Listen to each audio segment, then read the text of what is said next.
The entire majestic estate, which was hidden in the high mountains, was now engulfed in flames, and its inhabitants were deprived of life. The gang of villains noticed that only one of the clan remained alive. It was our hero, and he could barely stand on his feet. 3 thugs with evil smiles on their faces approached this guy to get rid of him too. But the main character was not going to give up.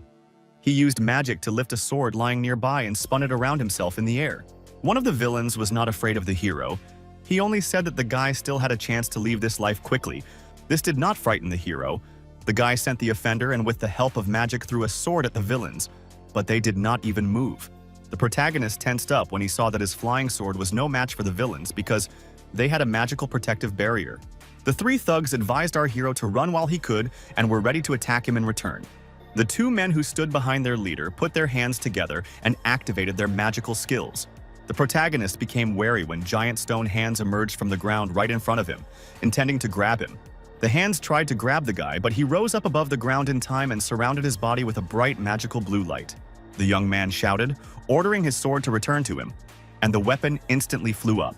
The boy took the sword in his hand and began to swing it, leaving bright streaks of light in the air to fight against the enemy flames. The protagonist became worried when one of the enemies called him a fool, grinned slyly, and used another technique against him. The 3 men stood looking at the sky when a large flash of fire appeared in front of them. Their leader, holding his hands behind his back, began to threaten our hero that the guy would soon die.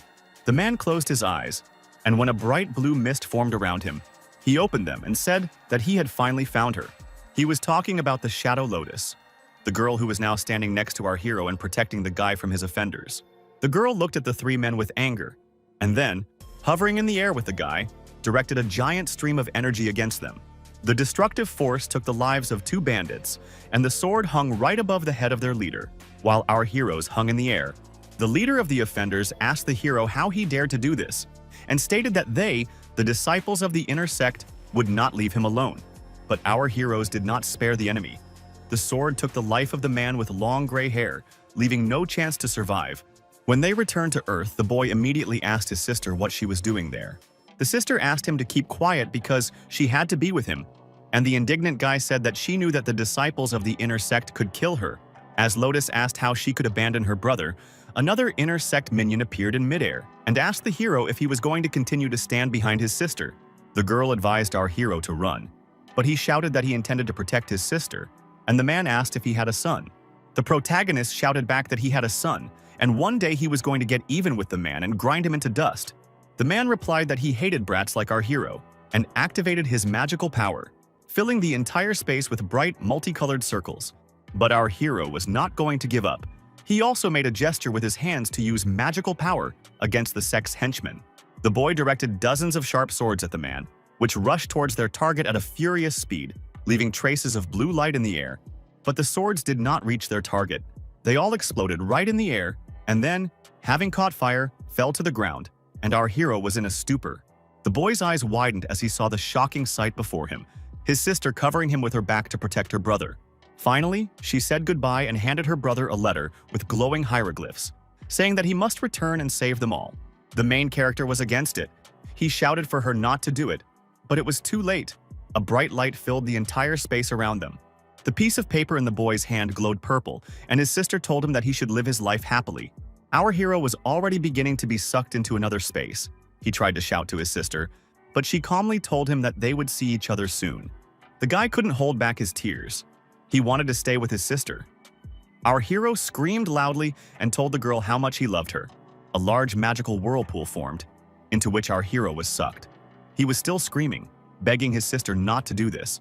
A second later, the guy found himself in a completely different place and time. Opening his eyes, he was crying loudly, and someone was calling Yenner. The main character finally came to his senses when he heard his name. He lay on the green desk and cried. Yenner was shocked. He sat up straight and saw the teacher in front of him, looking at him questioningly. Just an hour ago, the action took place on planet Earth, in an ordinary school where our main character studied. During recess, the boy was walking alone and in a bad mood along the school corridor. Everyone was looking at him askance. The girls, seeing the guy, immediately started discussing him.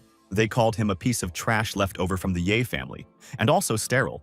Our hero's name was Ye Mo. He was the third-generation representative of the Ye family. Not long ago, he was called the Young Master. But now, everything has changed.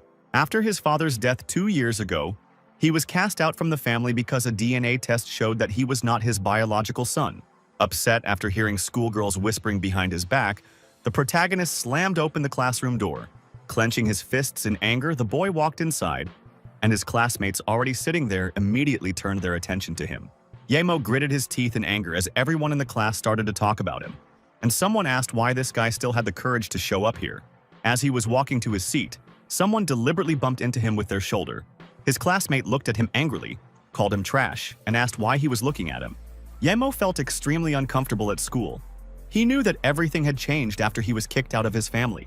As the boy sat down at his desk, he thought about how after the medical examination, everyone knew that he could not have children, and this terrified him. The news spread in an instant, and even those people who previously treated him well are now making fun of him. Yemo noticed the couple who entered the classroom. The girl looked at the guy in surprise because she didn't expect him to be here. Forcing a desperate smile, the protagonist asked the girl if she thought he would not come to class again. The girl confessed to Yemo that she had been on good terms with him before because he was from the Ye family, and asked him not to blame her for the fact that things had changed now. The classmate hugged the girl and told Yemo that she was now his girlfriend, calling him a stray dog. And our hero replied that he would have as many girls as he wanted, so it was not a problem. The protagonist was seething with rage when a classmate walked past him and told Yemo that he was really pathetic.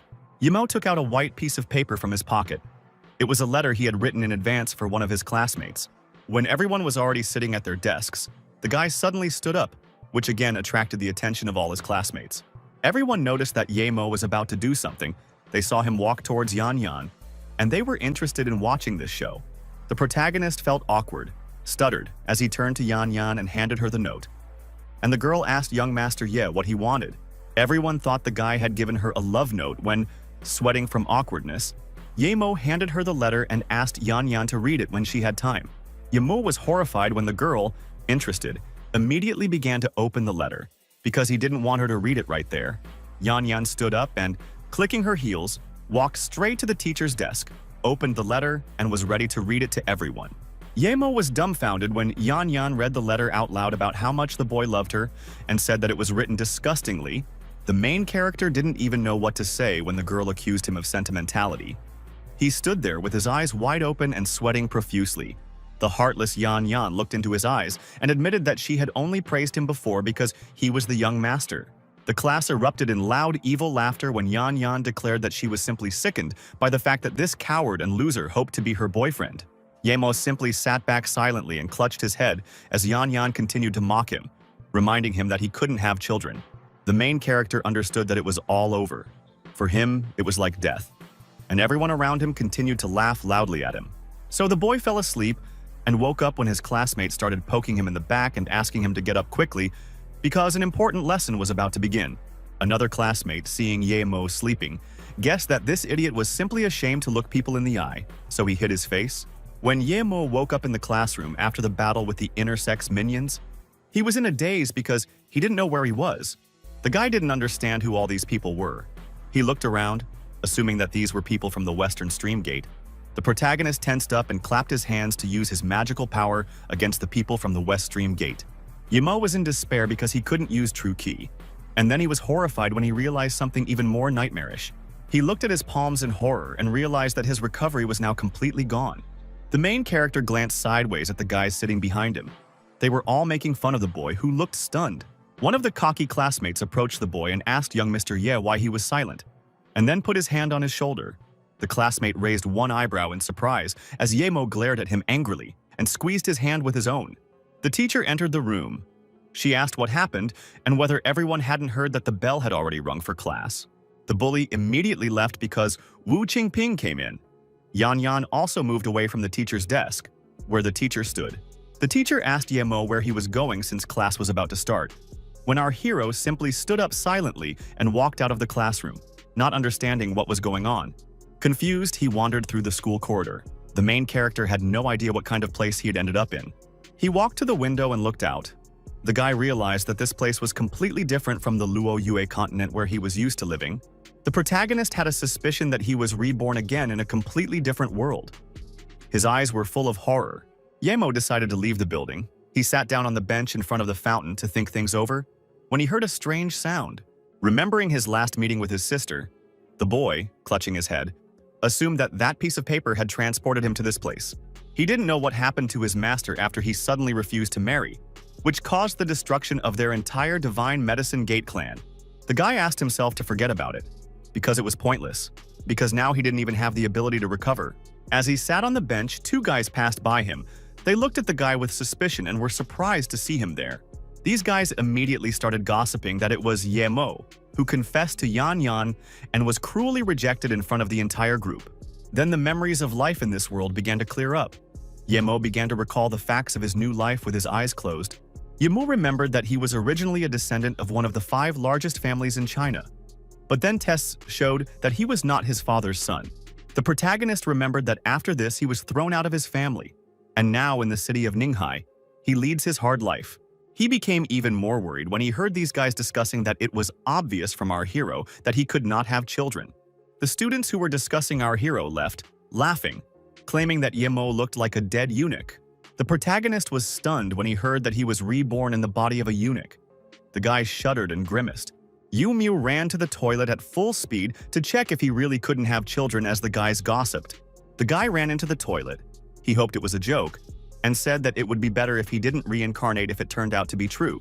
Nervously, the protagonist urgently checked this and was convinced that the rumors were true. At first the guy was angry, then he was desperate, but then an idea came into his head. He said it was good that the situation did not look like real atrophy, but more like a blockage of the meridians. Ye Mo knew that in Luo Yue continent, the methods to treat this problem were very simple. One only needed to reach the 3rd level of Qi training. The guy was worried that he was now on the earth with a subtle aura of heaven and earth, and reaching the 3rd level of Qi training would not be so easy. The main character was in despair. He wondered if he would really die in obscurity on this earth in the body of an old eunuch. Ye Mo walked out of the toilet and began to sadly wander alone in the corridor. The students passing by turned their attention to him. The guy was completely immersed in his thoughts. He walked down the corridor, looking at the floor, and did not pay attention to anyone. Our hero got into trouble when he accidentally bumped shoulders with a girl, and she screamed loudly. Indignantly, the girl asked the hero what he was doing and why he was walking without looking ahead. But Ye Mo did not react in any way. The main character turned around and hesitated to answer the indignant girl, but she stopped her gaze on him. Suddenly, the female student's eyes widened when she recognized the guy as her friend and screamed, asking if he was Ye Mo. Ye Mo asked in surprise if he knew the girl, and she was indignant because she had lent him money before. But now he was pretending that they were strangers. The guy finally remembered that this girl's name was Wang Ying. They met in the capital, and now they study at the same educational institution. He remembered that after he was expelled from the Ye family, Wang Ying was the only one who didn't bully him and even lent him money. Seeing that Ye Mo had become silent and thoughtful, Wang Ying asked the guy if he was okay. Ye Mo felt awkward, apologized for not recognizing her, and justified himself by saying that his head was really not working well today. Wang Ying shouted that she heard what happened in their group today and criticized Yan Yan. The main character was taken aback by his friend's behavior. And then he thought again that only one person can be considered a real beauty.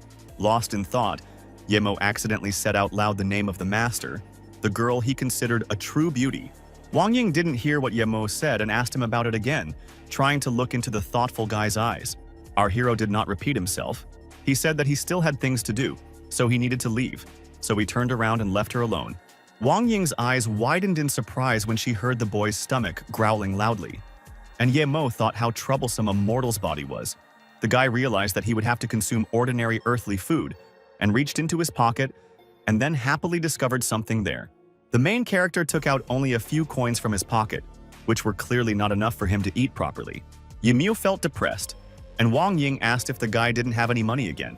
The girl scratched her head and said that there really was nothing to take from him, so she decided to take him to a restaurant where they cooked good-tasting grilled meat. The protagonist sat across from her at the table and thoughtfully looked out the window. Wang Ying asked him to wait a little before they started eating. Ye Mo sighed heavily because he knew how pitiful he was in this world where he couldn't even eat without people's help. Wang Ying was grilling meat, and Ye Mo was thinking that he only knew her because she was his younger sister Ye Ling's classmate. The guy knew that the Ye family had contacts with the Wang family, and Wang Ying looked careless. But the girl clearly had a good heart. Closing his eyes, the protagonist, remembering the Ye family, understood that this was a very difficult family. Thinking back to his past in Ye Mo's body, he realized that from the moment he was born, he had no memories of his mother. He knew that he had a younger sister and brother, and they had hardly communicated while his father was alive because they were only half related. When Ye Mo was kicked out of the family, his sister Ye Ling hated him for some reason. But it was no surprise to him because it was because of the struggle for money. The guy suggested that the evidence of his lack of relationship with his father was simply forged by someone from his family. He knew that the main human feeling is indifference, because all his friends who were there before because of money had disappeared. Ye Mo felt sad because after being expelled from the family, other than Wang Ying, there were only 1 or 2 people who did not draw a line between him and themselves. A joyful Wang Ying announced that the meat was ready and offered the guy to finally fill their stomachs. In response, the girl heard only silence. The main character was so deep in thought that he did not react to Wang Ying's words. The boy came to his senses and abruptly removed his hand from his face when Wang Ying asked him, noticing that Ye Mo was acting strangely. The main character looked away from the girl and did not explain to her why he was behaving so mysteriously. Ye Mu and Wang Ying started eating dinner, using chopsticks to pick up the hot meat that the girl had grilled from the grill. Wang Ying asked the guy to stop being silent and asked if he had heard about that story with Ning Qing Shui. Ye Mu sincerely asked who Ning Qing Shui was, causing Wang Ying to be surprised because this girl was his fiancée. At first, the guy was stunned when he heard that he had a fiancée, but then his memory cleared and he remembered that incident. 2 years ago, Ye Wentian, his father, already knew that he had health problems. So before his death, he proposed to the Ning family to marry the children of their families. This marriage allowed her to rise even higher in status. So the Ning family happily agreed to the proposal. An image of his bride appeared in the guy's head. He remembered that her name was Ning Qing Shui. She was a brunette with blue eyes. Ye Mo asked what happened to his fiancée, and Wang Ying said that the Ning family had broken off the engagement last week. She said that after Ye Mo was expelled from his family, his relatives suggested that the Ning family go to Ninghai and find the guy themselves. The girl said that according to rumors, the Ning family was very angry that they could not break off the engagement. But another funny story happened. Ye Mo listened with interest to Wang Ying's story about how 3 days later, the princess of the Ning family suddenly decided to announce something. According to Wang Ying, Ning Qing Shui said that she didn't plan to marry anyone except Ye Mo, which was very strange. The guy suggested that he was that popular, to which Wang Ying said that this couldn't be true and that he shouldn't be such a narcissistic idiot. The girl said that this happened because people from the Song family came to Ning Qing Shui to have a talk with their young master Song Shaowen. Ye Mo knew that the Song family in China was as big as the sun at its zenith, and even the government seemed to have control over it. According to Wang Ying, there are bad rumors about this Song Shaowen in the capital that he is involved in crime. So Ning would not want to give her daughter to the tiger's mouth. Ye Mo realized that they wanted to use him as a shield when Wang Ying explained why exactly Ning needed a marriage contract with our hero. The girl confirmed the guy's guess, and then the news anchor's voice came from the TV. He announced a news release from the Capital Entertainment section. The host said that last week the capital's top beauty Ning Qing Shui made a strange statement, and a journalist from their channel interviewed the girl. The protagonist began to listen carefully to the news when he heard that it was about Ning Qing Shui, his fiancée. The reporter asked Ning Qing Shui what she thought about the rumors that she was deliberately creating a lot of noise regarding the marriage contract situation with Ye Mo. Ning Qing Shui replied that her family always honored the terms of the deal, so she would definitely marry Ye Mo. The girl's bodyguard interrupted her and decided to push the crowd aside to get her away from the eyes of journalists. And then the bodyguards put her in a car. Wang Ying had a smile on her face and told the guy that she was not wrong when she said that Ning Qing Shui was going to marry him. The protagonist did not look very happy. He was wondering what his fiancée wanted to say when her interview was abruptly interrupted. He realized that the situation with Ning Qing Shui needed to be put aside for now, because the most important thing now was to solve the money problem. Ying perked up when she remembered something. She took an envelope out of her bag and handed it to our hero. It was a big surprise for Ye Mu to receive an envelope from a girl, but he did not refuse the gift. The guy was even more surprised when he took a wad of bills out of the envelope and realized that he had been handed a very large sum. He asked if it was okay for her to lend him such a large sum, and the girl explained that it was his brother Ye Jifeng who gave the money to him. The protagonist was impressed by how well his younger brother treats him, and did not refuse the money that he needed so badly now. When it was already dark, the guys left the restaurant. Wang Ying said that she needed to go in that direction, so they would have to pass each other.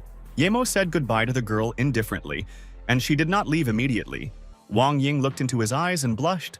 The guy was confused, and Wang Ying came closer and said that she felt that the guy was not quite normal today.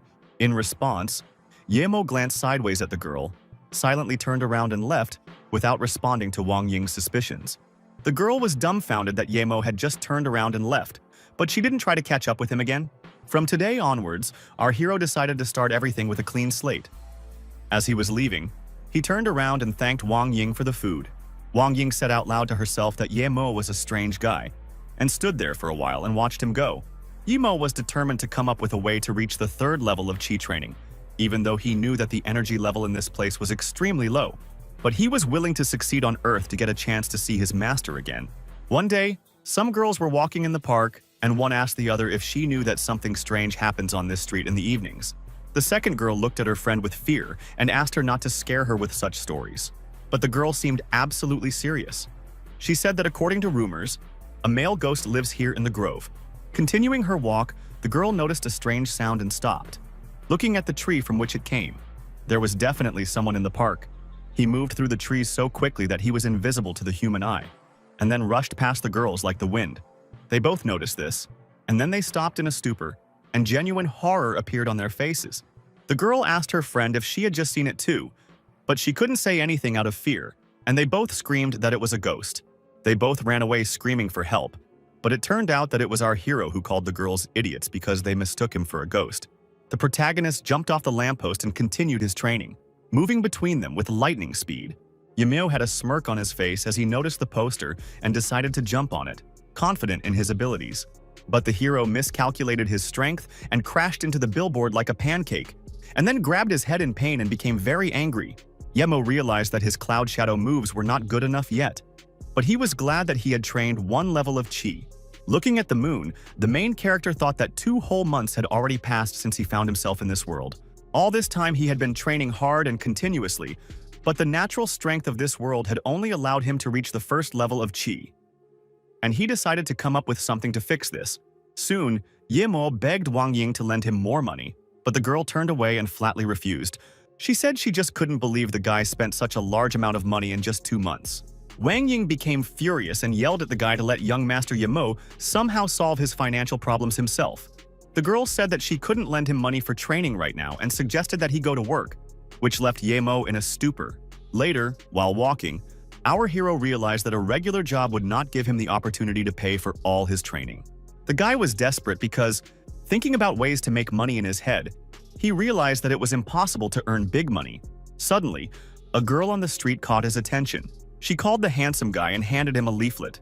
Yemo picked up the piece of paper, which had a picture of an elderly man advertising the Feng Shui Pavilion in Haibao Park. The protagonist became interested in the leaflet because the pavilion offered a symbol of good luck for only 5,000 wen. A smile finally appeared on Yemo's face.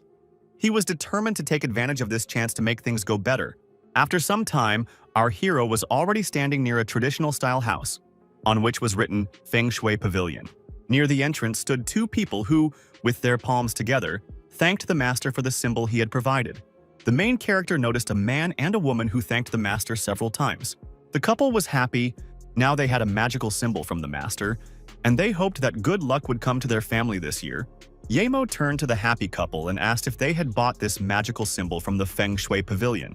They turned around and admitted that they had bought it for 5,000 in that pavilion, and the man praised the master for his spiritual strength. The woman, assuming that Yemo had an interest, advised him to be more respectful to the master, since he did not sell anything to people with an unclear fate. The protagonist said that it was strange that a yellow piece of paper cost so much, and took the same magic sign out of his pocket.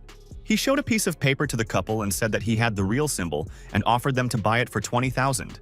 The couple was shocked. They suspected Yemo of fraud and wanted to tell the master everything so that he could pray for this possessed person.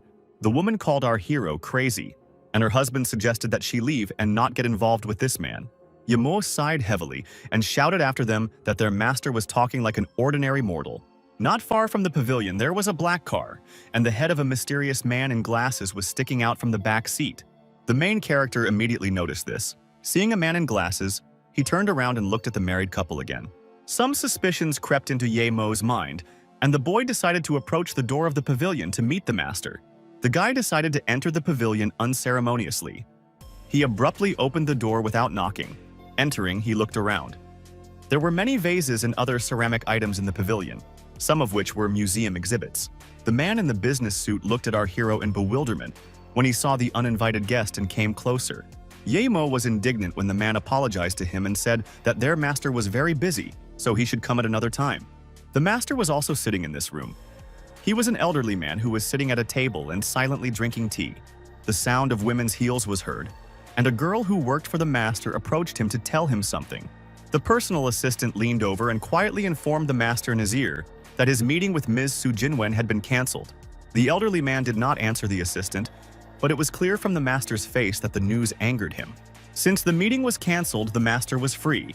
He beckoned with his hand and asked the young man to come over since he had already come. The man in the business suit, smiling ingratiatingly, called our hero a benefactor and invited him to approach the master. The master, sipping tea, admitted that he did not know the reason for the guy's appearance today and asked what happened. Yemo admitted that he had been suffering from bad luck lately and wanted to change it. But the old man said that the unfavorable chi in his case was quite difficult to change. The boy said that he had heard that the master's spells were very powerful, and the grandfather replied that it was true and that he had magic symbols for it. The master said that everything he does happens thanks to the spiritual powers of his body, and he cannot give anything to little-known people because it takes away his vital forces. The main character asked the wise grandfather how much he could value the boy's fate, and he agreed to give him his magic symbol. The master showed the hero 5 fingers and suggested that Yemo was brought to him by fate, so the guy needed to be given 5,000 yuan as a gift. Our hero grinned and answered the elderly man that he was afraid that the price of such a magical symbol was not quite right. Grandfather relaxed, putting his hands behind his head, and declared that it was sad that the benefactor thought it was expensive. The master opened one eye and became interested again when Yemo began to make excuses that his grandfather had simply misunderstood him. The guy asked if this precious symbol could be worth only 5,000, meaning that it was too little. The older man leaned forward a little and asked the protagonist what he thought the price should be. The master was dumbfounded, his eyes turning into banknotes when Yemo said that the symbol should be sold for at least 50,000. The old man stood up abruptly, slammed the table and shouted that Yemo was right, and 50,000 would really help him demonstrate his skills. The elderly man began to smile ingratiatingly at the young man and justify himself by saying that he, a Taoist monk, was indeed confused. Grandpa promised the protagonist that today, he would definitely put an end to all the problems related to Yemo's fate. The master beamed with joy when Yemo stated that buying just one magic symbol would not look right since their fates were so closely intertwined. The elderly man snapped his fingers, and immediately the footsteps of a guy in a business suit were heard, whom he called over to him.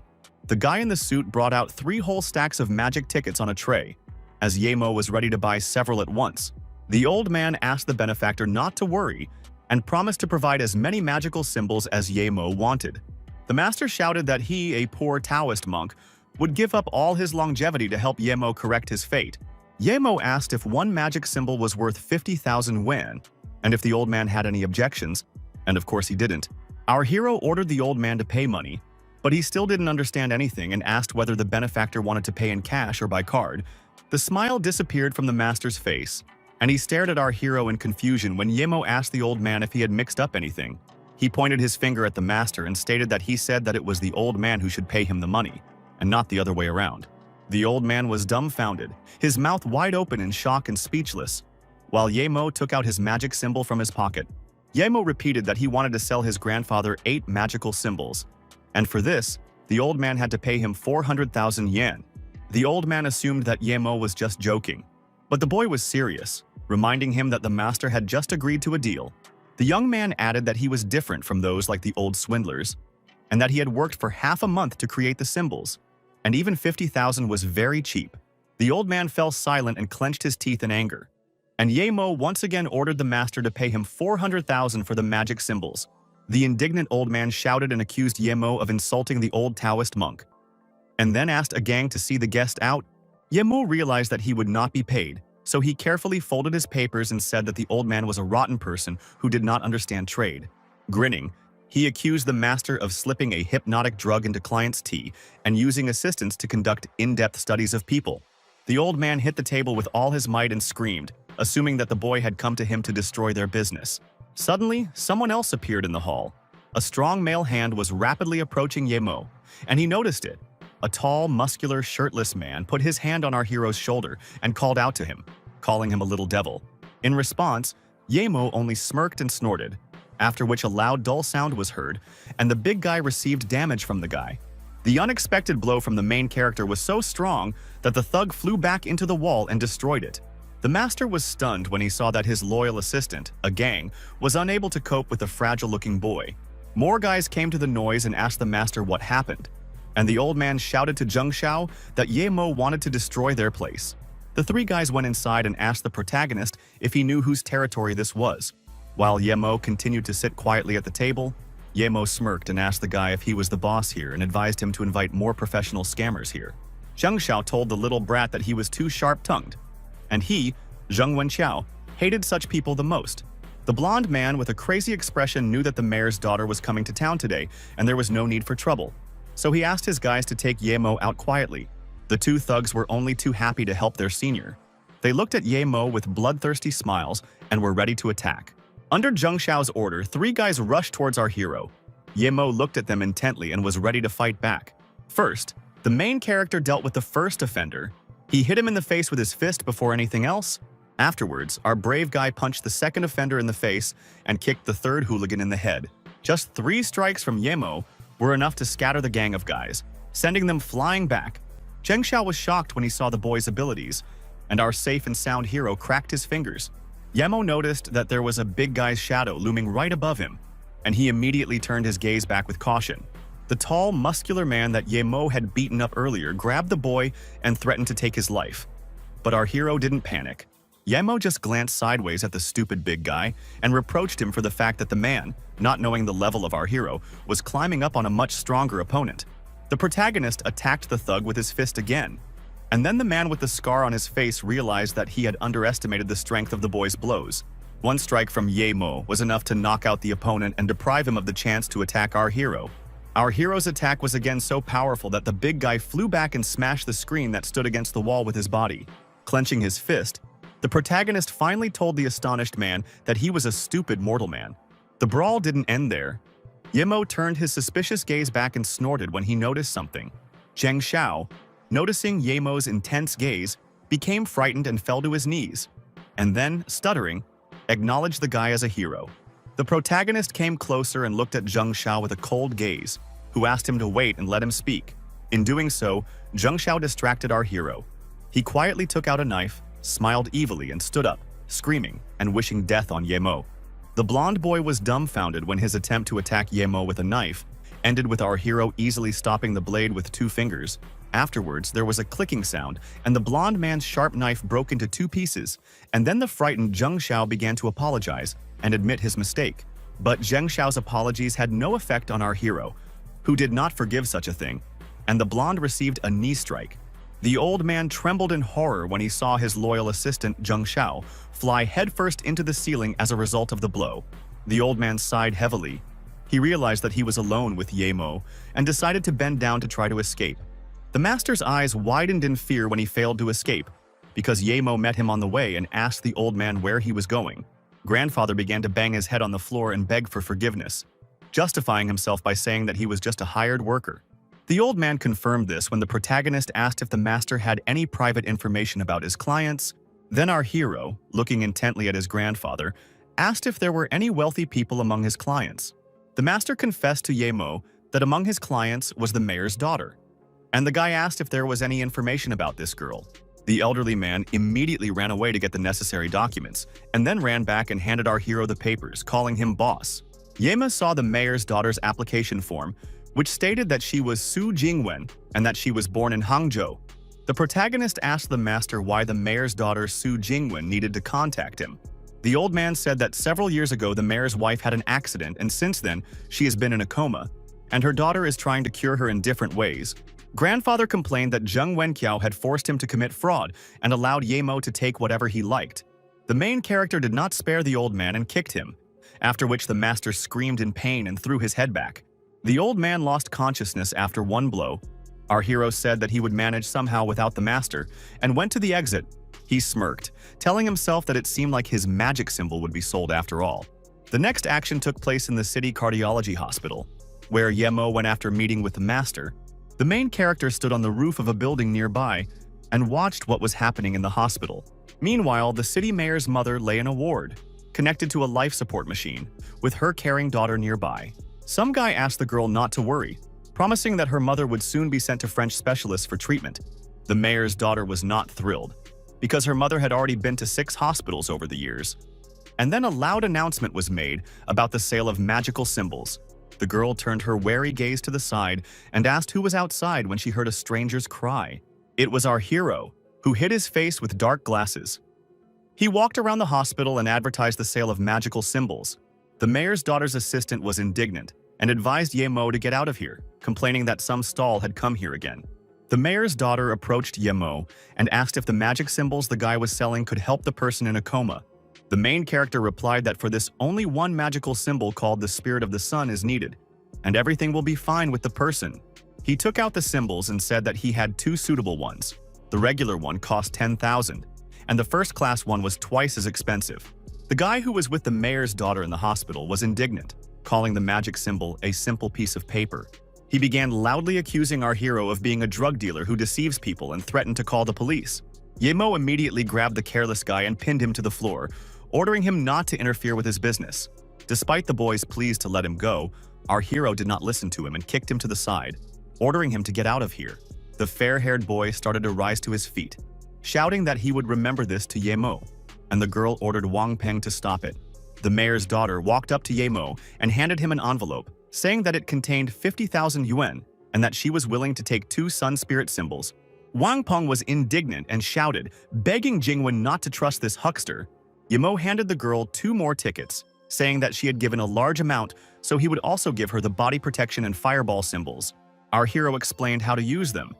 You just need to throw the symbol at a person and then shout, "Let it come." The main character turned around and left, waving his hand to the girl at the end, saying that he would leave the hospital if there were no more questions. Wang continued to be indignant, saying that this man was definitely a scammer. But several tens of thousands of yuan was not such a large amount. Jingwen, remembering her sick mother, held the purchased symbols in her hand and said that she no longer cared what method she used to treat her. The mayor's heartbroken daughter said she would do absolutely anything to save her mother. Wang Peng's voice became quieter. He said the girl's name, worried about her, and she was determined to save her mother from death. Jingwen took Yemo's instruction and threw the magic symbol at her mother while shouting a short spell. The girl perked up when she noticed that the magic symbol had activated and a fiery circle had appeared on the ceiling. The mayor's daughter's eyes widened in surprise as she saw the hospital room begin to fill with bright light.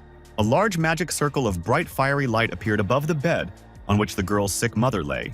Wang Peng's skepticism immediately disappeared, and the astonished boy shouted that this was indeed a magical thing. Jingwen was shocked when she turned her attention to her mother and noticed that the magic symbol was affecting her. When the bright magical light dissipated, the girl ran to the hospital bed and began to address her mother. Unfortunately, Mom showed no signs of consciousness. She was still asleep, so Jingwen decided that it was useless. Suddenly, the woman began to show signs that she had regained consciousness. The muscles in her face began to move. Jingwen was taken aback. She screamed that her mother had moved when she noticed some movement on her face. The woman slowly opened her eyes and came to her senses. When she saw her daughter, she immediately recognized her as Jingwen. When the girl saw that her mother had come out of a coma, tears of happiness immediately appeared in her eyes. Wang Peng was stunned. He did not understand how this was possible. And then he shouted throughout the hospital that the girl's mother had actually come out of a coma. Jingwen couldn't hold back her tears. The girl burst into tears and hugged her mother tightly, shouting that she had finally come to her senses. Meanwhile, Yemo was walking around the city at night. He was happy to receive 50,000, knowing that this money was not that much, but it would be enough for the time being. Suddenly, the bright headlights of the car began to blind the guy's eyes. Yemo covered his face with his hand and looked at what kind of car was approaching him. They were police officers, one of whom gave the order to the others to immediately take measures to detain the suspect who had been discovered. The protagonist was confused and did not understand what had happened when the police pointed their guns at him and shouted that he was surrounded. The police officer said that Yemo was suspected of intentionally causing grievous bodily harm and he needed to follow them. Yemo simply stood there silently, looking dumbfounded at the police officers who had surrounded him and were holding him at gunpoint. The police officer handcuffed the suspect and then led him to a car to take Yemo to the police station. Our hero, Yemo, was surprised when he looked into the police car and saw the guy he beat up the day before. Yemo definitely didn't expect that this guy would be here too. And then our hero tensed up, realizing that he was in trouble. Soon a scream was heard at the police station. A girl asking if the person detained was really the man she was looking for. The police officer told Ms. Su that the guy they had arrested did indeed look like the man she had described to the police. The girl told the law enforcement officer that she immediately wanted to meet the detained young man in person. Meanwhile, the main character was bored behind bars. He stood with his face propped up in his hand and wondered what to do. The sound of heels clicking was heard, and the policeman informed Yemo that there was a person who wanted to see him now. The main character was surprised when he saw Mrs. Su on the threshold. He did not understand why the woman came here, but then he began to guess. The local mayor's daughter looked carefully at the detained guy. She was not yet sure that the one in front of her was Yemo. Jingwen came to the conclusion that they were the same person, despite the fact that Yemo was wearing sunglasses on the day they first met.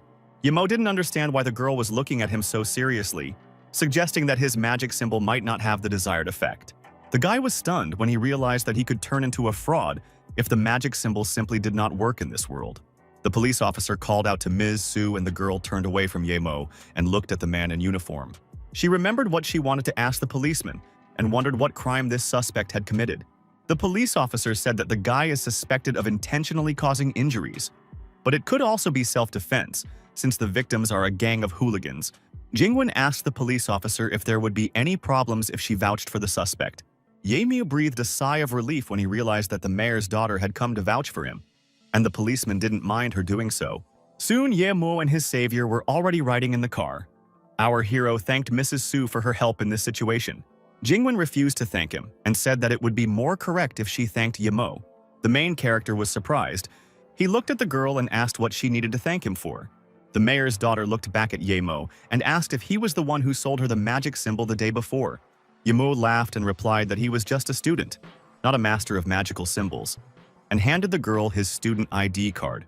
Jingwen was shocked when she checked his documents and found out that he was just a student, because he seriously looked like that guy.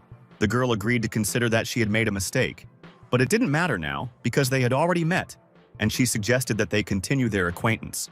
Yemo felt awkward, and the mayor's daughter handed the guy her business card and introduced herself as Su Jingwen, and asked the guy to call her if those hooligans were still looking for him. The guy replied that it would be extremely inconvenient to agree to this help, and Jingwen said that she might also need Yemo's help soon. Soon our hero went to class. He sat thoughtfully at his desk. A student sat down next to him and called Yemo. The student assumed that Yemo had moved somewhere because he hadn't seen our hero in the dorm recently. The guy wondered if all these changes were caused by that shameful situation with Yan Yan. The main character was indignant and asked his classmate why he should communicate with Yan Yan, a petty and narrow-minded girl. The student chuckled thoughtfully and agreed with Yemo. And suddenly a large shadow of a man loomed over the classroom. It was Yan Yan, who asked with her demonic eyes flashing who had insulted her. And then a quarrel broke out between her and Yemo. Shisuo stood up for Yemo and asked the girl why she was so indignant. And Yan Yan began to humiliate the guy, asking who he was. Now a loud squabble broke out between Shisuo and Yan Yan, and the protagonist simply watched the quarrel from the sidelines. Yan Yan was extremely indignant and went mad with anger when Yemo asked his friend not to talk to that ugly woman. Yan Yan screamed, deafening Yemo with her wild roar, and asked if our hero really knew women who were better than her. There was a knock on the door, which interrupted the girl's screams, and Madame Su entered the room and called out to Yemo. The protagonist was surprised when he saw Su Jingwen in front of him. He didn't understand why the mayor's daughter came here. Yan Yan was stunned when she saw the girl, and Shisuo stared at Su Jingwen and stuttered as he said that she was very beautiful. Tucked a strand of hair behind her ear, Jingwen smiled seductively and asked Yemo if he could walk her out, causing our hero to flinch in surprise. Yemo immediately agreed to fulfill the mayor's daughter's request. She came closer to him, looked into his eyes, tilted her head, and asked if they could go already. Our hero escorted the girl to the exit of the office and followed her, warning Shisuo, and his friend quietly envied our hero. Yan Yan was furious that Yemu had left with another woman, and Shisuo began to encourage his friend, saying that he should be a real man. Already in the corridor, Yemo asked if Jingwen had come to invite him to her birthday party.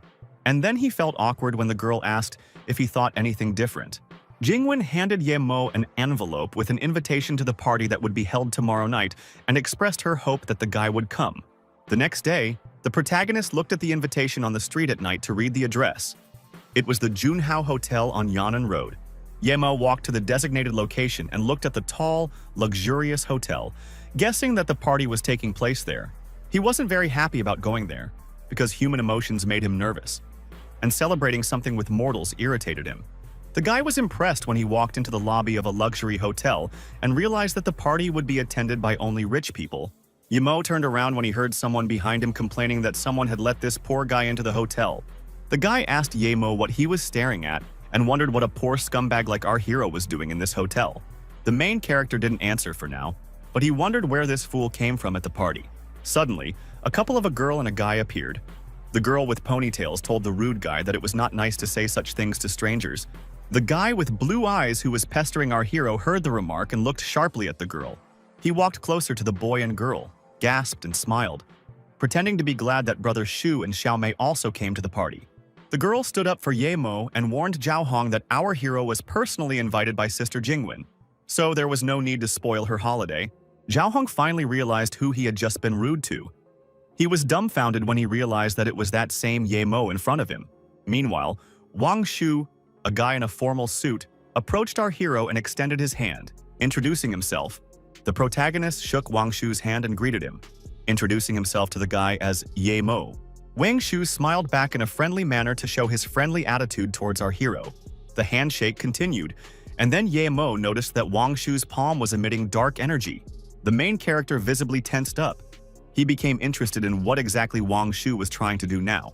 Ye Mo smirked, thinking that the guy wanted to test his patience, and mentally promised him that he would be tested thoroughly now. Wang Shu squeezed our hero's hand very tightly in a greeting handshake, with such force that it suddenly broke. Xiaomei was startled when she saw Ye Mo's hand turn red, and Wang Shu was also startled, thinking that it was broken. Our hero's hand instantly turned red and swollen, and a worried Xiaomei screamed, offering to call an ambulance. The main character refused help. He simply blew on his palm to heal it. The guy showed that his hand was now completely fine and said that it was just a joke. Xiaomei and Wang Shu were stunned. The guy said that Ye Mo really had very interesting abilities. The birthday girl entered the room, dressed in a festive outfit. Jingwen asked the guests if everyone had arrived yet. Xiaomei was delighted when Jingwen appeared. She shouted that the girl looked absolutely amazing today. Ye Mo, however, was indifferent to the birthday girl's appearance. He cast a cold glance at her and chuckled ambiguously. The birthday girl came closer to the crowd of guests who came to her party and announced that she would now introduce everyone. The first thing Jingwen did was introduce Ye Mo to the public. Wang Shu told the birthday girl that she shouldn't do that since they already knew each other. Zhao Hong agreed that there was no need to introduce them and stated that he had prepared a special gift for the girl today. He handed her the jewelry in a box and said that it was an agate pendant he had brought from England, and expressed the hope that she would like it. Xiaomei also gave her a gift. She said that she had specially ordered a limited edition perfume for her and congratulated her on her birthday. Ye Mo walked up to the birthday girl with a smile and announced that he also had a gift for her that he had prepared in advance. The main character congratulated the girl on her birthday and presented her with a bracelet made of blue beads. Zhao Hong snorted in displeasure, saying that Ye Mo, although a beggar, had prepared a worthy gift for the girl. The boy was taken aback when Jingwen responded with delight to Ye Mo's gift, saying that the bracelet was simply beautiful. The girl, beaming with joy, thanked our hero and said that she really liked this bracelet. Xiaomei approached her sister and asked her to stop looking at the defective thing, asking who she would be dancing the first dance with. Zhao Hong intervened in the conversation and shouted, deciding for Jingwen on his own that the girl would definitely dance with him. When Wang Peng appeared in the hall and snorted, Zhao Hong shouted indignantly, asking why he came here. Wang Peng declared that he would be the coolest guy today, and Jingwen surprised Ye Mo by asking if he would dance the first dance with her. The girl didn't wait for an answer from our hero. She grabbed Ye Mo's hand and led him along. Wang Peng and Zhao Hong were taken aback when Jingwen chose Ye Mo over them and took him by the hand to dance. The party started. Everyone split into pairs and started slow dancing. Ye Mo danced with the birthday girl. The main character accidentally stepped on a lady's foot, and then awkwardly admitted that he was actually a bad dancer. This was no problem for Mrs. Su. She offered to teach Ye Mo how to dance, which left our hero dumbfounded. Zhao Hong and Wang Peng stood to the side, angry at that damned Ye Mu who had taken away their Jingwen. Xiaomei also noticed that Sister Jingwen was different from usual today, and Wang Shu, drinking wine, agreed with her. After the dance, Ye Mo walked away from the crowd, complaining about how boring the mortal party was, but then someone stopped him. The protagonist stopped and turned his wary gaze back to see who was addressing him. It was Jingwen. She asked if Ye Mo was leaving already, and the guy replied that he still had things to do. The birthday girl confessed to our hero that she feels happy today, even very happy. Without turning around, the main character walked towards the exit of the hotel, and Mrs. Su thanked the guy for lifting her spirits. Ye Mo waved his hand and refused the thanks, saying goodbye to the girl, and Jingwen wondered if they would see each other again. The guy, as he was leaving the hotel, heard two young men talking about how Ningqing Shui had come to Ninghai to attend this party. Ye Mo's ears perked up when he heard about Ningqing Shui, while the boys were discussing how beautiful she was. The main character became curious as to why his bride had come to Ninghai so unexpectedly. The rumors turned out to be true. Ningqing Sui had indeed arrived in the city and was already standing on the street with a suitcase. The main character was startled when he was walking home and heard the sound of heels, and then saw his bride in front of him. Ningqing Sui was happy to see her fiancé. She smiled softly and said that she had finally waited for Ye Mo. Ye Mo walked closer to the girl he was supposed to marry and asked who she was, to make sure it was Ning. The girl with bright blue eyes confirmed that she was that same Ningqing Shui. The main character walked past indifferently and asked, without looking at the girl, why she needed him. Ningqing Sui turned around to answer the guy. She hesitated before admitting that she wanted to marry Ye Mo. The girl looked at our hero with her bright blue eyes after making such an important statement. Today, the Sui family sent their people to the girl again. It went too far, so Ning decided to come. The girl's father had told her the day before that they now had only one way out of the current situation. Ningqing Shui told Ye Mo about all this and said that the only way to resolve the problem with the Sui family was through marriage. The main character was noticeably surprised. He stared at the girl with wide eyes and asked if she really wanted to marry him. They decided to continue the conversation at home. Ye Mo brought the girl to his modest apartment and allowed her to sit wherever she wanted. Ningqing Su sat down at the dining table. The protagonist sat opposite her, crossed his arms over his chest and ordered her to speak. The main character looked at the girl with a distrustful look and asked what, in the end, she wanted from him. Ning replied that she wanted them to register their relationship as soon as possible, and Ye Mo asked why. The girl was ready to tell everything, but she felt uncomfortable because she did not expect that one day she would have to ask a man to marry her. The day before, the girl's father ordered her that she should go to Ninghai as soon as possible and find Ye Mo there to marry him. So, according to her father, the Sui family would not touch her. And then he suggested that his daughter divorce Ye Mu, even though it would damage the girl's reputation. She looked at her dad with fear as he told her not to worry because he knew Ye Mo couldn't have children. Lost in her memories, the girl forgot to answer Ye Mo's question. He shouted at her, and then she came to her senses. She expressed hope that the guy would stop asking her questions about why she really needed to marry him. Ye Mo had long known that the girl needed him as a shield, which was why she took the initiative to marry her. And he concluded that the Sui family was pressuring her. He leaned back on the chair and asked Ningqing Shui what benefits he would receive from this marriage. The girl handed him a gold bank card and said that it contained 500,000, which would be compensation for Ye Mo. The main character realized that this amount was not small for him, and 500,000 would be a great help for his training. Therefore, Ye Mo immediately agreed and took the card, and Ningqing Sui asked if he agreed. The guy smiled and said why should he refuse? Because besides his wife, he also gets money.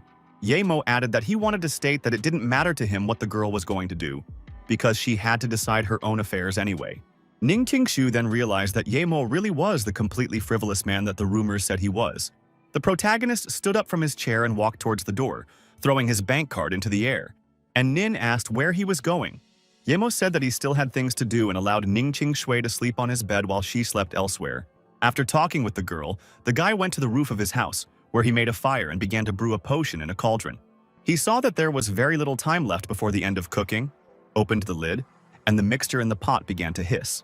Meanwhile, Ningqing Sui was indignant in the guy's apartment. She complained about how badly the blanket and pillows smelled. The main character heard the screams of his future bride and got angry, saying that this woman brings him nothing but problems.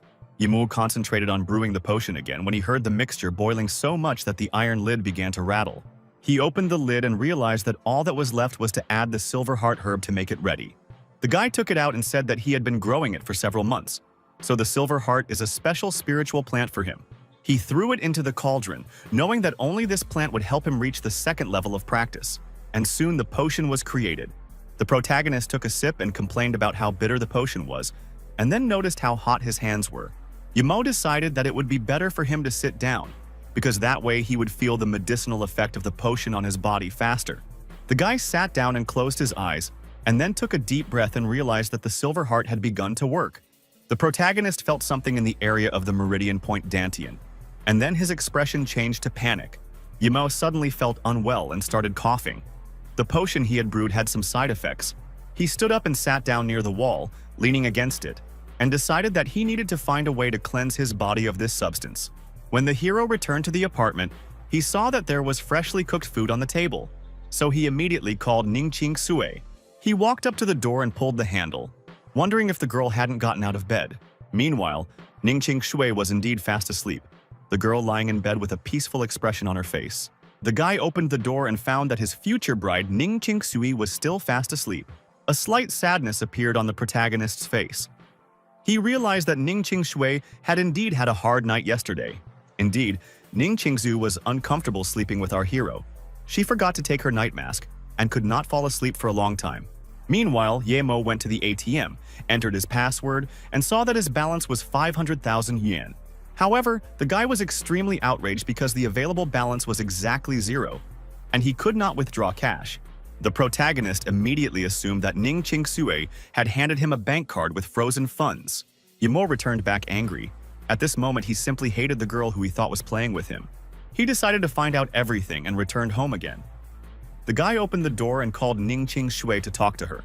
When our hero returned, he entered the room and saw that Ning Ching Sui was still sleeping, which made him irritated. Yemo guessed that the girl was currently having some kind of bad dream because there were tear stains on her face.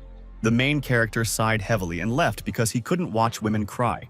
He decided to leave Ning Qingzu alone and walked out of the bedroom, deciding that he would rather go cook. Our hero went to the kitchen. The first thing the guy did was stand at the sink and start washing the greens he had just bought. Ning Qingshui finally woke up and walked out of the bedroom. The first thing she did was ask Yemo when he returned home. The protagonist looked at the girl and replied that he returned while she was sleeping, which left her shocked and confused. Yemo asked her to clean herself up and come for breakfast, and Ning Ching Sui was embarrassed and indignant that the guy had spied on her while she was sleeping. The boy wanted to tell her something and was taken aback when Ning Ching Su suddenly ran away, telling him not to peek next time. The main character successfully coped with preparing breakfast. There were 3 fresh and aromatic dishes on the dining table. Ning Qingzu sat down at the table in a sullen mood. Yemo sat opposite her and invited the girl to start breakfast. The girl agreed to try her future groom's cooking. She took a piece of meat with chopsticks and put it in her mouth. Her eyes widened as she tasted the incredible taste of the dish. Ning Ching Sui thought that it was a real delicacy. Ning Ching Sui looked at Yemo with a smile. She couldn't believe that the guy in front of her actually knew how to cook. The girl said that she didn't expect the food Yemo cooked to be so delicious, which made him indignant. The protagonist did not respond to Ning Ching Su's words and advised her not to rush during the meal. Ning Ching Shu looked at him with suspicion. Yemo didn't seem like the moral monster that many people gossiped about. Yemo was thinking that he needed to spend some time with the girl before he reached the second level of Qi training. The main character, chewing his food, knew that he would not be able to stay here for long, because soon he would have to leave the city. Soon, the news that Ning Qingsu and the trash from the Ye family had gotten married was announced on the news broadcast all over the street. The big screen showed Yemo and his new wife holding marriage certificates in their hands for the entire city to see. When Ning Qingsu got out of the car, she was immediately met by reporters asking for interviews. Journalists asked what she could say about this, since her wedding was a sudden event that shocked many. The girl responded into the microphones that the wedding between her and Yemo reflected their own will and desire. She took her new husband's arm and asked if she was right, and the embarrassed Yemo agreed with his new wife. Then the main character saw an interview with his wife on a large screen that hung on a city building. Yemo was not happy about him and Ning Qingshui being shown on TV, calling the whole situation stupid. He folded his arms across his chest in displeasure and said that it was very shameful for him to play a comedy with this woman. While walking in the park, Yemo thought that everything was very confusing, especially the fact that the Song family reacted calmly to their marriage. Suddenly, someone shouted that an urgent package had arrived for Yemo. which even scared our hero. He saw a whole pile of cardboard boxes outside his house. His wife was spending money very recklessly, and he was afraid that his meager deposit would soon be completely empty. Another problem for Yemo was that the effect of the silver heart plant was very strong. As a result, true chi is now growing very quickly, so it is necessary to do bloodletting every day to reduce it in the body. The protagonist decided what was the best way for both worlds to solve this problem. Soon the guy was standing in front of a majestic building called the Apollo Private Men's Hospital. Yemu walked inside and sat on a chair to donate his blood. He was given an IV and told to relax. When the guy left, the nurse was surprised because she remembered that the same young man came to the hospital yesterday. The main character happily counted the bills. Donating blood every day did not bring in much, but it was still a significant additional income. Meanwhile, in broad daylight, hooligans were on the streets of the city. Two were walking down the street. The big guy was holding a bag with a man on his shoulders. Unfortunately for the villains, our main character was nearby and noticed these two guys walking from around the corner. Yemo immediately recognized the villain as the guy he had beaten up earlier and guessed that he was about to commit an immoral act again. Our hero saw that two hooligans loaded a bag into a red car and gave the driver the order to leave as quickly as possible. The guy decided to follow them because the thing they dragged into the car looked a little strange. The driver told Zheng Xiao that he didn't expect things to go so smoothly this time, and Zheng Xiao replied that they would have enough fun soon. The red car sped along the road, the hooligans laughed loudly, and our hero followed them, jumping on the roofs of houses. Yemo noticed that his Cloud Shadow step ability had improved greatly, indicating that Silver Heart was working very effectively.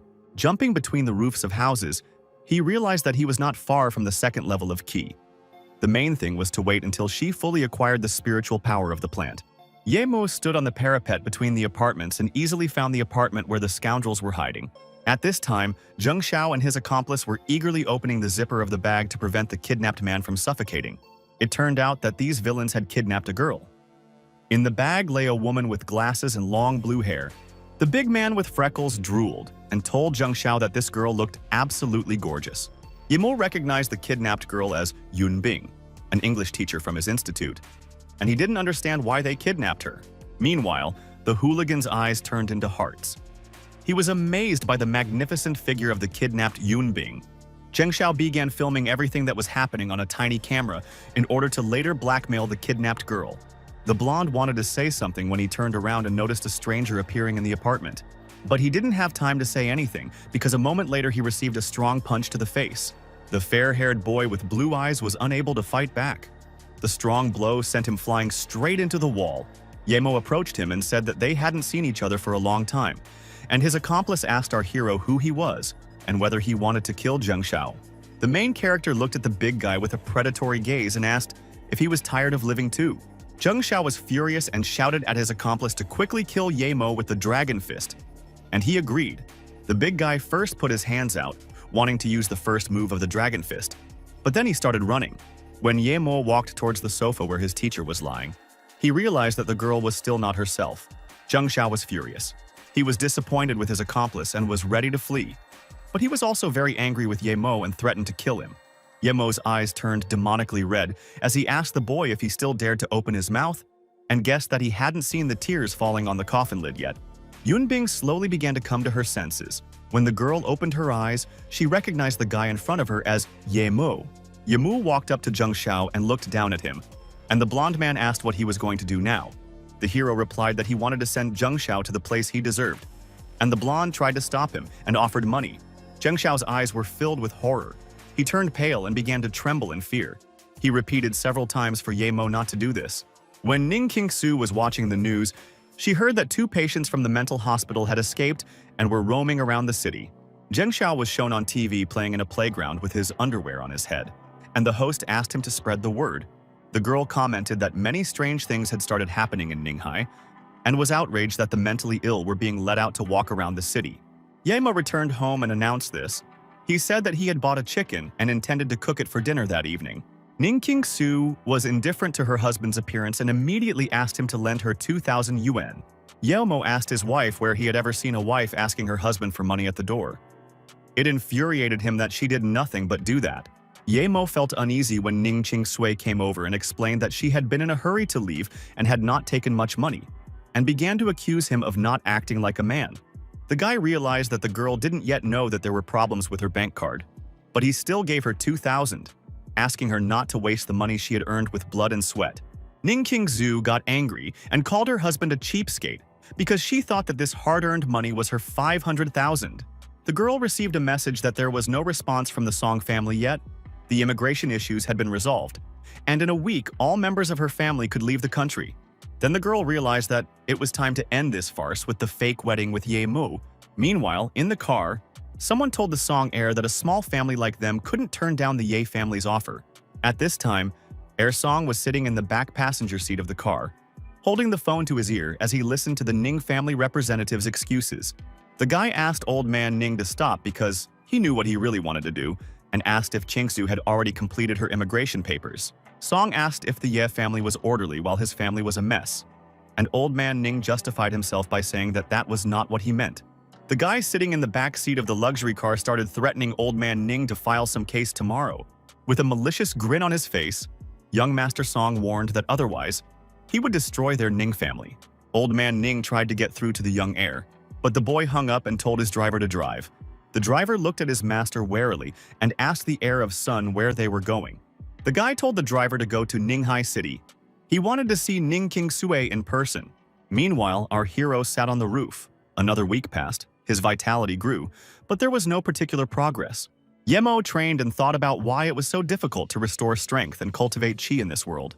Suddenly, the main character's expression changed.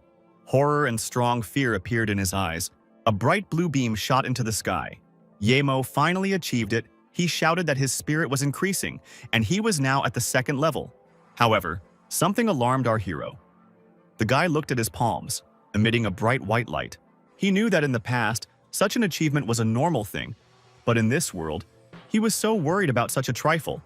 So it was time to leave the city. The guy decided that he needed to find a stronger spiritual place, because the second level of qi on this planet was now his limit. Yema returned to his apartment. He told his fictitious wife to wash up and start eating breakfast, which was already on the table. Ning Qingshui told her husband that she wanted to talk to him about something. Yemo immediately looked at the girl questioningly. The girl admitted that she would be forced to leave this place tomorrow, and there was a hint of sadness in Ning Qingsu's voice. She admitted that her life together with Yemo here was much better than Ning Qingsui had imagined. The main character chuckled and reacted indifferently to his wife's confession, which drove the girl crazy. He didn't understand what he had said wrong now, and why the big girl was showing her character again. Ning Qingsui ran to the bedroom and began packing her bags. She was angry that Yemo didn't even say anything to her before saying goodbye. The girl understood that Yemo was a good person, even though their marriage was only for mutual benefit. The hero did not understand what was wrong with her and why she was so irritated, assuming that it was because of her yesterday's request to give her money. It was night outside. Yemo, thinking that Ning Qingsui was already asleep, decided to leave the apartment because he needed to prepare to leave the city. On the roof, the guy ground up several medicinal herbs in a mortar and realized that the only thing he needed now was a sealed container.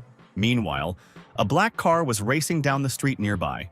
The heir ordered the driver to stop here. The main character became interested in who was making the noise because it was late at night outside. The car stopped in front of Yemo's house. Song Shaoan and his assistants got out. The heir was curious about who this trash Yemo was. Yemo's mouth twisted when he saw who had unexpectedly come to visit him. He realized that the person in front of him was just trash. The short-haired boy asked Song Shao how they should deal with that Yemo and Ning Qingshui. Song Shao smiled and replied to his assistant that he first needed to turn that boy Yemo into a cripple. With an evil grin, Song Shao added that he was going to have some fun with Ning Qingshui today. The main character decided to jump off the roof, pushing off from the edge. He said that he heard that they were looking for him. Song Shao asked Yemo what the bunch of onions in front of him was, and our hero proudly introduced himself to him. The young heir gave orders to his assistants Fa and Wang Chuan to first cripple our hero. The strong guys were not against it. They immediately agreed to carry out their master's order. Song Shao asked Fa to hit Ye Miu lightly so as not to take his life, because he wanted our hero to watch Ning Qingsui suffer later. The two big guys rushed forward to attack the protagonist, their faces expressing confidence in their abilities. Yemo saw that they had strong physiques and the guys were very agile, and soon Fa approached, shouting that the guy was about to try his Kirin hand technique. The main character wasn't worried because the guy's speed was like that of an ant, and he stunned Fa by disappearing unnoticed. Song Shao was angry at his assistants. He shouted, calling them shit, that Ye Mo was now behind them. It was too late. Our hero, incinerating everyone with glowing red eyes, was already ready to attack Fa from behind. The big guy didn't have time to turn around, and a moment later he received a strong blow and screamed throughout the street from the sharp pain. The second accomplice was afraid for Fa, and our hero meanwhile pushed off the ground to deal with the rest. Song Shao was scared like a child when our hero flew past him and looked at the guy for a moment with a grin. The next blow landed on the second assistant, Wang Chuan. Ye Mo attacked the bully with his fist in the face. The impact was so strong that Wang Chuan was sent flying backwards in a spiral trajectory with a crash. A look of horror appeared on the young heir of the Song family's face, and he was frightened when he saw how Ye Mo easily dealt with his goons. The boy gritted his teeth in anger. He realized that Ye Mo, who possessed such phenomenal physical strength, was not a human at all. Song Shao realized that there was no chance and decided to run away, while our hero jumped around the yard with a speed that was imperceptible to the human eye. Ye Mo realized that the second level of Qi training was really serious and couldn't be compared to the first level at all. In addition, his spiritual consciousness perfectly predicts the actions of his opponents, and gradually he acquired the feeling of a real person. As he ran away, Song Shao asked his men how they were going to catch him if they couldn't even see the shadow of this boy. Angrily, he said that he would have at least taken a gun with him for self-defense if he had known earlier, and continued to run away. It wasn't possible to run far from our hero. Ye Mo easily caught up with the villain and attacked him with his fists several times. Song Shao himself was shocked at how Ye Mo managed to do this. In 1 second, the heir lost his balance and fell to the ground. The guy became scared to the point of trembling. He asked Ye Mo not to approach him, but he did not listen. Song Shao tried to back away. The protagonist looked at him with a crazy look and said that for him, the Song family was trash, and Shao was the worst of trash. Ye Mo, his eyes clouded with anger, looked at the boy and wished for his death. While the boy screamed, begging him not to do it, another voice was heard. The young master's beaten partner extended a trembling hand, asking Ye Mo to wait. The protagonist smirked, mocking the fact that Assistant Song still had the ability to say anything. Wang Chuan asked our hero not to hit him because he wanted to tell him something first. Seeing that Wang Chuan was not dead, Song Shao shouted for him to quickly save him, and Ye Mo kicked him because no one allowed him to speak. Wang Chuan offered our hero to give him as much money as he wanted in exchange for simply letting Song Shao go.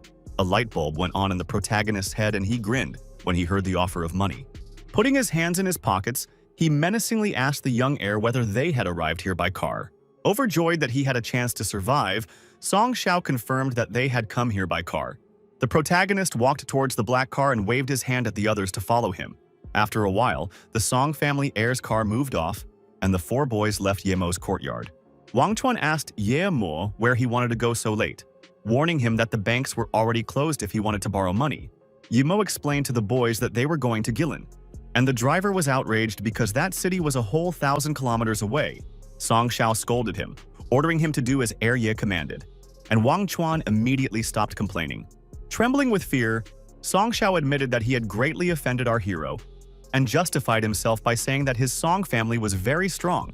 The young heir warned that our hero would not be able to escape from him, even if Ye Mo went very far. Ye Mo threatened to throw the guy out of the car window because he was chatting again, and Song explained that he meant that they could discuss anything with him. The protagonist ordered them to take out all their cash, and Song Shao remembered how his wife, Ning Qing Sui, loved money. Soon the boys arrived in Guilin. Ye Mo was asked why they came here, and Song was curious where this winding road led. Ye Mu decided to scare Song Shao, and said that naturally this winding road leads to hell. Ye Mo succeeded. Song was seriously scared and asked what the guy was talking about, because all they wanted from him was money. With a demonic smile, Ye Mu declared that he had shown them his kindness, and chosen a place with a beautiful view. Screaming in fear, Song Shao demanded to know what Ye Mo ultimately wanted to do with them. And then our hero extended his hand forward. Instead of hitting, the protagonist touched Song Shao with one finger, rendering him speechless, and did the same to the driver. Wang Chuan didn't understand what was happening. The man couldn't move, he couldn't even speak, and so he lost control of the car. As the car pulled off the road, Song Shuang trembled in terror. He realized that he, the great Song Shaowen, could die right now. A moment later, Mr. Su's black expensive car crashed straight into the concrete barrier, causing a loud roar.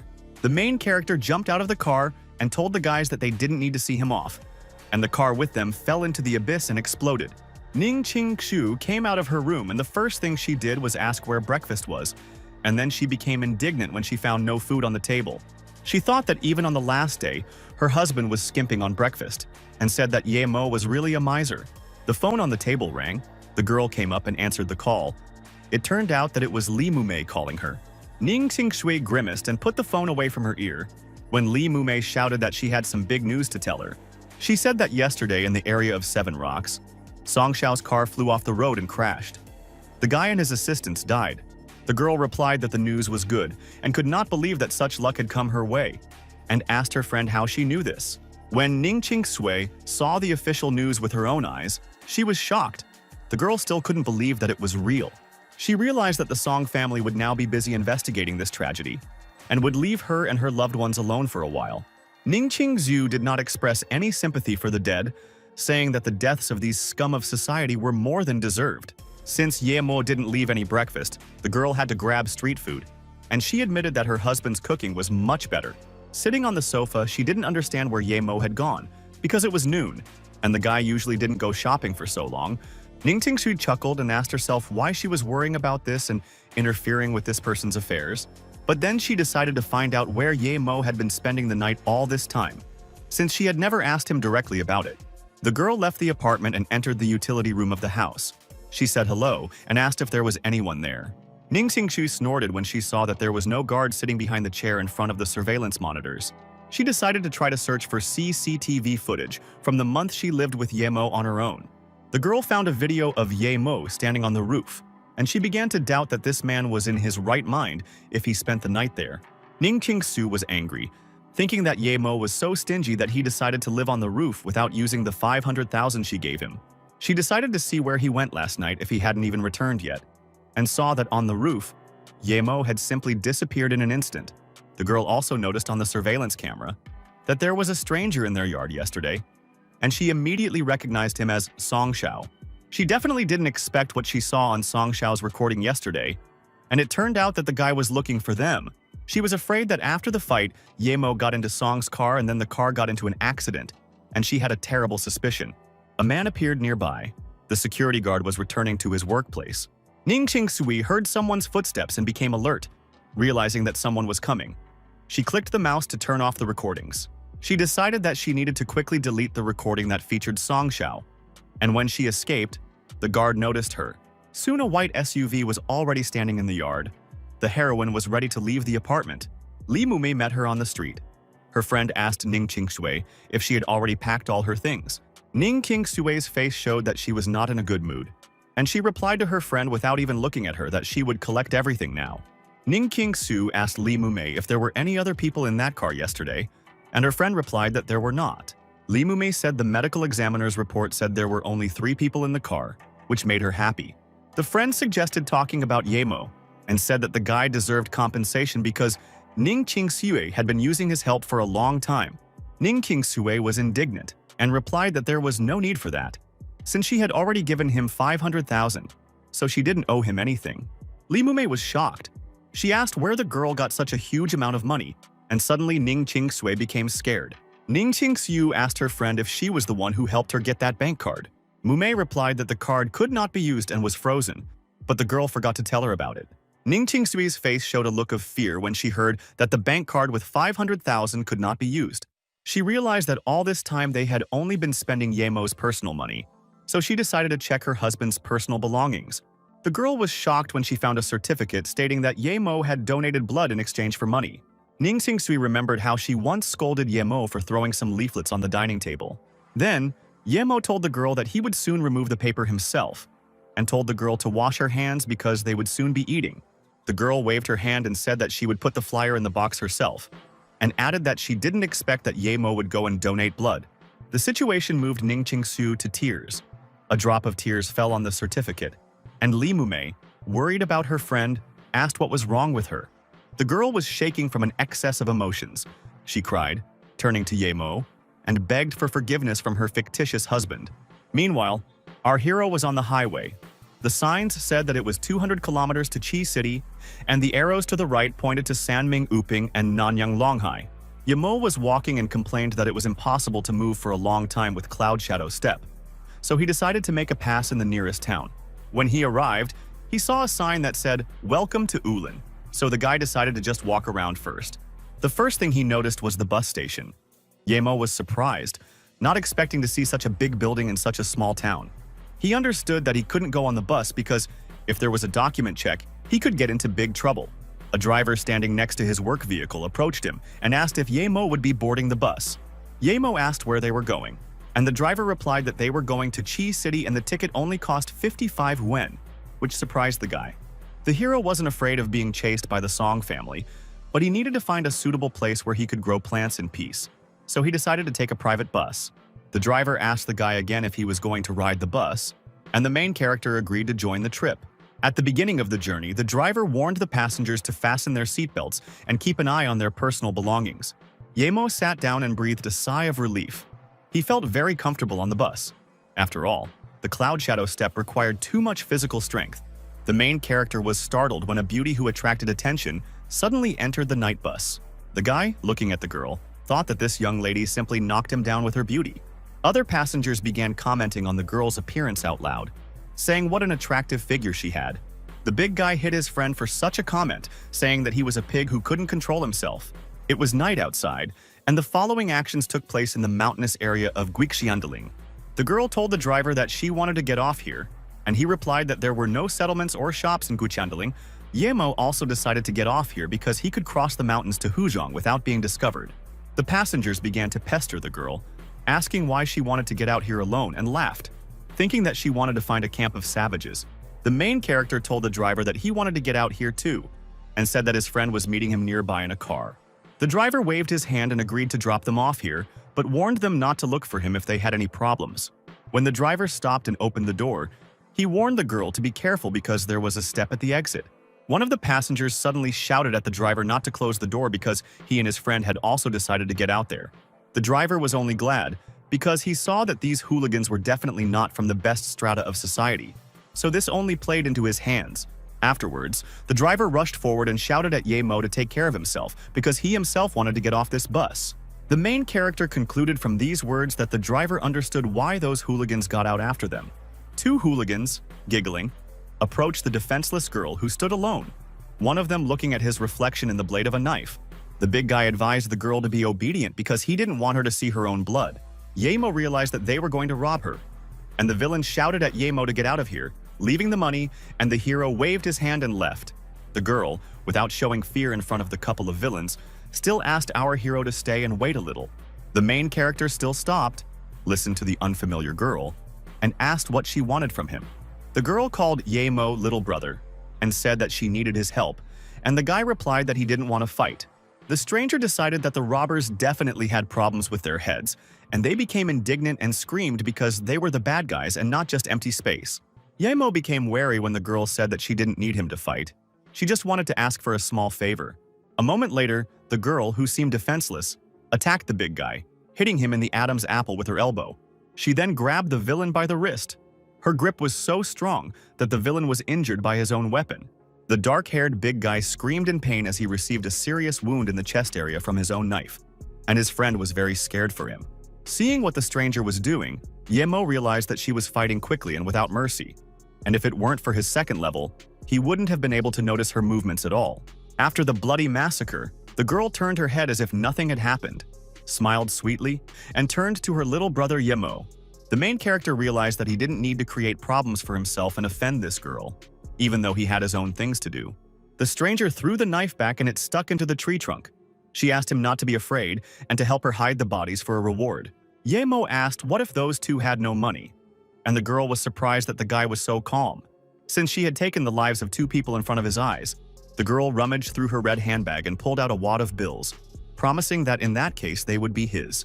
The main character fulfilled the request. Unfortunately, the hooligans turned out to be beggars, but at least he was glad that he took the knife from them. Yemo used his magical powers to create a fireball to burn the bodies and leave them here in the forest. Everything around burst into destructive flames, but then Yemo noticed that there were still traces of the scoundrels left. Afterwards, he regretted that he had not yet reached the third level, because then a fireball would have turned them into ashes, and he went to the exit of the forest. Looking around, he noticed that the stranger was still there. She was hiding behind a tree.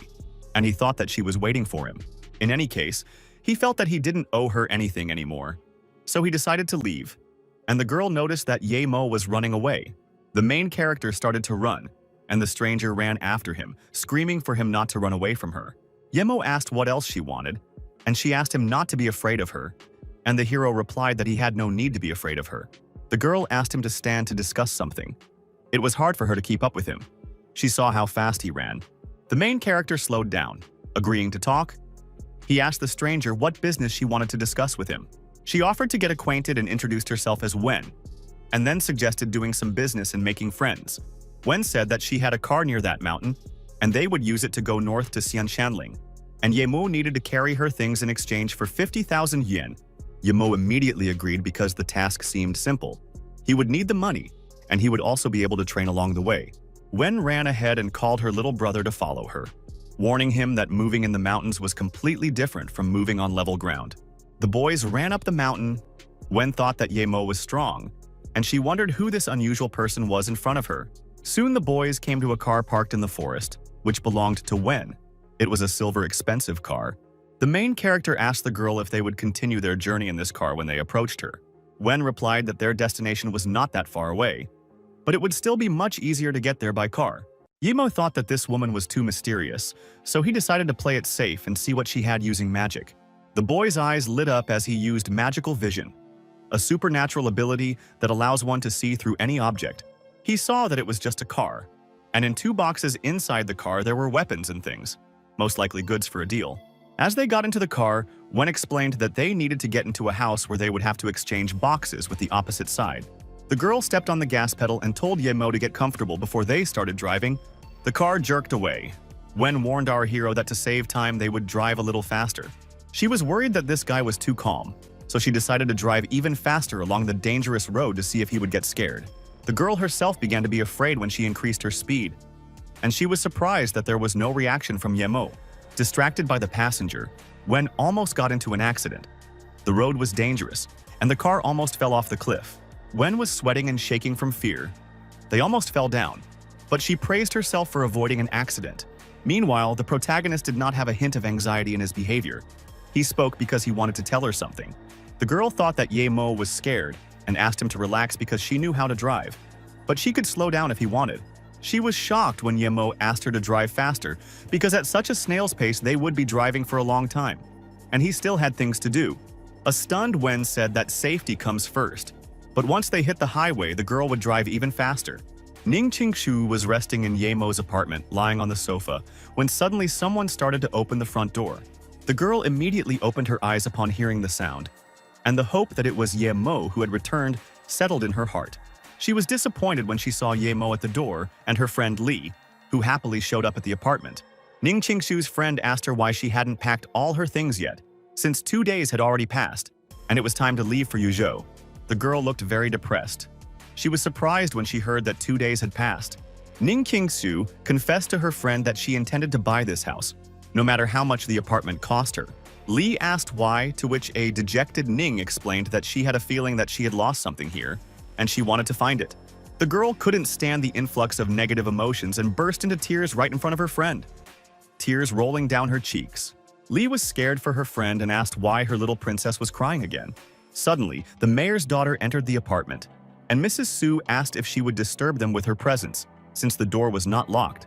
Li Mumei happily greeted Mrs. Su and hospitably allowed her to enter the apartment. The mayor's daughter immediately confessed to the girls that she was looking for Ye Mo here because she had some questions for this guy.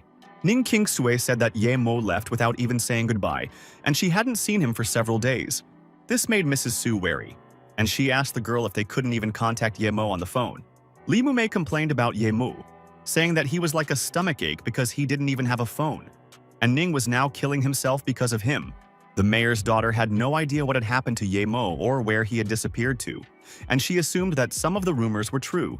When Madame Su was looking for Ye Mo earlier, she heard from the girls that Ye Mo was trying to commit a crime against Yunping. Then Ms. Su stood up for the boy and told the students that Ye Mo was not that kind of person and there was no point in spreading false rumors. The students said that these were not rumors at all, because they themselves saw that the teacher wanted to hit Ye Mo, but he intercepted her hand. They left insulting Mrs. Su because she herself does not understand anything and says that they are spreading rumors. Su couldn't believe that Yemo could do such a thing, but she didn't understand why Yunping needed to deceive her students. She wondered if he really was that kind of person and was just skillfully pretending to be good, or if he had contacted her for his own benefit. Now Ning Qingsui told Su that her marriage to Yemo was a scam, but she still had some debts to him. Ning Qingsui said that she heard that Yemo had recently given Su a bracelet for her birthday, and she doubted that the girl liked it. Mrs. Su perked up when she heard about the bracelet Yemo had given her for her birthday. She again recalled the moment with the female students who insisted that Yemo was a vile person, and teacher Yunping could confirm this. The mayor's daughter trembled as she recalled Yemo. There were conflicting feelings in her heart. She was starting to believe those students. So she agreed to give the bracelet back to its original owner, his wife, and began to remove it from her wrist. But Ms. Su added that the bracelet has special meaning to her, so she is only willing to give up half of it. She took apart the bracelet, removed 3 beads from it and held them out in her palms, saying that she would give the girl only these. Ning Qingzu was in a stupor. She wanted to say something else to Madame Su, but then the woman interrupted her. The mayor's daughter turned around and walked towards the exit, saying that she was leaving since Ye Miu was not there. Halfway there, Madame Su stopped. She wanted to tell Ye Mo's fictitious wife one last thing. The girl turned around and asked Ning to remind Ye Mo of something if he came back, but she didn't explain what it was. Madame Su asked Ning to forget about it and left, saying goodbye and saying that she had already bothered them too much today. The next action took place near the city of Tandu. A sign said that there were 2 kilometers left to go to the town. The main character and Wen were riding in a car. The girl said that there was an alley ahead of them. They would turn there and be there. As they were leaving, Wen said that Ye Mo would carry the big box and she would take the smaller one. And when the guy started rummaging around in the car, she asked what else he was looking for. It turned out that Ye Mo was late because he was looking for his sunglasses. So he put them on and explained why he was late. Wen wondered if Ye Mo was really that afraid of being pursued and ordered him to follow her and obey her orders in everything.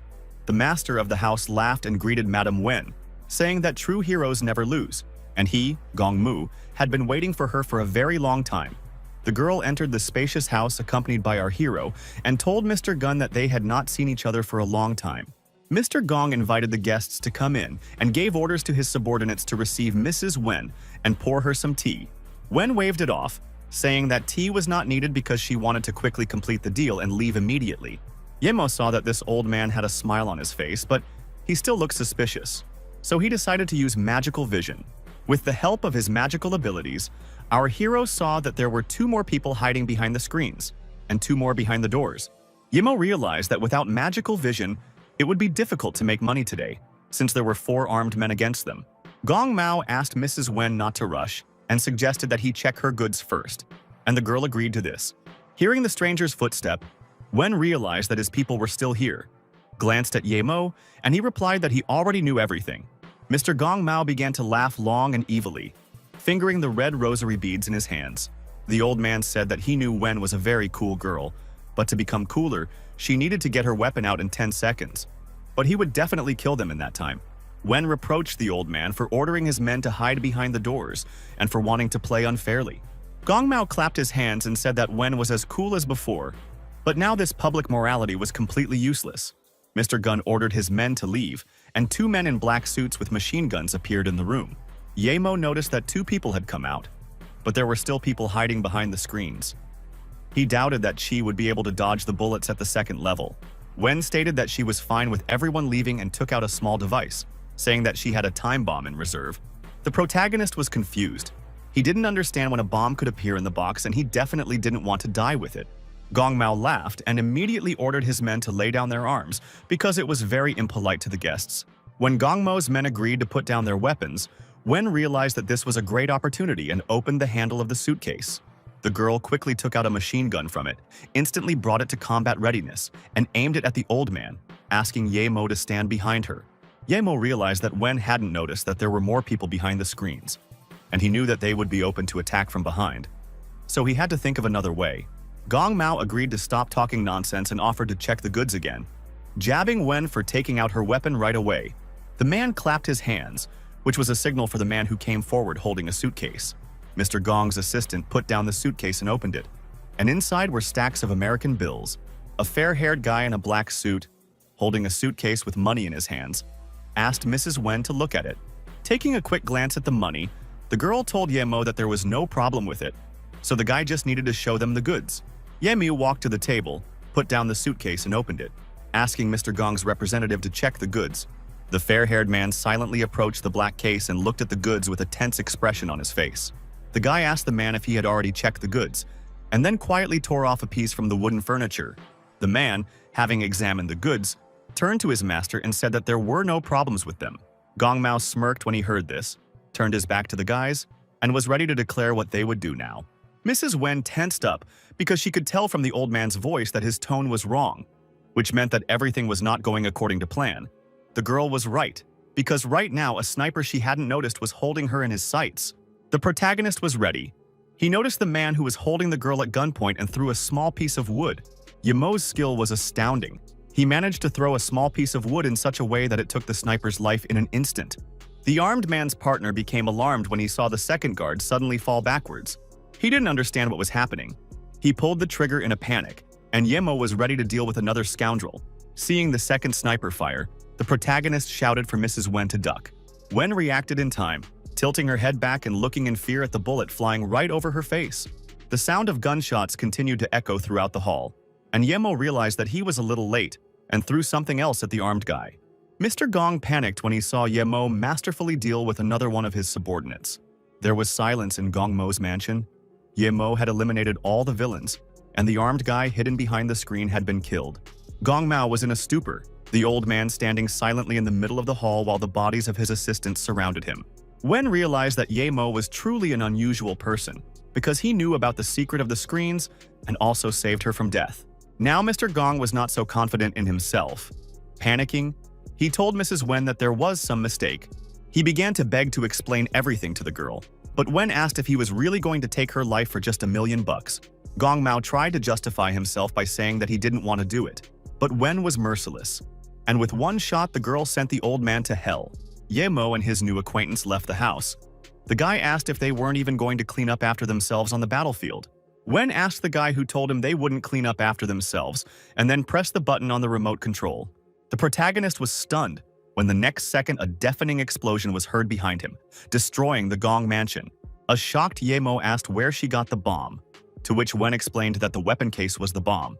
Yemo tensed up. Up until now he had still been in control of the situation, but now he realized that he could get 50,000 in exchange for his life. Back in the car, Wen asked why Yemo didn't fly to Guilin by plane, to which the guy replied that he didn't have an ID. Wen said she would take care of the guy's ID, thanked him, and offered to give him the briefcase, although she doubted he would keep it intact. Yemo replied that the money she had given him earlier was enough, but now he desperately needed an ID. Having stopped, the girl got out of the car and told the guy to wait for her there while she took care of his paperwork. The protagonist was surprised that she actually went to make him a passport, and soon Wen left the police station with a ready document.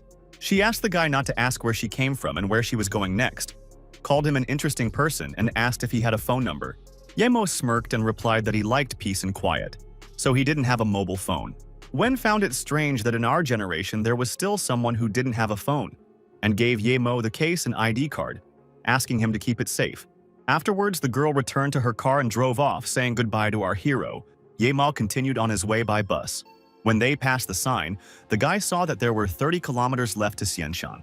He realized that this was a good opportunity to rest, because with a new ID, the Song family would not find him, and Ninghai was 1,000 kilometers away. Walking around Xianshan town, the boy said that he didn't think such a small town would be so lively. Yema bought a pack of nails. He was happy that he could now fix the furniture in his house, and then he turned his attention to the thief. Tossing the pack of nails in his hand, Yemo said that the thief had no skill whatsoever to steal like this. The scoundrel came up from behind and slapped our hero on the shoulder, telling him to get lost because he was looking at them somehow insolently. The protagonist turned an angry look to the big guy and asked the short-haired man if he was looking for death. Before the big man could respond, Yemo attacked him, sending the man flying backwards, crashing into a concrete wall. The beaten man was trembling with fear. He didn't even notice Yemo hitting him. Moreover, an unknown force threw him down, so he decided that this person was definitely strange. The thief, who noticed that his boss had been beaten, became afraid for him and shouted, asking if he was okay. The pickpocket ran up to our hero, holding a knife at the ready, shouted at Yemo and asked how dare he hit his boss. The beaten boss tried to stop his subordinate. He shouted at him not to do it because he was not an ordinary person. A moment later, the thief received a blow from our hero. He flew into the wall, leaving behind cracks, and dropped the knife from his hand. The knife spun and flew high into the sky. The thief screamed in pain, and the boss asked his brother if his wound was serious.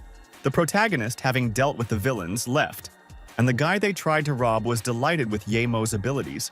The guy in the blue shirt ran after our hero, trying to stop him. Yemo stopped, turned around, and asked what he wanted. He introduced himself as Zhuo Aiguo and thanked our hero. He handed him a business card and asked Yemo for help. Believing that their chance meeting was fate, the protagonist apologized to the guy and said that he was very busy, refusing to fulfill the request. Yemo walked on, and Zhuo Aiguo followed him, talking about our hero's unusual abilities, and offered him any amount of money for Yemo to go with him to Guilin. This interested our hero, because Guilin was on the way, and he could also earn money, so he asked why they needed to go there. Zhuo Aiguo explained that he wanted to go to Liushe, a town on the border of Guilin, a restive area where a local indigenous minority lived. The guy said that he had bodyguards, but Yemo seemed much cooler to him, and once again promised to pay him any amount. Yemo replied that he now thought it would be even better for him to go to Liushe, but he didn't need the money. In return, he wanted help with housing. Zhuo Aiguo waved his hands, explaining that Liushe was too dangerous and it was impossible to stay there for long, and advised them to stop in Guilin. This only caused a grin to appear on the protagonist's face, and he replied that a dangerous place meant new meetings and a new road. Soon, Zhuo Aiguo's black car was already racing along the highway. The man and his new bodyguard set off on their journey. Zhuo Aiguo told Yemo that they would arrive in Liushe in an hour, to which our hero replied that they had not seen a single village in 2 hours. Suddenly, the driver who was carrying Zhuo Aiguo and our hero applied emergency braking and the car stopped abruptly. The driver warned his owner, Zhuo, that there was a man standing on the road in front of them who was blocking traffic. Zhuo tensed up, complaining that he had no peace from the robbers today because he thought they had run into villains again. The boy and girl were talking to the robber. The young man politely asked him to let them go because they had already given him the money. The robber let the guy go but told the girl to stay. But the young man did not agree to leave the girl there. In a second, the robber put a gun to the guy's forehead and said that he would count to 5 for him to leave, and the terrified man immediately agreed. The young man immediately got into his yellow SUV and drove away, leaving the girl alone with the robber. Now the robbers turned their attention to Zhuo's black car, and the villain ordered the people in it to go outside to Daddy. Yemo asked the driver who these people were, and he said that they were thugs from the 13 Taibao gang, and that this was their point where they caught travelers, robbed them, and killed them. The main character realized that he was dealing with bad guys, so he asked to be assigned to deal with the villains. One of the gang members approached the car with a gun and told them to get out of it quickly if they didn't want to die. And then Yemo started to open the door. Zhuo Aiguo climbed out of the window and advised Yemo to be careful because they had weapons. But our hero calmly walked towards the robbers, keeping his hands in his pockets. Yemo walked closer to the bandits and asked Daddy what the thief wanted to call himself, what he wanted from him when he got out of the car. The bandit only became even more angry at Yemo's behavior. He pointed his gun at the freak and asked what he was talking about. And in response, he saw the demonic gaze of our hero. A moment later, the villain received a crushing blow to the solar plexus. The rest of the thugs noticed this mess and screamed, not understanding what kind of guy had just beaten up their partner. Before they had time to come to their senses, our hero was already running towards them at incredible speed to deal with the rest. Noticing this, the bandits from the 13 Taibao began to shoot at Yemo, but all the bullets they fired missed. The main character deftly avoided all the bullets. He jumped up in time and disappeared right before the eyes of the thugs. One of the bandits was shocked when he saw that our hero had disappeared in an instant. In just a moment, he noticed Yemo jumping towards him, covering a large distance in a split second. Before he could react, the thug received a strong punch to the face, and his cheek was crumpled into an accordion. The second bandit tried to get rid of our hero by shooting at him, but it didn't work because Yemo had disappeared again. This guy saw Yemo's face in front of him in an instant. Our hero's eyes were emitting a dark red light, and then a bang was heard. Something crunched, and the second bandit also received a blow from Yemo. He dropped the gun from his hands and flew back. The girl who was standing nearby screamed in delight. She was shocked at how strong Yemo was. Zhuo was delighted by Yemo's ability. He saw that this guy had really cool skills, and when he got out of the car, the girl recognized him. The girl was very happy to see Uncle Zhao. She started shouting at him and waving her hand so that he could see her. Zhuo approached the girl and asked if she was okay. The man was clearly worried about her. The man introduced the girl to our hero. He said that she was journalist Xiao Lei, a friend of his niece Zhao Ying. He asked Xiao Lei what she was doing in a small town like Liushe, since the place was full of scumbags. The girl replied that she had heard that tourists often go missing here, so she came to investigate. Uncle Zhao suggested that she wait so that they could leave together since it was dangerous to travel alone. And Xiao Lei glanced at Ye Mo. Someone called Ego. He picked up the phone and was told that Manager Fang had been waylaid by the 13 bandits to take away their goods. Zhuo was very worried and asked Ye Mo for help, telling him everything because this product was very important to him. Ye Mo drew the man's attention to the bandit who was lying nearby and begging for help, believing that our hero would finish him off. The protagonist said that it seemed like they left one of the bandits alive, which meant he could show them the way. The guy was delighted. He suggested collecting a full set, since these bandits were just a mistake of nature. But Zhuo was not delighted. He suggested calling for reinforcements. After some time, Uncle Zhuo's black car had already arrived at the city, and the man announced that they had arrived in Lushi City. He said that recently all civilians were evacuated from here because of the war, so the state did not monitor the territory, and scumbags settled here.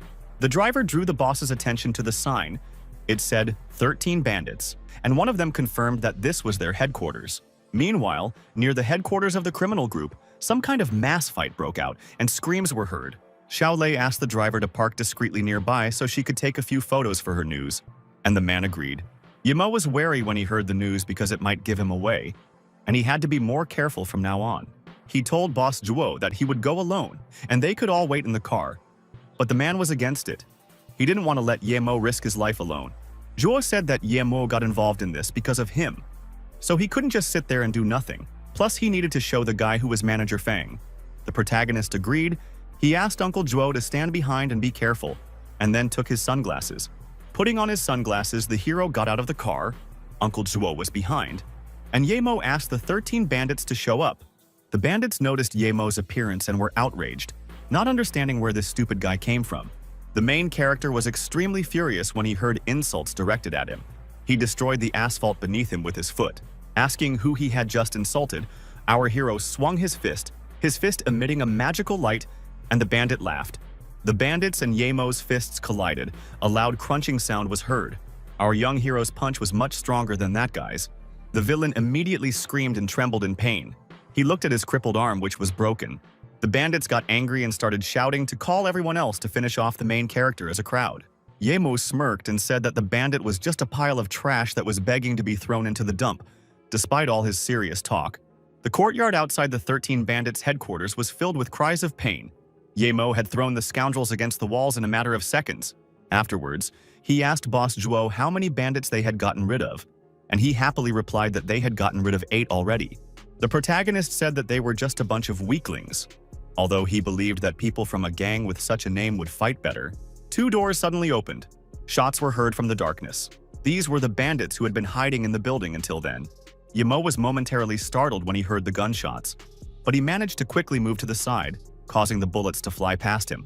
In response, the main character jumped up and threw several nails at the villains, which flew straight to the target. A few small nails were enough to get rid of the remaining bandits. The armed men screamed in pain. Uncle Zhuo was astonished. He admitted that it was amazing, and he was very lucky to have met Brother Ye Mo. A surviving bandit came out into the street. He asked to let them go, admitting that they were surrendering, and offered to take everything, just not to kill them. Without saying anything, Ye Mo went inside and called Boss Zhuo to follow him, saying that they needed to return the goods and free the hostage. Ye Mo took off his glasses and warned the bandit that they could kiss their lives goodbye if he saw them wandering around the city's districts. The protagonist became wary when he sensed that an unknown object inside the building was emitting powerful spiritual energy. After entering, Ye Mo realized that the spiritual energy was coming from the red box that was on the table. When he opened the box, he saw that there was a purple heart vine inside. He was shocked because he didn't think he would come across it here. The guy knew that this thing was really useful for training, and he was surprised by the find. Because the spiritual energy of this world is limited, they soon found Manager Fang, who thanked Ye Mo for saving him and asked Zhuo why Loza was so important that he would risk his life for her. Zhuo said his son had suffered complications with his brain development, and a traditional medicine doctor advised him to find the plant to save the child. Yema shocked Zhuo when he said that he knew of this plant, but it would not help his son, but would only make his condition worse. When Zhuo asked how Yemo knew this, the boy waved it off, saying that it was a long story. But he could help his son if the man gave him the vine. The worried father asked Yemo if he could really cure his child, to which the boy replied that of course he could. Zhuo knew that brother Ye was a serious fighter and would still take the plant if he wanted to, so it was unlikely that he was lying now and would really be able to save his son. The man happily agreed to give Yemo whatever he wanted and declared that he was now forever in the boy's debt. Manager Fang said that this was not a place for casual conversation, so it was worth going up to the Pudao Association to continue the conversation there. Meanwhile, in Yanjing City, at the Song family headquarters, a man put out a cigarette and asked how the investigation was progressing. The subordinate reported to the master that they had used all their levers of influence and asked to see what they had found out. Showing the map, he said that the young master had arrived in Hefeng a week ago, and then went incognito to Ninghai with Fa and Wang Chuan.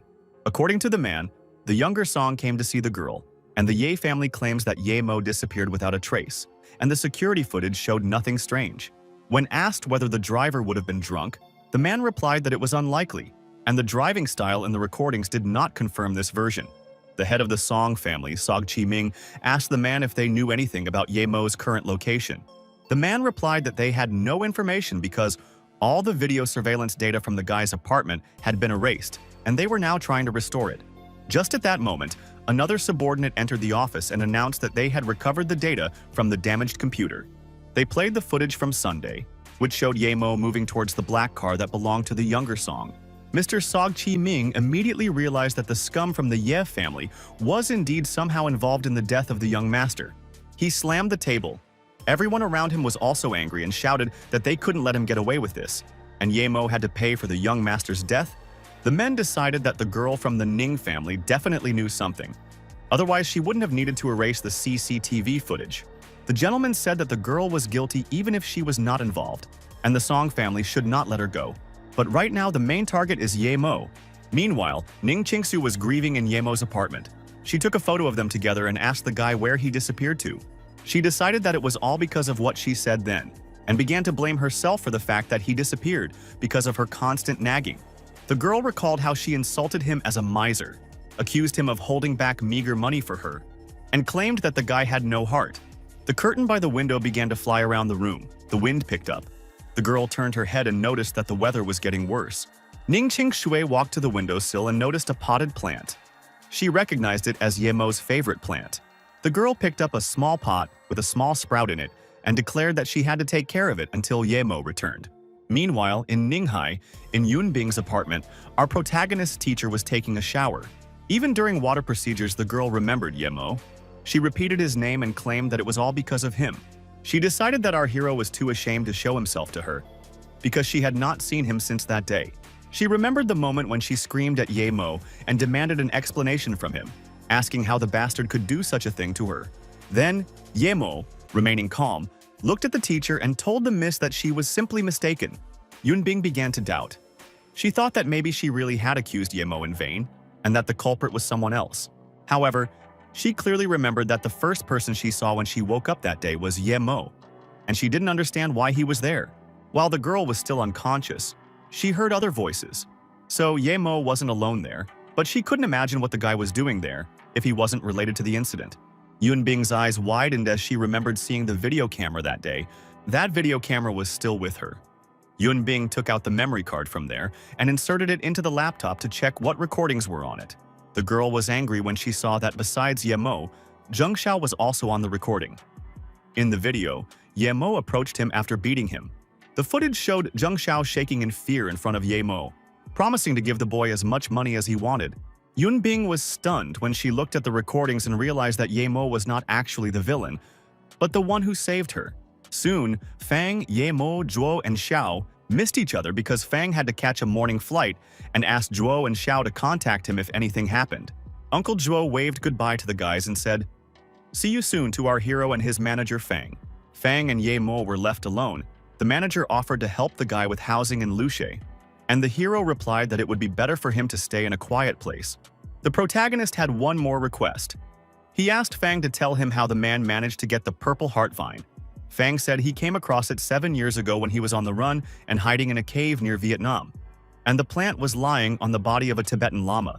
He said that the vine was securely locked in a box, and he didn't know what it was, but the plant looked valuable. So he took it and later arranged a funeral for the monk. Yamo asked the man if he remembered where the old man was buried, and Fang replied that he even had a map with the exact location of the grave. As night fell outside, our hero went to the backyard to plant a plant, and as a last step he patted the soil with his palms. He let out a sigh of relief when he finally finished, and hoped that the land here was suitable for growing large stalks of silver heartgrass. The guy wondered what he should do during this time, since the seeds would only sprout in a month. At first, Yamo thought that this world was completely simple, but he was wrong, because Wang Shu and Wendong were people with abilities. He decided to check the burial place of the Lama to find something useful there that could help him advance in his training. Soon, in a forest near the border with Vietnam, a crowd of people ran, searching the area. The leader ordered them to speed up. The leader ordered the soldier to go that way because the guy they were looking for had injured his leg and couldn't run far. The soldiers searched the forest. They were ordered to check under every stone, and in the meantime, the one they were looking for was hiding nearby behind a tree. The soldier was very worried because he was almost discovered, and then became wary when he smelled a strange smell. Meanwhile, our hero was sitting nearby by the fire. Something was boiling on the fire, which was emitting a strange aroma. Yamo caught an animal in the forest and began to cook it over a fire to have dinner after a hard day.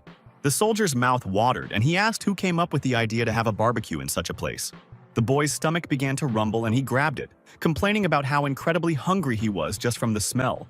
One of the soldiers, noticing someone, immediately shouted to the captain, declaring that there was someone in that direction. The guy they were looking for immediately became wary when he heard his voice and thought he had been discovered. The soldiers ran forward, thinking they had found the fugitive, but our hero was there, and they asked him if anyone had run past here. The main character was indifferent to the appearance of the crowd of soldiers. Looking at the fire, he answered the guy's no. The soldier took out his gun, indignant at the tone in which Yamo responded to him, and asked if he wanted to try the weapon. He pointed a gun at him and began to threaten that he could leave a bullet hole in him, which greatly angered our hero. The soldier who was being searched for became worried about Yamo. He saw that this guy was in trouble. The soldier who threatened the protagonist pulled the trigger so that his threats would not seem like empty words. The wanted soldier immediately ran out, shouting for them not to touch the civilian, and the serviceman replied that he would now send them both to meet their forefathers. Yamo's eyes flashed with a red demonic light as he declared that he hated it when someone threatened him with a gun. He dealt with the villains with one blow of his knife and said that Wendong's dagger felt surprisingly good in his hand. The wanted soldier was stunned. He did not understand what had happened and why two Vietnamese were suddenly dead. The guy was horrified when he heard a demonic voice behind him asking if it was true that he was not on the side of those guys. The soldier, who was on the run, was so afraid of the unknown that his legs began to tremble. The young man could not cope with his emotions. They overwhelmed him so much that he began to lose consciousness. A moment later, the soldier passed out and lost his balance, falling to the ground. The protagonist saw this and immediately assumed that the soldier passed out because he lost a lot of blood. When the soldier woke up, Yamo told him what had happened and how he had healed his leg with spiritual chi, and also suggested that he eat a rabbit leg to restore his strength. Falling to his knees, the boy confessed that his squad had fallen into a trap, and that he was the only one who had gotten out, and began to beg Yamo to help him save his squad. The protagonist apologized to the soldier and said that he would be glad to help, but now he was busy looking for one thing. Then the soldier offered him the help of his detachment, stating that they knew the area well and that they would find it faster. Yamo realized that this way they would save the soldier's friends and also get rid of a bunch of assholes, so he suggested that they go and not waste time. As Yamo moved through the forest, he asked the boy how much longer it was to go, to which the soldier replied that his unit was just beyond that hill. Soon they came to a cave. The soldier announced that his unit was in that cave ahead. On it was the inscription Hanchang Cave. He said that they were ambushed here after completing a mission, and now his squad is trapped. The protagonist remembered that Fang had told him about the Hanchang Cave the day before. The guys heard shots. The soldier became wary and said that if they were lucky, they would manage to find him and his fellow soldiers alive. He said that they were attacked by about 12 people, and now there are 5 or 6 of them left, and they probably broke through the defense now. Yamo said that he would go ahead and scout out the situation, and asked the soldier to wait here, after which he instantly disappeared and appeared on the ledge. Our hero decided to use his divine sense to look around, because there were too many blind spots in the forest. Using it, Ye Mo saw that there were 10 people in ambush, much more than Guo Qi had expected, but it was gratifying that they were gathered in one place. Suddenly, something whistled over the boys' heads. It was a large grenade that the Vietnamese were using. Then there was a deafening explosion, and the space in the forest was filled with thick and acrid gray smoke. Guo Qi panicked. He shouted that the enemies were attacking and expressed his hope that our hero was okay. The attack didn't make the main character worry. He was only glad, because the use of a smoke grenade was a great chance for him. Despite the acrid smoke, Ye Mo ran forward because he wanted to take the chance to attack the enemies without being noticed. Armed Vietnamese soldiers went forward. The commander gave them the order to break through to the enemy rear. The leader then gave orders to his subordinates to watch their positions and beware of traps. Meanwhile, the main character deftly pushed off the ground and jumped up, after which he launched a handful of nails at the Vietnamese. They crashed into the enemy soldiers and eliminated them. Ye Mo saw that he had gotten rid of 2, and there were still 8 left. The soldiers realized that they were under attack. One of them shouted that the enemy had been detected at 12 o'clock and was rapidly approaching. The commander gave the order to open fire, aiming at the black spot, the silhouette of a man who was visible in the thick smoke. The protagonist dodged these bullets and jumped up again to launch a new batch of nails at the enemy soldiers. This time our guy was able to get rid of 2 enemy soldiers again. Small nails were enough to eliminate them. The shots at the dark silhouette continued. The captain ordered to open fire again and get that bastard. Now Ye Mo was injured. One of the bullets hit the guy because many soldiers were shooting at him with machine guns. The guy realized that these people were professionals compared to those bandits, and continued to dodge bullets. After landing, Ye Mo began to lament that the enemy had a strong numerical advantage, and he needed to raise his level urgently. Meanwhile, Guo Qi was worried. He wasn't sure if his squad and Ye Mo were okay after so many shots. Ye Mo emerged from the fog alive and turned to Guo Qi, telling the boy to go with him to get his buddies out of there. Guo Qi was shocked. He asked our hero how he did it and compared him to some kind of deity. The protagonist laughed and replied that it wasn't that bad, but there were many more soldiers than Guo Qi had expected. Guo Qi kept up with Ye Mo and demanded that he tell him how he managed to do it. And our hero asked why he was chatting instead of saving his guys. Meanwhile, one of Guo Qi's squad was sitting in the cave and talking about how grateful she would be to her lucky stars if Guo could escape safely. The others asked the girl named Wang to hold on and said that brother Guo would definitely come back to save them. Wang replied that it didn't matter. At worst, she would take the bastards with her, so Fang Wei and the captain should leave if anything happened. Guo Qi entered the cave and began shouting words to the guys in the squad. He asked them to come out because he had brought reinforcements. The guys from Guo Qi's squad were stunned when they heard someone's voice. They immediately recognized it as the voice of their comrade. One of them started waving his arms and shouting loudly for Guo Qi to find them in the dark cave. Guo Qi finally found them, approached the boys and asked if they were okay, to which they told him that only Wang was wounded in the leg. The soldier asked Guo Qi how he got here and which of the troops was sent to help them. The guy was clearly surprised. Guo Kai said that it wasn't a squad that came to the rescue, but a savior, a young martial artist who kicked the enemy's asses.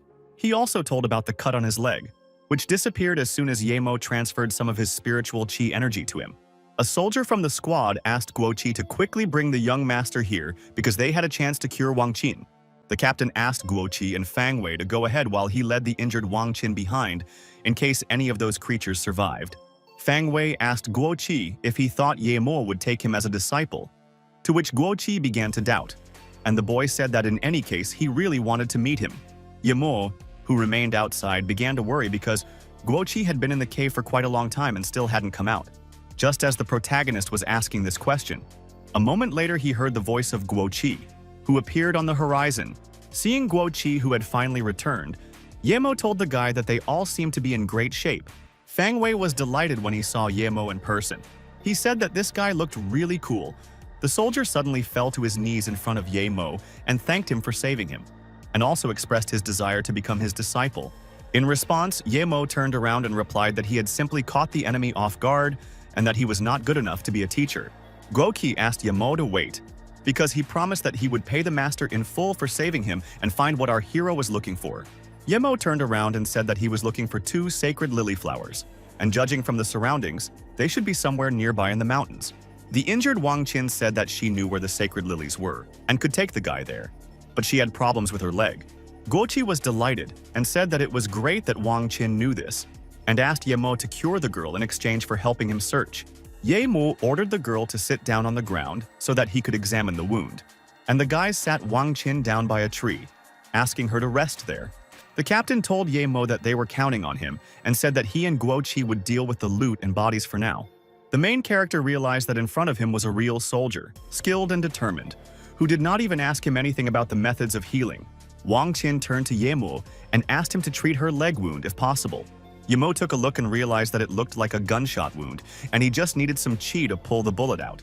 When Yemo hesitated because the wound was in a sensitive area, Wang Qin asked the guy why he was staring at her and asked him to treat her again.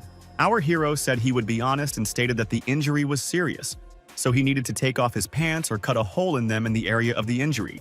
A deep blush appeared on Wang Qin's cheeks, and she opened her eyes wide in shock and embarrassment when she heard that she had to pull down her pants. The protagonist said that he knew that it was a little uncomfortable for the lady and promised to come up with something else. The girl said that everything was fine and she was ready to undress, but she was embarrassed, so she asked Yemo to turn away for a while. Yemo turned away and soon asked if Wang Qin had finished, and she replied that she had, and asked him to start the treatment. The young man felt noticeably awkward, even though it was a medical procedure. He felt uneasy in front of the girl. The protagonist grabbed Wang Qin by the thigh, where she was injured, and began to transfer his chi energy to her. The girl opened her eyes wide as Yemo began the treatment process, and she was shocked by the sensation. It seemed to her as if a gentle warmth was spreading throughout her entire body, and the bullet that had been stuck earlier was being pushed out on its own. Wang Qin closed her eyes. The treatment process was very pleasant. She felt no pain or discomfort. The protagonist smiled when he easily managed to remove the bullet from the wound. He took it and showed it to the girl. When Wang Qin opened her eyes, she asked Yemo if Sir had managed to heal her injury. Yemo in turn asked Wang Qin what a girl like her was doing in the army, and in a combat unit at that. Wang Qin said that her grandfather and father were military men, and she had been interested in this since childhood and worked hard to get into the Falcon Squad, but had already been a burden on the team several times. She picked up a wooden comb and began to carve something on it with a knife, telling Yemo that she would give him the comb with her number on it. After standing up, the girl suggested that they go on a journey so that she could take him to the sacred lily, and Yemo agreed. Wang Qin walked with trembling legs. Yemo said that her wound was not completely healed yet, so he allowed her to hold on to him. Yemo asked how she knew where the lily grew, to which Wang Qin explained that it was a coincidence, and she just stumbled upon them while they were hiding in the ravine. The girl said that these plants looked very unusual, and then she opened her eyes wide, remembering that she had forgotten to tell Sister Lin something. She shouted to the captain that her leg was fine and would be back soon after taking Yemo to the lily. And Lin was shocked that Wang sounded so cheerful. Fang Wei asked Captain Lu if Yemo had just taken Wang Qin away and assumed that his eyes were deceiving him. The captain replied that his eyes were fine and the boys would be back soon. But Fang Wei continued to claim that it was a miracle that their Snow Queen allowed a stranger to hold her hand. Guoqi said that Yemo was a polite and valiant person, and Wang was usually withdrawn, but it could just be because of the wrong company. Fang Wei was delighted, guessing that their sacred Lily Chi Wan Qin would soon open her heart to someone. The captain was very angry at her subordinate and shouted at him to liven up and that Wang and Yemo's relationship was none of his business. When Yemo and Wang Qin were walking towards the lilies, the girl asked the boy if he thought she was too simple.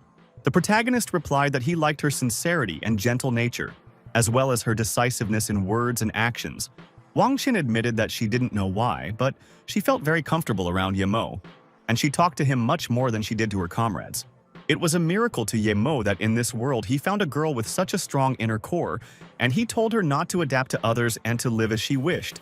The girl perked up when she saw the sacred lilies in front of her, and she immediately reported this to Yemo.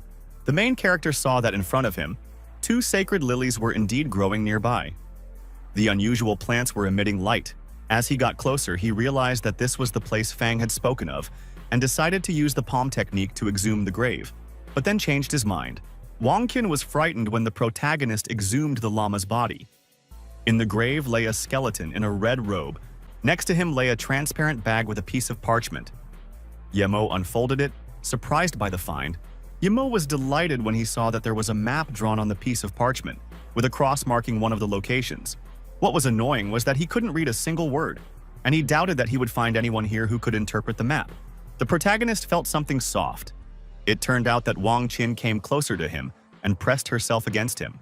She said it was Tibetan, which her grandfather had taught her, and she read that it said Lake Hu and Taklamakan, and then she realized it was talking about the desert.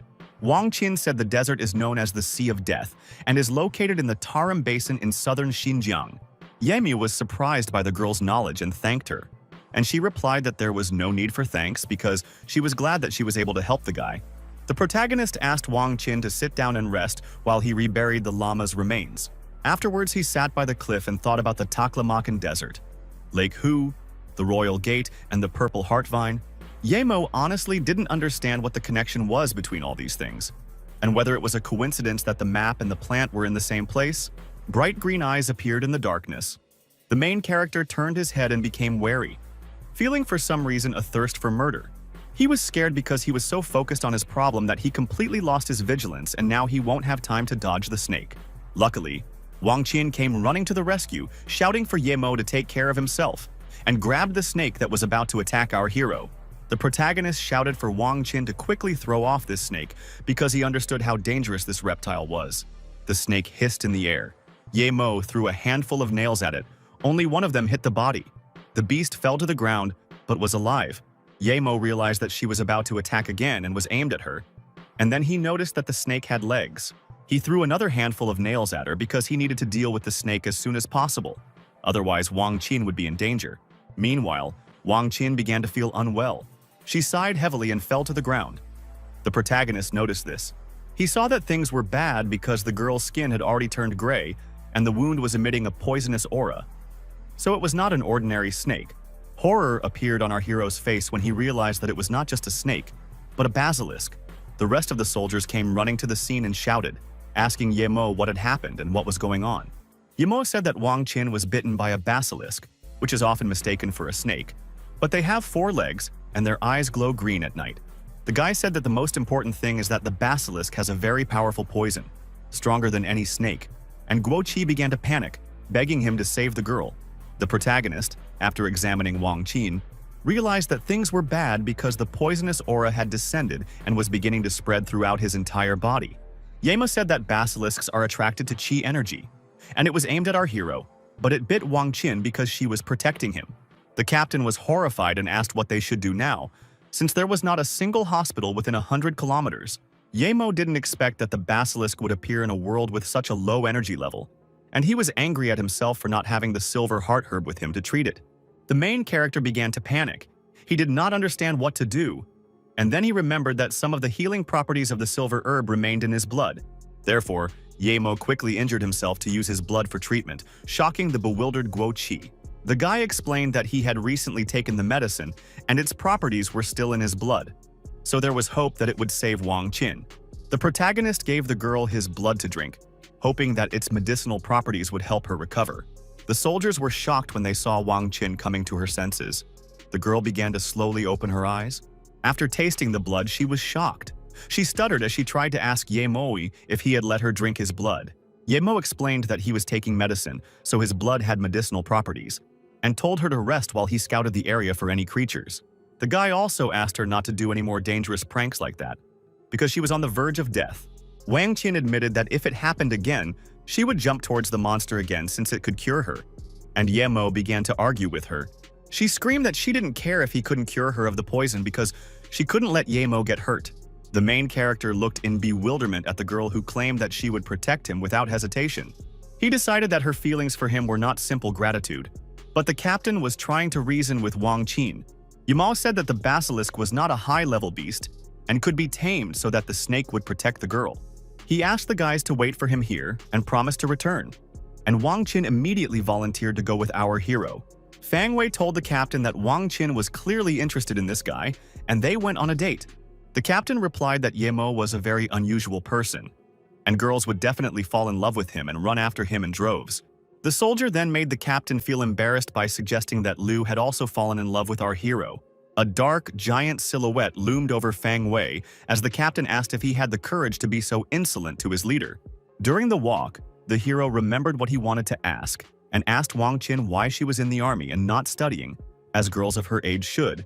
Wang Qin said her family arranged blind dates for her to marry, but she was against it, so she ran away to join the army. Blushing with embarrassment, the girl found the courage to ask Yemo if such an amazing guy like him had a soulmate. Surprised, the protagonist replied that he didn't have a girlfriend, which caused genuine joy in Wang Qin. Yemo hesitated before telling the girl one thing, but he looked into the distance, thinking about something. Afterwards, he looked at Wang Qin and admitted that he had a wife, not a girlfriend. Wang Qin was devastated, with hundreds of questions in her head about what a married guy was doing in such a remote place, why he got married at such a young age, and why God was so cruel to her. Then the stunned girl screamed loudly. She was in shock, asking again if our hero was really married. Yemo said that his wife's situation was similar. One day she came to him with her things and arranged a marriage with him because she was not satisfied with her family's choice. The protagonist said that his wife simply needed help, and he would be happy to help Wang Qin if she needed it. With memories of his master in his mind, Yemo hoped that whoever was currently next to his teacher would lend her a helping hand if she needed it. Wang Qin asked Yemo if everything was okay and suggested changing the topic, regretting that she had started to babble too much. The protagonist became wary, his eyes glowing blue when he heard suspicious sounds in the forest nearby. Using his magical vision, Yemo saw in the bushes the same basilisk that had attacked the boys the day before. Yemo immediately filled his palm with qi to subdue the creature. He realized that the basilisk had been watching them from the shadows all this time. He didn't think that the basilisk could be so cunning, and he understood that he couldn't attack the beast now, because there was a girl nearby, and it was dangerous. Our hero had an idea. He suddenly grabbed Wang Qin's hand and dragged her along. The girl was surprised and blushed. The basilisk watched its victims, and Wang Qin asked Yemo where they were heading. The magical beast looked at the couple intently, and then decided to attack, hissing and opening its mouth. The protagonist turned around and looked at the beast with a wary gaze. Noticing that the basilisk intended to attack them, Yemo took advantage of the moment, quickly approached the snake and grabbed the basilisk by the throat, not giving it a chance to attack. The boy asked Wang Qin to bite her finger quickly because it looked like the beast was calling the others to help. The girl began to stutter in fear, but replied that she understood everything, trying to quickly follow Yemo's instructions. Charging his finger with qi energy, Yemo smiled evilly and told the basilisk that he would now teach it a little lesson. The basilisk was frightened, but was helpless in Yemo's hand. A blue streak of light wounded the beast. It opened its mouth. Yemo ordered the girl to quickly drop a drop of her blood on the top of the snake's head, and Wang Qin agreed to do so. A few small drops of the girl's blood fell directly onto the wound on the basilisk's head and immediately began to affect it. Meanwhile, our hero took out a magic symbol and recited a spell, dividing the heavens between the sun and the moon. And even the gods will not be able to reverse this. The boy placed the seal on the top of the basilisk's head to make his spell against the magical beast work. The magical snake began to emit a blue aura. It closed its mouth and fell silent, but nothing else changed about it. Wang Qin also noticed this and told the protagonist that she did not see any changes in the basilisk. But a moment later, everything changed. The basilisk opened its eyes wide, as if everything in its mind had turned upside down. Yemu loosened his grip, and then the snake, which was no longer so aggressive, began to calmly slip out of his hand. Wang Qin was frightened and screamed, telling the boy that the basilisk was crawling towards her. The girl was horrified to see the basilisk crawling on her, but the beast did not want to attack. It was friendly. The soldier was shaking with horror and screaming. She asked the protagonist if he was sure that the basilisk would not bite her. Yemo asked her not to be afraid, because the basilisk, having absorbed her blood, recognized the girl as its master, and now it would attack anyone at her command.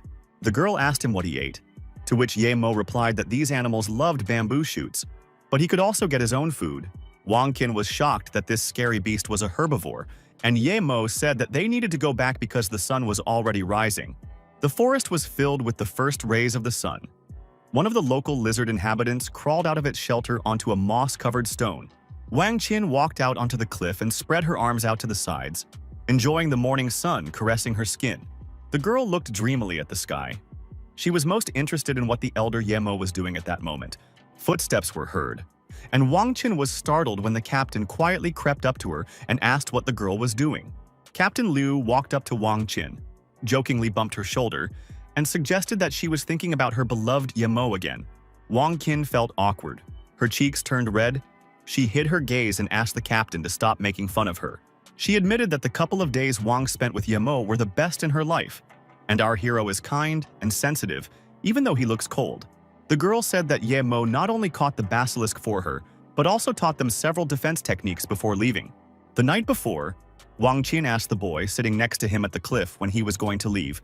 Ye Mo then responded, shocking the girl that her wounds had already healed, and he had been here for a long time, so he wanted to leave tomorrow morning. The girl, blushing from embarrassment in front of the guy, finally asked Ye Mo to always carry her number scratched on the comb with him. The main character also felt awkward. He looked at her, blushing a little, and asked her to take care of herself. Now the captain, after listening to Wang, said that her beloved Ye Mo was a man with a capital letter, and made her happy by promising to talk to her superiors so that Qin could get a vacation and visit Ye Mo. Meanwhile, a scream arose in one of the mansions, and Brother Nan was informed that there was a problem. The Vietnamese and Filipinos were heading there. The boy told the boss that the gangs were hostile, so Brother Nan had to come up with something. Brother Nan became angry at his subordinate's panicked mood, and he loudly slammed the table and shouted, telling him to calm down. Nan stated that their Pudao association had held a firm position in Liushe for years. They were not weaklings, and they had also taken control of the remnants of the 13 bandits. Fang ordered Shido to deal with the gangs. The guy in the red bandana turned to the brothers, offering those who wanted to fight to come with him. Many strong guys in t-shirts happily agreed to join Shido. They were ready to destroy the gangs. Shido stated that they were stronger than ever, with all the assets of the 13 bandits, so they had no reason to fear the Vietnamese. The guy who came to report disagreed. He said the Vietnamese sent a lot of people and the Filipinos were well armed. Brother Nan pulled out a pistol and shouted that it was just wonderful that they were well armed, and offered to entertain their guests. When Fang Nan came out of the house with his subordinates, they saw the gang of Vietnamese and told the gang that they were not welcome there. The leader of the Vietnamese, approaching, said that they dare not underestimate the Pudao Association, which captured the 13 bandits, so they would not come in a small group. Shido asked the Vietnamese who was coming to visit with a bazooka and assumed that they were going to rob the place. The guy holding the bazooka laughed and said they took it to show their respect. He laughed evilly, shouting that the association would have to accept this gift whether they liked it or not, and fired the grenade. Shido's expression turned to horror as he saw this. Luckily, the projectile flew over the heads of the boys from the association. A second later, there was an explosion. Concrete fragments flew everywhere. Fang screamed because these were living quarters. Running forward to fight back, Brother Nan shouted that Liushe was no place for the mayhem of a gang of Vietnamese. The Vietnamese leader ordered Tank to take care of Fang for him, and not to be too cruel. And he asked if Nan's arms could be broken. Fang Nan was furious with the gang of Vietnamese. He attacked them with his fists, demanding that they not be insolent. The association boss jumped off the ground with a scream to attack Tank, and a fist fight broke out between the two. The Tank from the Vietnamese gang tensed up because Fang's blows were fast, and Nan screamed, asking if the guy wanted to break his arms. The man moments later landed a successful punch to the face of a Vietnamese gang member. Shido was delighted with how skillfully Nan beat the guy. The others also cheered for their leader, shouting for him to crush the Vietnamese. The Tank still stood firmly on its feet after Nan Fang's strike. It wiped its mouth and snorted, calling its enemies a bunch of idiots. Shido gave orders to the boys from their association to drive the gang of Vietnamese and Filipinos out of Lush. The enemy gang froze in place when they saw a whole crowd of angry big guys running towards them. Seeing the Pudao Association advancing, the leader ordered everyone to retreat, and the gang fled in the opposite direction. Shido was glad when he saw that those scoundrels had lost their nerve, and he ordered his boys to run after them, not wanting to let them go. Meanwhile, Nan Fang tensed up. He didn't understand why they retreated without a fight, and suspicions crept into his mind. Realizing what had happened, the leader shouted at Shido not to pursue the Vietnamese because it might be a trap. Nan Fang's suspicions were correct. It was indeed a net-shaped trap that was already falling on the boys. The target of the trap was Shido. The guy in the red bandana did not yet understand what was happening and did not notice the net. When the net was triggered, Shido screamed, not understanding where this trap came from, and began cursing the gang of Vietnamese scum. The Vietnamese leader, smoking a cigarette, laughed and said that the Pudao Association was indeed full of idiots. Shido, who was covered by the net, told Nan to go away and not think about them, and the Vietnamese Tank stepped on top of the man. Nan began to argue with Tank, who claimed that the association had only grown because of that mysterious guy named Ye Mo. The leader of the Vietnamese heard that the guy's last name was Ye, and said that this brat had deprived them of their annual supplies from the 13 bandits. After taking another drag, the Vietnamese boss told Nan Fang that, frankly speaking, there were still some idiots in his group. He pointed to one of the association and said that thanks to him, they were able to prepare all the traps. And Fang was furious to learn that his subordinate was working for the enemy. The guy asked Nan Fang not to blame him, because after moving to Pudao, he started losing weight. And the leader yelled at him, calling him a shameless piece of shit. The Vietnamese leader said that today was the last day of the Pudao Association, and ordered Nan Fang to stop looking for the culprits. Nan Fang noticed someone hiding around the corner. He realized that they were Shitu's people, so he decided to distract the gang of Vietnamese. He told the Vietnamese leader that they were admitting defeat and asked him to name the conditions for their release. And he asked Nan Fang where his enthusiasm had gone. The Pudao Association boss said he would agree to any terms if the Vietnamese released his subordinates. The Vietnamese leader looked back when he heard that reinforcements had arrived at Pudao. The news did not frighten the man. He almost laughed in response and took another leisurely drag on his cigarette. The man, exhaling smoke, asked Tank not to rush and give Pudao some time, since they had not noticed that the main forces of the Filipino gang were not there yet. Nan Fang was furious and horrified when he heard from the Vietnamese boss that his men had gone to the temple where Ye Mo lived. The Vietnamese leader laughed and asked Fang what was wrong, suggesting that he was afraid that he would take the life of his champion Ye Mo. Fang knew that his association would be over if something happened to Ye Mo's plants in the temple, and he doubted that our hero had returned there yet. Trembling with anger and fear, Nan Fang said that he was not afraid for Ye Mo, but for his Pudao association and the two gangs of the Vietnamese. Shu Tuo, who was still trapped, shouted at Nan to quickly run to the temple and not worry about them. One of the Vietnamese kicked Shi Tu, screaming at the little bastard to shut his mouth, and Nan Fang became afraid for his friend. The beaten Shituo shouted that they were capable of holding the line. They were not weaklings, so Nan had to go so that nothing would happen to Ye Mo. Nan Fang repeated his friend's words exactly, believed him and obeyed, and then quickly ran into the temple. The man was angry with himself because he had already screwed up quite a bit, and now he couldn't believe that he had forgotten where Ye Mo temple was. The Vietnamese boss was informed that Nan Fang was running away. The man asked to ignore him because he ran alone to his death. At this time, the main character was returning from the forest. He made giant jumps, quickly moving around the area. Ye Mo wondered if the silver heart grass had already bloomed because he needed it to break through to the next level. When the boy flew up to his temple, he was stunned because the building was engulfed in flames. A look of fear appeared on the protagonist's face because his temple was on fire, which meant that the plants he valued were under threat. A fight had already broken out in the temple, and one of the bandits, seeing Nan Fang, punched the man in the face, sending him flying into the wall. The Filipino laughed and said that he wondered what kind of treasure was hidden here since Nan Fang was so fiercely protecting this place. The beaten Pudao Association boss shouted that the bandit would not be allowed to cause chaos here as long as he lived. The remaining bandits ran up to Nan Fang and began to kick the lying man, threatening to send him to meet his creator. The Filipino was surprised to see that there was just a handful of burnt grass there, because he thought there would be something valuable there. The bandit raised his leg in anger, intending to trample the plants while everything around was engulfed in flames. The man didn't have time to do this because Ye Mo had already appeared on the roof and shouted at the scoundrel to stop right now. An angry Ye Mo asked if there were any new places in hell that these degenerates decided to break into his house and destroy everything. Nan Fang, shaking in pain after the beating, apologized to the guy for not being able to protect this place. The Filipino asked Ye Mo if he was the little bastard who had single-handedly killed 13 bandits. The others shouted that it seemed like this brat was strong, so the leader should save his strength while they, the two phantoms of the Filipino gang, had a fist fight with Ye Mo. Two guys ran forward, claiming that they would now send our hero to the ancestors, while their leader stood behind. The protagonist's eyes began to emit a demonic red light. He was ready to fight back against the villains from the Filipino gang.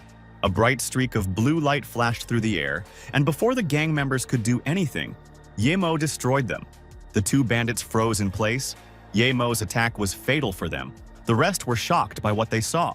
The leader was angry with his subordinates. He asked why they were just standing and watching, and ordered them to deal with this piece of trash. But it was useless, because a moment later our hero rushed like lightning through all the villains and took their lives. The boss of the Filipino villainous gang was so terrified by what he saw that his legs began to shake and he shit his pants. He didn't understand how this was possible, and how our hero managed to kill all his guys in an instant. The protagonist looked at the Filipino boss with his demonic gaze and asked if he had just stepped on his plants. The terrified Filipino said he was sorry and asked to name the price of the plants, promising to compensate him down to the last penny. He didn't have time to finish his sentence before our hero dealt with him. Not wanting to listen, turned around and left, saying that he didn't need it. Nanfang, lying on the ground, laughed, saying that this was what true strength looked like, and praised the heavens that he was on Ye Mo's side and not his enemy. He asked Ye Mo if these plants could be saved, and if there was nothing else to help them, they should first deal with the fire. The protagonist reassured the man, saying that these were actually ordinary weeds that had no value. Nanfang was stunned and asked our hero where the real plants were then. Another person ran up to the temple. It was a guy from the association, who asked Nan and Ye Mo if they were okay. When Nanfang saw his loyal comrade Shutuo running towards him, he was very happy and excited to see him again. The men hugged and the boss burst into tears, claiming that he knew that everyone from the Pudao Association could stand up for themselves. Shutuo had told Ye Mu that after he left, Nan had come into conflict with another major gang in the city. And now the Vietnamese wanted to take away the property of the 13 bandits. Shido also said that the Vietnamese scum abandoned the martial arts master's code of honor and teamed up with the Filipinos to attack. The guy in the red bandana said that Nan knew that these plants were important to Ye Mo, so he rushed here headlong, afraid that the bastards would destroy everything. In response to Shitu's story, Ye Mo briefly replied that everything was clear to him. The boy was holding a handful of soil in his hands, in which there were whole seeds. The protagonist praised the heavens for Fang's ability to protect this piece of land, because if these seeds were destroyed, all efforts would have been in vain. Nanfang said that he didn't even know how to thank Ye Mo for saving him, and promised to give him more comfortable property in the city. Ye Mo replied that he was going to stay here, but the soil was not suitable for his plants and the seeds were dying, so he needed to look for another place. He told Nanfang that he knew he was noble and loyal, and now all he had to do was take the Vietnamese's property. Nanfang promised to change the power structure in the city so that the locals would no longer suffer, and Ye Mo could rest in peace and do his own thing for now. Ye Mo jumped onto the roof and said goodbye. Shitu and Nanfang waved their hands at him and wished him to take care of himself and have a safe journey. Our hero concluded that in this world, silverheart grass cannot be grown anywhere, so there is no point in staying here. The boy understood that he couldn't return to his city right now because he would inevitably run into the Song family. Meanwhile, in Yanjing, in one of the glass buildings, a man asked where that little bastard Ye Mo was hiding. A reporter came and said that they had just received information that a young man who looked very similar to Ye Mo had appeared. The boss ordered to continue.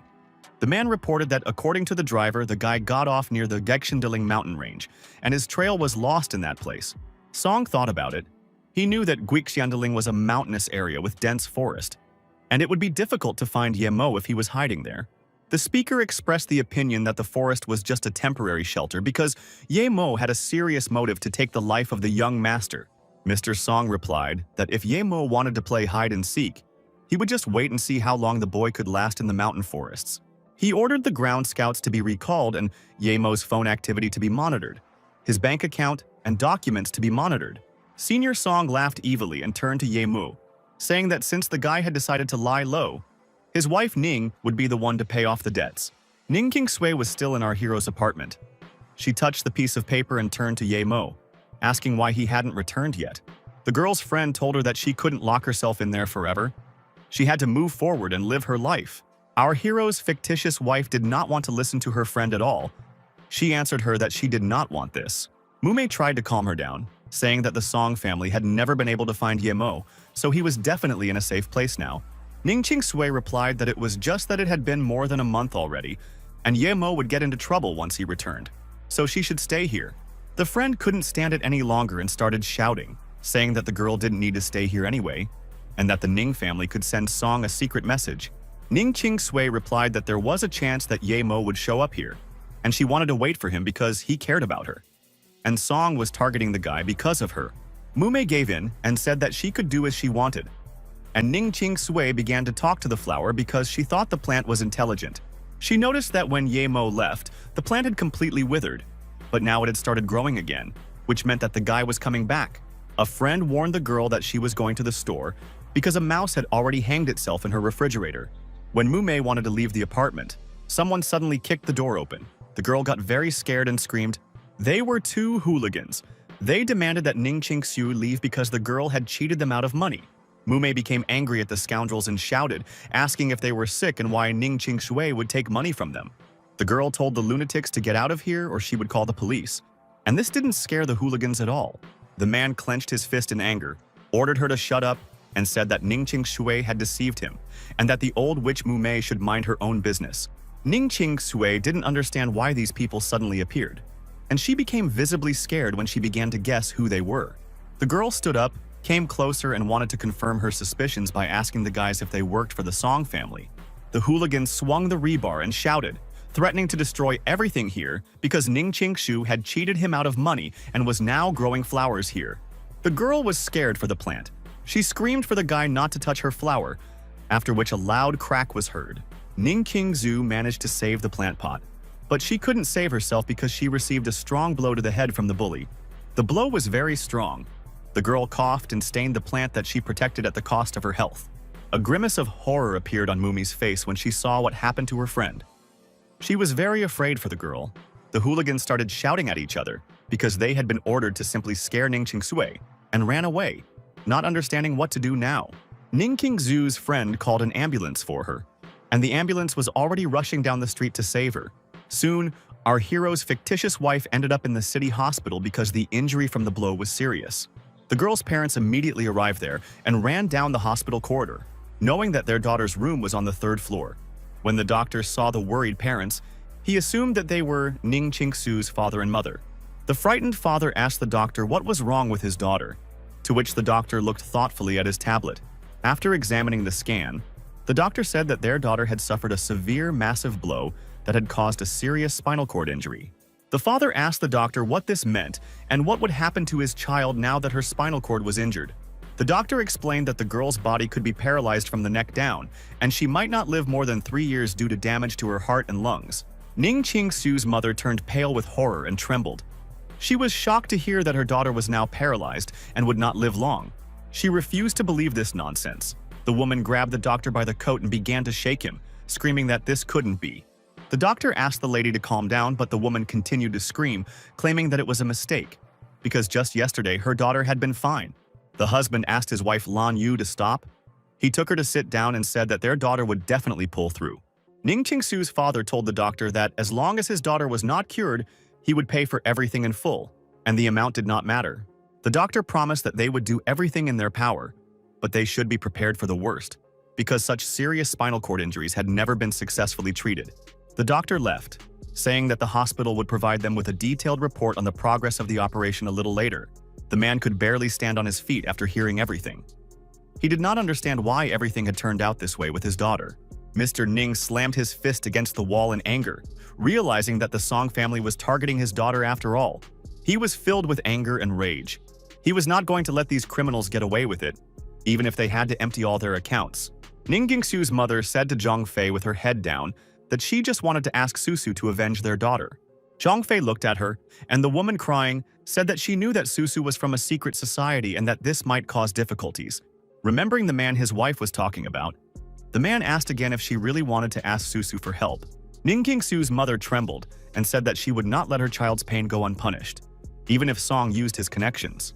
The man did not argue with his wife and agreed to do everything the way she wanted. Ningqing Su's mother went to her room and stood next to the bed where the girl was lying. The woman was stunned when she saw her daughter slowly open her eyes and wake up. And then a look of fear appeared on Ningqing Su's face. When Ningqing Su finally came to her senses, the girl screamed and trembled in pain. She told her mother how much pain she was in. The woman, frightened for her daughter, asked the girl to be patient and promised that she would now call a doctor for her. Ningqing Zhu told her mother that she wanted to go home and asked her to take her to the apartment because she did not want to have surgery. Mom asked her not to talk nonsense because the doctor would definitely help her get better and told her to rest while she was around. The girl yelled at her mother, demanding that she let her die peacefully, and repeated that she just wanted to go back to that apartment. Before closing her eyes again and losing consciousness, Ningqing Shui asked for that small box to be placed next to her. The woman was very scared for her daughter. She asked Qingsu what was wrong with her and asked her not to scare her mother like that. She called her husband and said that her daughter had asked for a box of medicine and to return it to the apartment, and Zhang Fei replied that he would ask Mumei to bring the box. Meanwhile, Yemo was planning to go back to the apartment first and collect some soil to find out what made the local soil favorable for growing Silverheart. Finally, the guy arrived at the scene. He jumped onto the roof, and when he entered the apartment, he saw traces of blood on the table. Our hero became wary. He had no idea why so much blood was found in an empty apartment. He became even more wary when he noticed a dark shadow in the apartment. He immediately asked who was there. It turned out that it was Mumi. The girl came out and shouted at Ye Mo, asking what he was doing here. The protagonist replied that he should be asking what the girl was doing in his apartment at night and where the blood came from. She pulled him by the hand and led him out of the apartment, telling him to leave and find shelter. And Ye Mo was indignant and demanded answers to his questions. Later, Mumi revealed that Song Jr. had died and his family had been looking for Ye Mo everywhere, and they had recently sent thugs here to maim Ning Qingshui. Ye Mo asked why Ning Qingshui stayed here when she could have returned to her life after Song's death. Mumi replied that Ning Qingshui was not like that, and she was worried about Ye Mo, staying to guard his place and take care of the plant. The girl showed what plant she was talking about, and our hero saw the silver heart herb, which he had planted not long ago. She told how Ning Qingsu took care of this pot every day and how she protected the plant from thugs. The main character, looking at the girl with suspicion, asked how she managed to find out who exactly was behind this attack.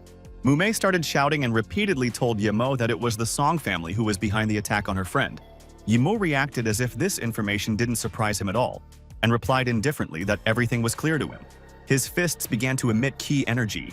He said that he shouldn't tremble in front of such insignificant people, so he was ready to give the Song family a fight. Mumei asked the guy to carry the box of medicine that Ning Qingsui asked for, and Yemo agreed to do so. When Yemo opened the box, he was surprised because he had given the bracelet to Su Jingwen, and now 3 beads from it were in Ning Qingsui's possession. He knew that if Ning Qingsui had worn these beads on her wrist instead of storing them in a box, she would have been able to avoid this injury. The protagonist set off on his journey, and soon he was already near the hospital where Ning Qingsu was lying. In the ward, Ning Qingshu's mother asked her to sleep for a while, and promised that Mumei would bring a box of medicine soon. The girl asked her mother to go to bed because she wanted to rest alone for a while. The woman replied that she would be with the nurse right outside the door and asked her daughter to call her if anything hurt. As she left the room, Ning Qingshu's mother once again told her daughter to call her immediately if anything happened.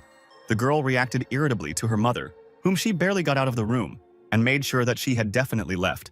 Looking at the bedside table, Ning Qingsui saw that her phone was there.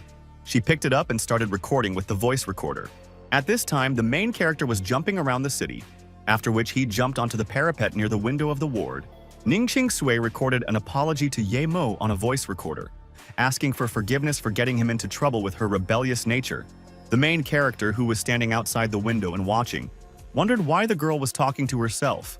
The girl expressed her hope that the Song family would give up all this after her death, and she regretted that she could not marry Ye Mo for real. Ye Mo was wary. He was tense about the girl's words, and he had no idea why she was saying this now. Ning Qingsu apologized to her parents for being a bad daughter and causing so much trouble for her family.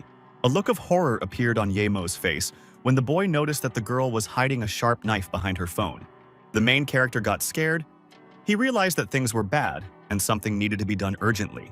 When he tried to save the girl, Ning Qingsui accidentally stabbed the guy because she closed her eyes. Ye Mo breathed a sigh of relief and wiped the sweat from his face, then praised the heavens for barely making it in time. The girl looked very sick, and our hero noticed this. He saw that she had lost consciousness. The protagonist immediately healed his wound on his hand by placing 2 chi-charged fingers on his wrist. Ye Mo decided to check the condition of the 2-piece with divine senses because Mumei said that Ning Qingshui had an injury to her back. He saw that everything looked very bad, and that the nerve endings needed to be treated immediately so as not to lose them irrevocably. For this kind of injury, the most effective method was acupuncture using true qi. So Ye Mo took out a set of needles. The guy thought about it and decided to first seal the girl's meridians in case she suddenly woke up during the treatment. A blush appeared on the protagonist's face because he understood the reason why her meridians needed to be blocked. This was because the guy would have to take off Ning Qingshui's clothes in order to use his silver needles on her back. Yimu was horrified when he saw the terrible hematoma on Ning Qingshui's back. The skin turned into a solid bruise. While undressing Ning Qingshui, the protagonist didn't understand why the women of this world liked to wear such things. Now the girl was ready for the procedure, and Ye Mo was ready to start the acupuncture session to cure her back. The guy took the first silver needle in his hand. He intended to inject several into the points that were on his back. Ye Mo brought the needle closer to the first point, intending to place them at the desired points along the entire spine. When the guy completed this task, Ning Qingsu began to show signs of life. The girl sighed heavily, Afterwards, the protagonist placed his palms on Ning Qingsu's shoulder blades, his hands emitting a bright blue light. Observing the girl's condition, Yemo said that everything was almost ready to transfer his Qi spiritual energy to Ning Qingsui. The silver needles gradually became incorporeal and slowly sank into Ning Qingsu's body. With the help of the chain connection of the needles and the meridian, the internal organs and spine began to heal, as Yemo suspected. Yemo only doubted whether he had enough spiritual Qi for the entire treatment, and he knew that everything would be in vain if he stopped now.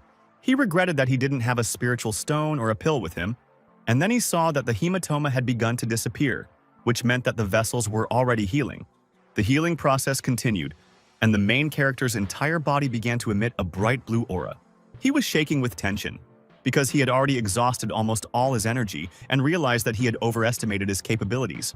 The guy understood that if he completely exhausted himself, not only would he have serious problems, but also Ning Qingsu's health. The main character took radical measures and bit his tongue in order to restore his strength with his own blood. The girl began to regain consciousness. She thought that her pain had become easier, and assumed that someone was helping her. Finally, the treatment was finished. Our hero was completely exhausted. A few more seconds and he would have collapsed next to her. After catching his breath, Yemo noticed that the girl's natural blush had returned, and she would be fine now as long as she followed the doctor's instructions. When the main character left the hospital to get some fresh air, the guy could barely stand on his feet. His knees were shaking. He wondered if they still served food in the establishments this late, because if he didn't eat, he wouldn't be able to move at all. Luckily, the restaurant next door was still serving dinner, and Yemo pounced on the food and ate the entire dish in 1 second. The guy rudely threw the empty plate on the table and asked the chef to bring him another portion of rice. The chef asked the guy to order something else besides rice, because their place is very famous for its langoustes. The man got angry at our hero because he ordered a plate of nuts and then ate a whole pot of rice. After dinner, he took a walk outside. Yemo finally regained some strength, but it would take some time to fully recover. The main character was surprised when he unexpectedly saw a guy on the street and immediately recognized him as Wang Peng. He remembered that he had taught him a lesson at the hospital, and he wondered why he was hanging around the hospital at night. Suspicion crept into his mind, so Yemo decided to follow the boy, in case he was up to something bad. Wang Peng, meanwhile, came to the parking lot and waved to Brother Hu to get his attention. Hu, a muscular guy with red hair, was sitting in the car at this time, raising one eyebrow and turning his attention to Wang Peng. When Wang Peng approached the car, he looked worried and asked Hu what was wrong with him. The red-haired guy, who acted like he saw something suspicious, replied that he must have imagined it. Yemo, who was hiding around the corner, deduced that the one sitting in the car was stronger than even Wendong, because he noticed his presence at that moment. Wang Peng happily reported that thanks to Hu, his wrist was healed in an instant, and regretted that he could not express his gratitude to the man who seemed to be in a hurry. Yemo had guessed that this Hu might be a soft martial artist, so he was no longer surprised that he had detected him through his breathing.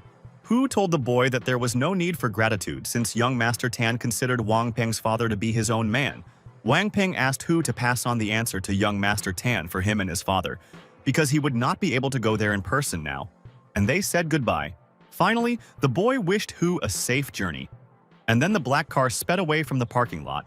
It seemed that Yemo was familiar with the name of young Master Tan, so he decided to follow this mysterious person, who went to a 3-story mansion. It was night. Our hero was also already nearby because he was following him. The protagonist began jumping between buildings and then found himself on the parapet near the window to follow Hu. In the living room, the man with black hair, opposite whom Hu was sitting languidly in a chair, thanked the guy for the work he had done today. The gentleman, smoking a cigarette, said that this Wang Peng had done well, and now Chen Shipping would have no excuse to put them out. Now that they had Shipping's support, the man said, that bastard Yemo wouldn't leave them, and Hu agreed with him. Holding a cigarette in his mouth, Mr. Song said that he would use Long Tu, Shipping's father, because he would definitely be able to think of a way to smoke Yemo. Hu looked back warily when he heard screams. Someone was begging Tan Xiao to spare them. They were clearly being beaten. Remaining in place, Mr. Song asked Tan Xiao who was shouting there. He guessed that these were the 2 freaks who were ordered to capture Ning Qingsu, but instead they crippled her. The man complained that those 2 guys had only brought him harm, because he still wanted to have fun with the capital's first beauty. The protagonist, who had been listening intently to the conversation, realized that the 2 guys who had harmed Ning Qingsu were definitely from the Song family. Hu expressed the opinion that Ning Qingsu had a real relationship with Yemo. so beating the girl could be bait for our hero. Mr. Song replied that Hu was underestimating Ye Mo too much, and he had no intention of touching a person who had mysterious abilities. Ye Mo was furious. He said how disgusting it was that Song wanted to use the dirtiest means to deal with him. The man put out his cigarette and sent Hu to rest, and was about to do the same himself, but someone shouted that it was not necessary because Song would now rest until the end of time. The guy with red hair and a piercing on his forehead got scared and screamed, asking who it was. Our hero appeared in Mr. Song's living room with a crash of glass. He entered through the window, breaking it, and successfully landed on the floor. Hu and Mr. Song immediately jumped up from their seats, and at that very second they recognized the guy in front of them as our hero. Hu didn't notice that Ye Mo was here, which meant that Tan Xiao was telling the truth about him, and the guy ran forward, shouting that he was also waiting for him here. The red-haired youth introduced himself to Ye Mo as Hu Chu, swung his arm, and shouted that he wanted to see what our hero was capable of. The protagonist was scared because his opponent was moving extremely fast, and a moment later their fists collided. The room was filled with a strong wind and streaks of light, and the two forces, Hu Tso's red energy and Ye Mo's blue aura, began to clash. After some time, Hu Tso retreated, increasing the distance between them because our hero turned out to be a strong opponent. The guy asked the main character if he really had a yellow level of chi energy. Ye Mo realized that not everyone in this world was an ordinary person. He heard that the yellow level represented the level of strength on this planet. Mr. Song asked Hu if he was okay, and the boy, who could barely stand on his feet, replied that everything was fine. The man yelled at Ye Mo not to be so cocky and said that Daddy would now call people to finish him off. Ye Mo swung his arm and asked if he would really summon people, because he thought that the man would only summon his own death. The protagonist threw a small nail at Mr. Song, which hit the man a moment later, and a grimace of horror froze on his face. The man was deprived of his life, he collapsed on the floor, and Hu Tso was stunned by what happened. A shocked Hu Zuo screamed, asking our hero if he had really just taken the life of Mr. Song Tanxiao. Ye Mo admitted that he had also taken the life of his son, and promised to give Hu Zuo a chance to live if he answered his questions. But this only made the boy laugh. Activating his power to its fullest, Hu Zuo shouted that today he would show Ye Mo that his life belonged to him. The main character was noticeably scared. He stood in one place while the enemy inflicted injuries on him, moving incredibly fast. Ye Mo's legs were weak. Things were bad. He had just spent too much strength on healing the girl, and his Cloud Shadow step ability had not yet recovered. Red streaks of light darted around the room. In order not to run away, Ye Mo decided to throw a couple of glass shards at the enemy. Hu Zuo asked Ye Mo not to run away, but to calmly accept his death, because not even a fly would fly away from the shadow of his whip. Our hero understood that if he delayed like this again, he would receive serious injuries, and he urgently needed life force. He saw Hu Tso deliver another blow, and then, using his life force to the maximum, he jumped off the floor. Hu Zhao decided that Ye Mo had decided to die and take him with him, since he threw himself into his whip shadow and also pushed off the floor. The guy saw the face of our hero in front of him, his eyes staring into the soul, emitting a red demonic light. The protagonist was ready to attack. Hu Zuo only noticed Ye Mu when he was already very close. Swinging his fist, the red-haired boy didn't have time to do anything. He only froze in shock, after which he received a fatal blow from Ye Mo. Ye Mo successfully dealt with the villain. He fell to the ground, but this blow took the last of our hero's strength. His legs were shaking. The protagonist tried to catch his breath. He realized that he had really overestimated his strength by attacking them alone. He was too confident when he fought against Hu Zuo's whip shadow and used close combat techniques. And there is a chance that he will stay here forever now. Someone's voice was heard asking what Song Xiaotan was doing here and why the room was so noisy, so he decided to check. When the man entered the room, he perked up when he saw Ye Mo and demanded that the guy explain who he was. The man was horrified when he saw that Song Xiaotan was dead. He asked Ye Mo again, screaming and panicking, who he was. A grin appeared on the protagonist's face, and he responded to the frightened man by admitting that he had taken the lives of his people. The guy laughed, warning our hero that Ye Mo would not find a single place in the world to hide from his people if he killed him too. Qianshu wanted to say something else to Ye Mo, but he didn't have time. Our hero complained about the abundance of nonsense and finished off the scoundrel. The protagonist was wary. There were still many people around, so he couldn't stay here for long. Ye Mo jumped out of the same window he had used to break into Mr. Song's mansion and landed on the ground. Unfortunately, the people from the Song family noticed this. One of them ordered the others to run after Ye Mo, who ran in that direction. Yemo started running with all his might to escape. He immediately realized that the surviving scoundrels intended to catch him. Just at that moment, the truck driver, who was drinking beer while driving, was enjoying the music and was not paying attention to the road at all. Our hero had no strength at all. His eyesight was getting worse, and the wounds on his body were very serious. Yemo didn't even notice that he was running across the road right in front of the truck. He turned around when it was already too late. At this time, Yunbing, our hero's teacher, was sleeping peacefully in her bed and dreaming. The girl heard someone's voice repeating her name several times in her sleep. Yunbing saw an amusement park at night in front of her, and in her dream, a large Ferris wheel appeared, shining brightly. In this dream, the girl told the guy how much she liked the pirate ship amusement park, and he suggested coming back for another vacation. She was very happy that she was promised to come here again, but then the guy said that he had other things to do, so he would not be able to see her off. The girl agreed to go home herself. She wandered alone along the night city street, where there were no people at all. It turned out that someone was following Yunbing, and the image of a man in black pants appeared behind her. Yunbing also noticed this, and she turned her wary gaze back, realizing that someone had been watching her all this time. Turning her head, the worried girl saw a crowd. The hooligans asked Yunbing if she wanted to have some fun with them. Frightened, Yunbing, trying to protect herself from the villains, asked the guys what they wanted from her. The man laughed because the answer to the girl's question was obvious to him, which he told Yunbing. With an evil smile, he came closer. Yunbing demanded that they not come closer, otherwise she would call people. Yunbing was terrified and screamed as the villains tore her pink shirt. Yunbing's previously peaceful face became worried. It was already light outside, but she was still dreaming.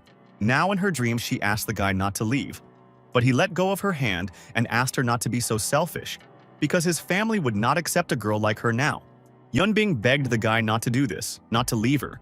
She ran after his car when the young man got into the car and drove away. As she sat in her apartment, the girl looked at the calendar and wondered why her period had not started yet. Worried about her missed period, Yunbing decided to take a pregnancy test and was shocked when she saw 2 lines. The girl grabbed her head. Everything in her mind turned upside down when she realized that she was pregnant. Yunbing's mother demanded that her daughter terminate the pregnancy. Otherwise, she would not be able to restore her relationship with her boyfriend. Yunbing clutched the bedsheet. She was against getting rid of the child and wanted to object to her mother. Someone called Mom. She told her daughter that she would answer the call while she had to think carefully about her words. The woman stepped aside and put the phone to her ear. She asked who it was because they were calling from an unknown number. When everything was explained to her, she smiled sarcastically and replied that she would handle the request without any problems. When she returned, she told her daughter that she had thought about it and decided that the child was not guilty of anything, so she allowed her to give birth. Shocked, Yunbing couldn't believe her ears. She asked her mother if she really didn't mind her having a child. When the girl already had a big belly, she often took pictures of herself on her phone as a keepsake. Soon Yunbing gave birth to a baby girl. She was very happy to hold her little treasure in her arms and named the girl Ting Ting. Tintin grew up as a very obedient girl.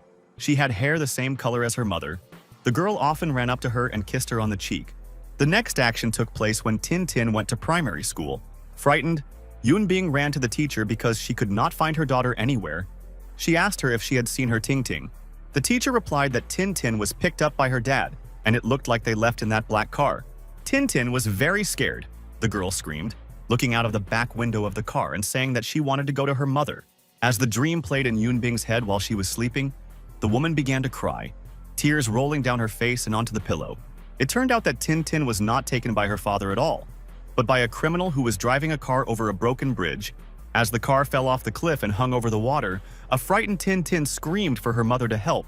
At this moment, Yunbing's eyes widened. The woman finally woke up from her nightmare. She fell silent and began to come to her senses. The girl lay in a dark room and did not move.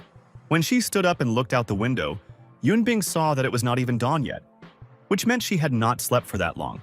She looked at the photo of her daughter and said that lately, she had been dreaming about Tintin all the time. The mother's heart was worried about her daughter. She didn't even know what was wrong with Ting Ting now. Clutching the bedsheet, Yunbing remembered that 8 whole years had passed, and those bastards had still not been caught. The woman trembled all over and said that if there had been a guy like Yemo by her side back then, nothing would have happened. She decided to go to college because she wouldn't be able to sleep anyway, so she got into the car to prepare assignments for the next week at work. Yunbing felt strange. Recently, she kept seeing old events in her dreams, and she guessed that it was because of stress. She knew that some people said that a dream was the opposite of reality, and she decided to go to the temple to find a master who would explain everything. As the woman was driving down the street at night, she noticed that there was a guy sitting on the sidewalk who was bleeding. She was scared when she saw a man who was seriously injured, and then she realized that she knew this guy exactly. The girl took a closer look. She saw Yemo's face. The young man was clearly feeling very bad. Our hero's English teacher couldn't believe her eyes when she recognized him as her student. Yunbing slammed on the brakes when she saw Yemo sitting injured on the side of the road.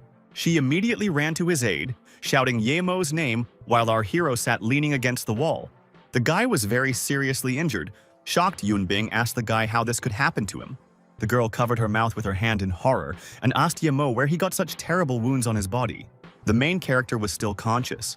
He found the strength to open one eye and say the girl's name. She asked him to hold on and said that she would now call 120 and call an ambulance. Yemo extended his hand and asked him not to do this.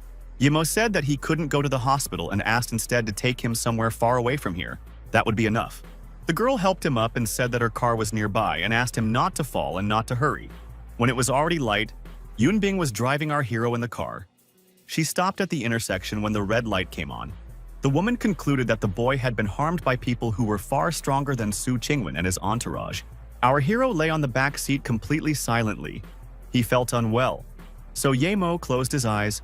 When Yunbing saw this, she screamed, asking the guy not to close his eyes and promised that they would be there very soon.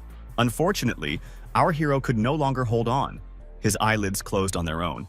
And at the end, he told Yunping how lucky he was to have met her.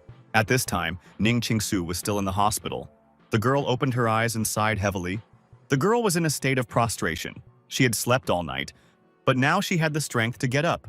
Looking at her bed, she saw a knife and traces of blood on the sheet.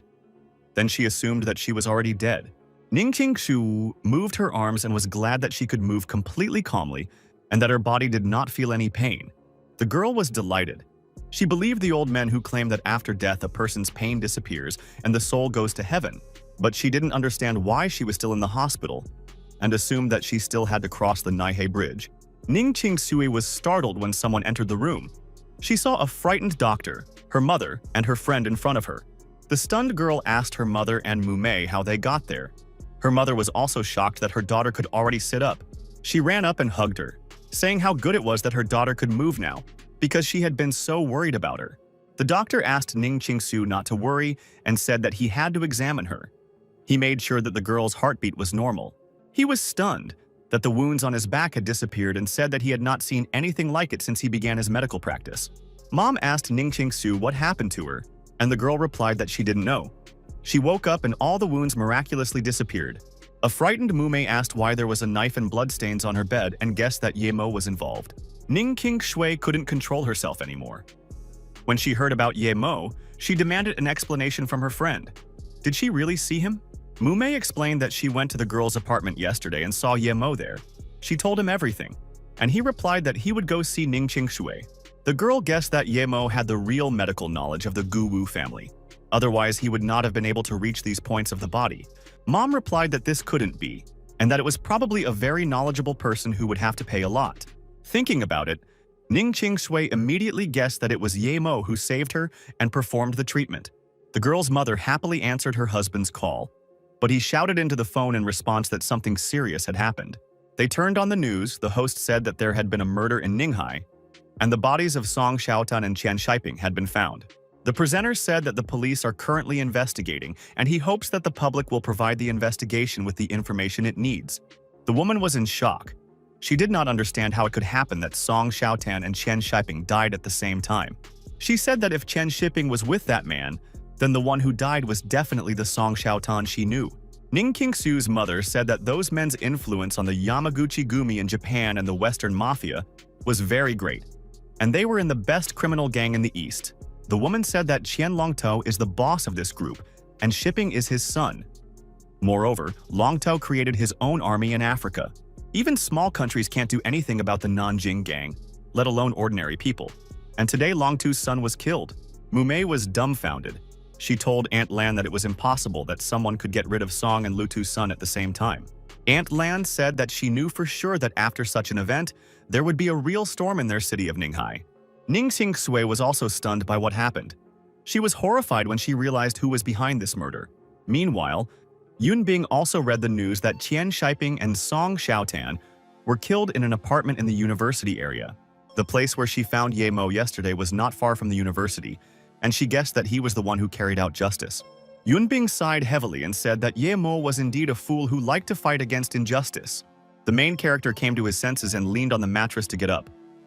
Yunbing was glad when she saw that the guy had woken up. Ye Mo first asked the girl if she didn't hate him and why she wanted to help him. Feeling guilty, Yunbing admitted that she found the memory card and found out how everything really happened.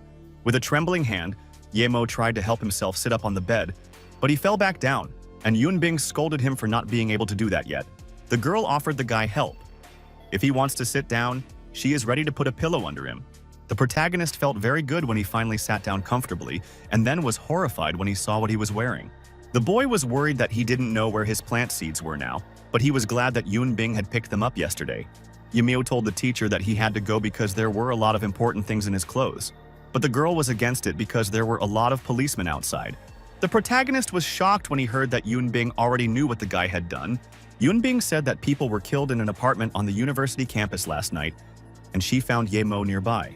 The girl also noticed that the guy had serious wounds, but he forbade taking him to the hospital. And she saw yesterday that he was an unusual person because the wounds healed quickly. Another argument Yunbing made was that other than Ye Mo, no one could take the lives of those scoundrels on their own. But then Yunbing became very angry and shouted that no matter what Ye Mo's reasons were, killing people just like that was not allowed. Ye Mo asked why not, because they were the scoundrels who almost killed Ning Sui, and he was taking revenge for his friend. The teacher replied that protecting a friend is the right thing to do, but it needs to be done differently, for example, seeking help from lawyers or calling the police. With a demonic gaze flashing, Ye Mo smiled evilly and asked why Yunbing wasn't afraid of him if she knew that he was a murderer. Blushing, Yunbing looked away and replied that she believed that he was not such a bad person, especially since he saved her life.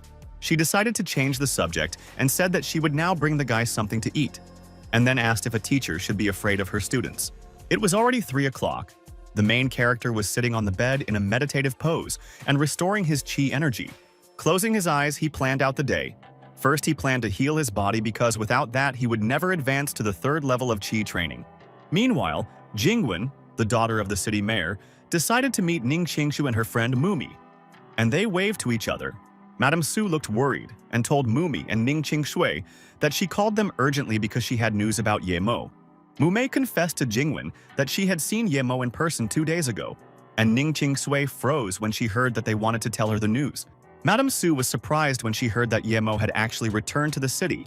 Mumei said that 2 days ago, Song's men came to Ye Mo's apartment and injured Ning Qingshui. And then, Ye Mo returned home. Jingwen realized that Ye Mo was a supernatural person when Mumei told her that Ning Qingshui had completely recovered on the 2nd day. A gloomy Ning Qingshui admitted that what she was most afraid of was that the news yesterday reported that many people had died, and Ye Mo had gone missing. The girl began to tremble with fear. She said that she couldn't control Ye Mo, and this guy could get into serious trouble. Mumei asked her friend not to worry because Ye Mo was being helped by heaven and nothing serious could happen to this guy. Madame Su also wanted to know what, in the end, could have happened to our hero during that period of time. The sound of women's heels clicked. Jingwen turned her gaze, smirked, and thought about how Cao Cao always came when she was called. The girl with dark hair and brown eyes smiled and waved her hand, greeting her friend Jingwen. Jingwen introduced them. She said that this was her friend Xiaolei, a famous reporter from Beijing. Xiaolei told Ning Qingshui that she had heard that she was the most beautiful girl in the capital, and now she saw it with her own eyes, which made the girl very embarrassed. Mumei was thrilled to see Xiaolei in person, and Ning Qingshui said that she read the reporter's post about Liu Xie, and Cao Cao admitted that she only survived thanks to Ye Mo. Ning Qingshui was taken aback and screamed, asking if Ye Mo was in Liuxi City. Xiaolei said that she heard that many people were disappearing there, so she went to find out the truth. And when she met the robbers, Ye Mo saved her. After that, the girl found out that he was looking for a place to live, and she also decided to stay in the city. But Xiaolei does not understand why Ye Mo chose the war-torn Liu Xie. Miss Su said that it was a funny coincidence that she had come across a photo of Xiaolei that showed a guy who looked like Ye Mo, and now it turned out that it was really him. Jingwen asked Ning Qingshui to stop blaming herself when the girl began to lament, claiming that Ye Mo was getting into trouble because of her. Ms. Su asked Xiaolei if she really came to Ninghai because of the Song family's business. The reporter took a sip of coffee and confirmed it. Xiaolei said that there were too many people involved in this matter, and the Song family itself was small fry, unlike Chen Shiping. According to the reporter, Chen Shiping's father, Long Tu, is the head of Nanking and his influence is very great, and he will be furious over his son's death. More importantly, as Xiaolei said, there were rumors in the martial arts circles that Song Xiaotan and Shiping were killed by Ye Mo. When Ning Qingsui heard this, her eyes widened in horror, and she dropped the coffee cup from her hand, causing it to shatter with a loud crash. Meanwhile, Yunbing brought Ye Mo his clothes and bought him a new one to change into. Ye Mo jumped out of bed and happily discovered his things. He breathed a sigh of relief when the purple heartvine and silver heartgrass were in order. His body had almost recovered as well, and he began to wave his hand, testing it, and was convinced that he would be able to leave tonight. Yunbing noticed that the guy seemed to have recovered and thought that he was such a scoundrel that he was probably planning to run away. The girl set a generous table for Ye Mo. The boy praised the teacher for how well she cooked, and Yunbing allowed him to finish everything. Ye Mo, while enjoying his food, asked who the girl in the photo on the nightstand was, and Yunbing admitted that it was Ting Ting. Closing her eyes, the girl said that Tin Tin was her daughter, but she had not seen her child for 8 years. The main character asked why, to which the girl said that it was not her choice, and probably it was even better for her daughter. Ye Mo didn't agree. He asked how she could be so cruel. After all, Ting Ting couldn't be better without a mother, which angered the girl. Yunbing began to evade the topic, replying that the guy had better take care of himself, and told him not to do evil, otherwise she would not let him get away with it anymore. The boy asked the teacher not to worry because he would not do anything bad, because his dream was to become the strongest hero. Teacher Yunbing sternly ordered our hero to finish his lunch and stop fooling around. Night had fallen. The action was still taking place in Yunbing's apartment. The bedroom window was open. The curtains fluttered in the wind. The girl was already sleeping peacefully in her bed. She was snoring, her mouth slightly open, and did not hear anyone enter her room. The door creaked open. The light was on in the corridor, so the black shadow of a man appeared in the room. It was Ye Mo. The guy entered the room and confirmed that teacher Yunbing was already asleep. So now was probably the time. He decided to tell the girl one last time that he was glad he met her the day before. Otherwise, the guy would already be dead. The guy added that the people he crossed this time were not small fish, so he couldn't stay, lest Yunbing get into trouble too. Finally, he said that they would meet again when he had sorted out these troubles, and jumped out of the apartment into the street. It turned out that the girl had not slept all this time. When he left, she opened her eyes and got out of bed to check. Teacher Yunbing walked to the window and wished for the boy to return safe and sound, and promised that they would meet again. A random check was announced on the highway, and police told drivers to have their documents ready and to cooperate with the officer on duty. 2 police officers checked almost every car. Ye Mo, who was standing on a billboard nearby, cursed when he saw this. He saw that every road leading out of the city was heavily guarded, and he did not have enough energy to escape through the mountains. That's why the guy decided not to run away from the city for now. He jumped between the roofs of houses so that he wouldn't be noticed. The hero knew that he couldn't return to the apartment yet. Hotels were also out of the question, so he had to choose an abandoned place for a temporary shelter. He screamed that his true ki was being depleted again and slipped on the edge of the roof before falling down. The main character screamed hysterically. He was very scared when he flew from the roof to the ground at incredible speed. Luckily, he landed on a large inflatable duck. He didn't like that his true ki was sometimes working, sometimes not. Even though all his wounds had healed, he understood that if he ran into someone with the same abilities as Hutso now, he would definitely be a corpse. The guy was startled when an explosion was heard several dozen meters away from him, right in the tall glass building nearby. After the explosion, several people jumped out of the building. Ye Mo had no idea what kind of explosion it was and became wary. When the flames became smaller, the main character saw more people jumping out of the apartment. Some guys in black. He became even more wary because he didn't think he would meet a crowd of assassins in this city who were capable of such a thing. Now Ye Mo had nowhere to go anyway, so he decided to figure out what was going on here and pushed off the ground. The couple who jumped out of the house were arguing. The guy told the girl to go to the car while he detained them, but she was against it. Ye Mo, sitting on the roof, realized that the assassins were chasing the boy and girl, and it was clear that those masked pursuers were experts in their field. The assassins threw several throwing knives at the boys, and when they saw that they had hit a man, they ran after them to take them alive. The girl was afraid for Swimming, and he shouted for her to run and save herself, promising that everything would be fine with him. The assassins, guys in black suits and masks, ran forward to pounce on the wounded guy. Yemo realized that they were being chased by the Song family's henchmen because he heard Swimming shouting about evidence of Song Shaoshan's crimes. The main character decided to help this couple, so he attacked one of the assassins and kicked him. The second masked guy noticed something was wrong when one of his team fell down, letting out a shrill scream. The crowd of assassins stopped and looked around, not understanding what had just happened. They could not find anyone. Before they could do anything, the assassins were again dealt crushing blows by our hero, and Yemo dealt with both of them at once. The main character began jumping around the battlefield, remaining invisible, so that the guys in masks could not do anything. Yemo decided to deal with them quickly so that he could ask the couple what was going on later, and swung his fist to attack again. The guy saw another assassin in front of him, who stood motionless. His emotions were not visible because of the white mask. The protagonist attempted to attack, but the assassin was not so simple. He blocked Yemo's attack by putting his hand in front of him. Yemo struck again, and the assassin had no problem with these attacks. He didn't understand why his strikes had become so light. The guy tensed up when he realized that his true ki had dropped again, so his strength had also decreased significantly. The assassin shouted that he was curious about what kind of battle god Yemo was, but it turned out that he was just a chicken and was about to hit Yemo. There was a loud shot. The guy in the mask did not have time to hit our hero because a moment later he received a gunshot wound. Yemo turned around when he heard someone use a weapon. It was Swimming who shouted at our hero to run because reinforcements were already here. Two more cars with masked guys in them started to drive up to the scene, shouting at them that Yemo must not be allowed to escape. Yemu didn't understand why Swimming needed a weapon since Ninghai wasn't a war zone, and he realized that he should leave first and ask questions later.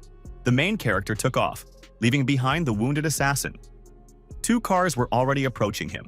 Swimming shouted at our boy to get into the car quickly. The girl was already behind the wheel of the green car and was waiting for them.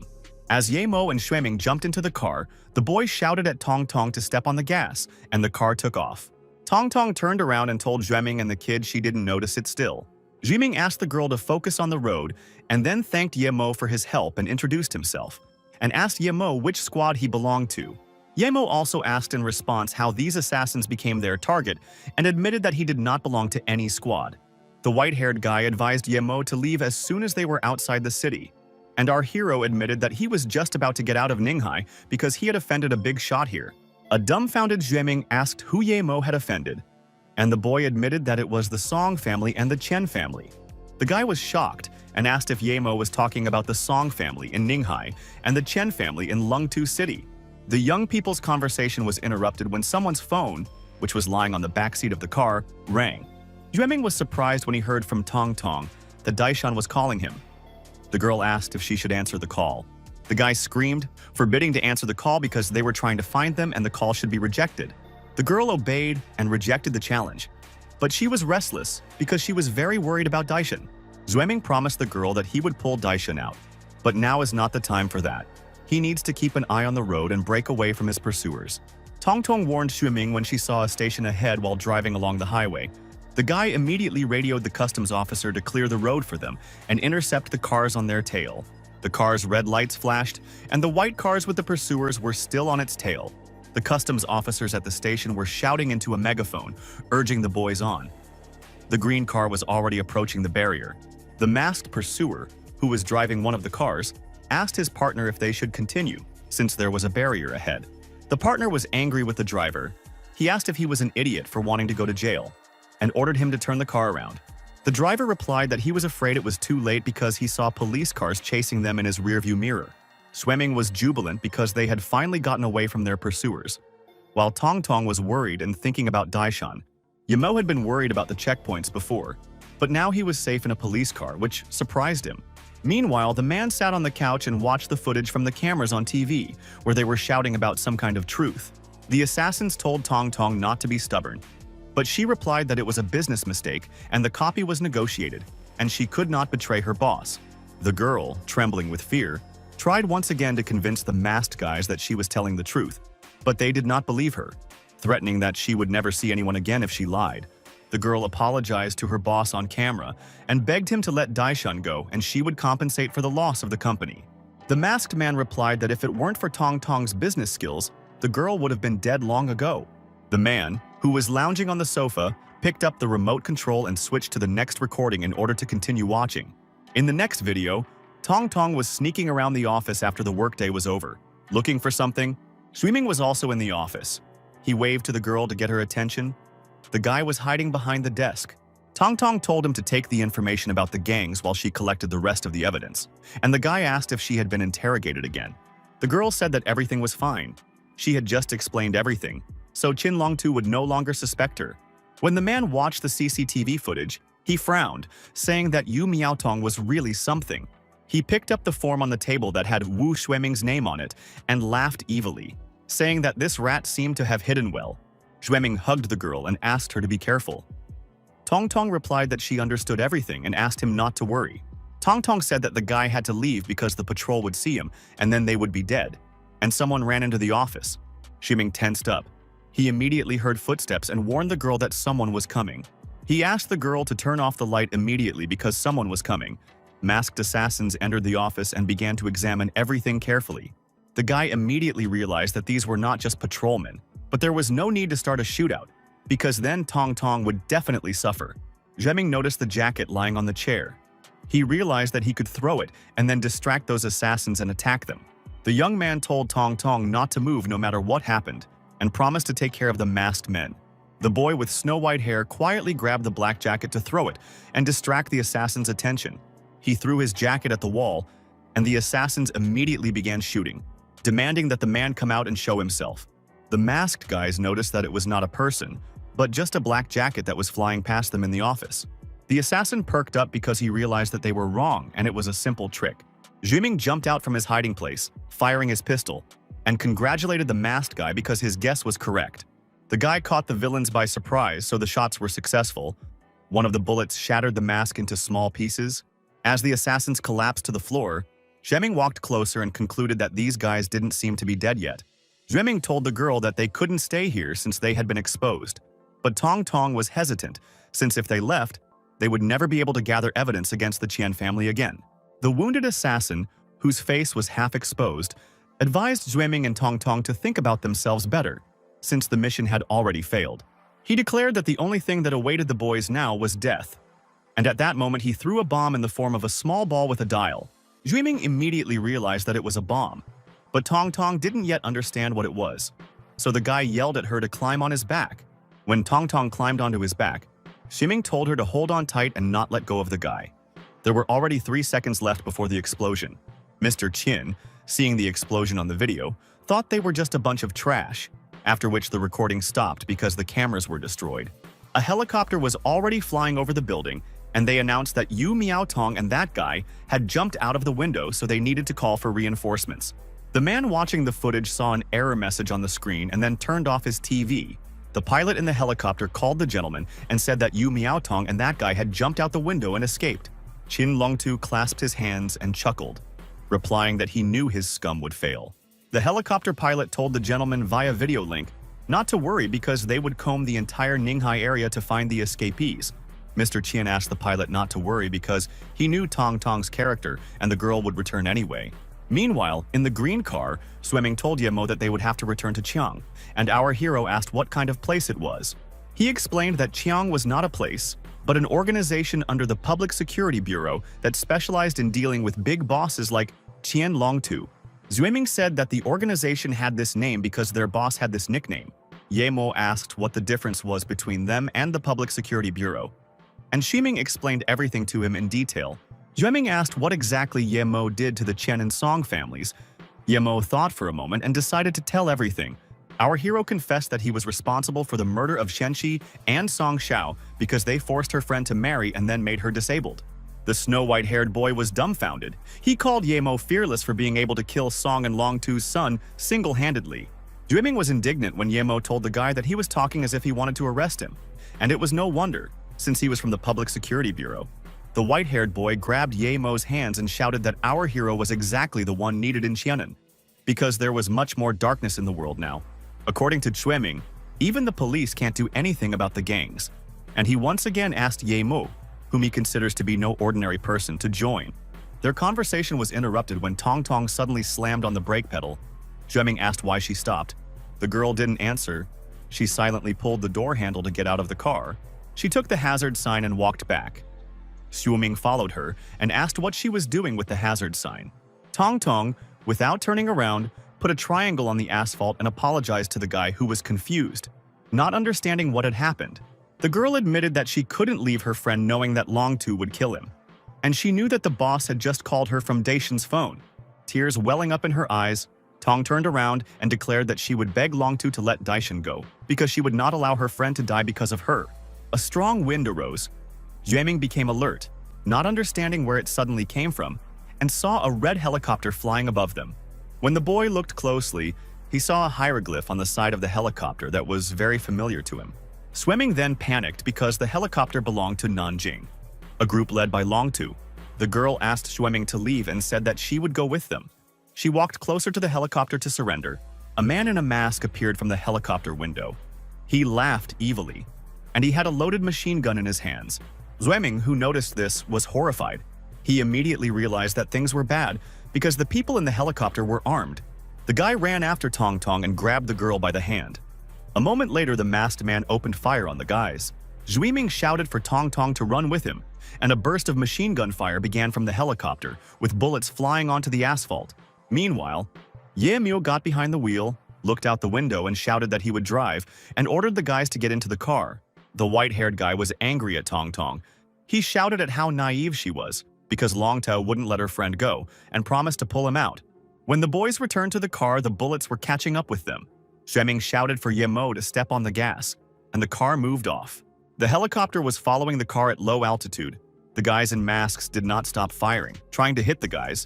Ye Mo guessed that the car was bulletproof. Ming had no idea because they had never tested it with a helicopter. The main character was angry because if the car was not bulletproof, then they were just a target. The assassins successfully shot at the car. The hero understood that the car would simply explode if they continued in the same spirit, and turned the steering wheel sharply to the side. Yama began to maneuver on the road, swerving his car from side to side to avoid the machine gun fire that continued unabated. Ming, trying to hold on, asked where Ye Mo got his driver's license from, since they would fly off the road if they continued driving like this.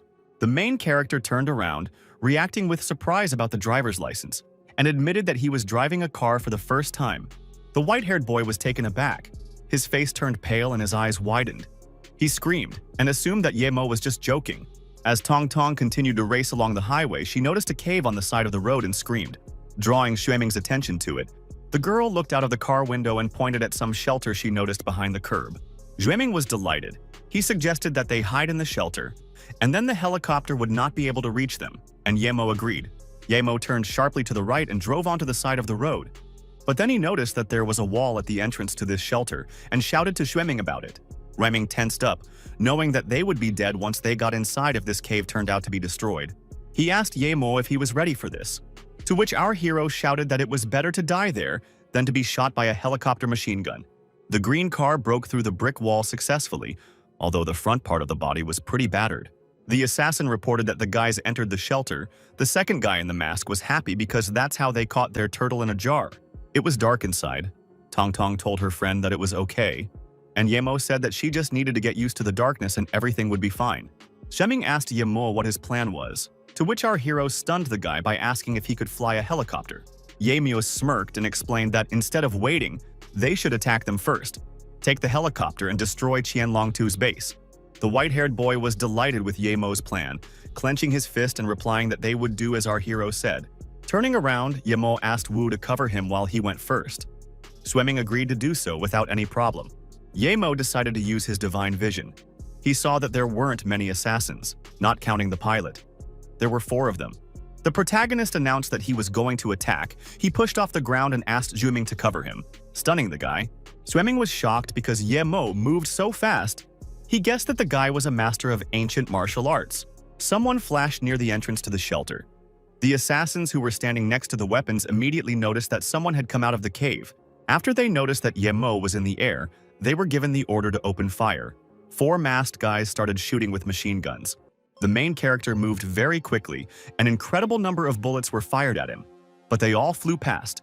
The masked guy didn't even notice how Ye Mo had come close to him and looked him straight in the face, criticizing the assassin's shooting.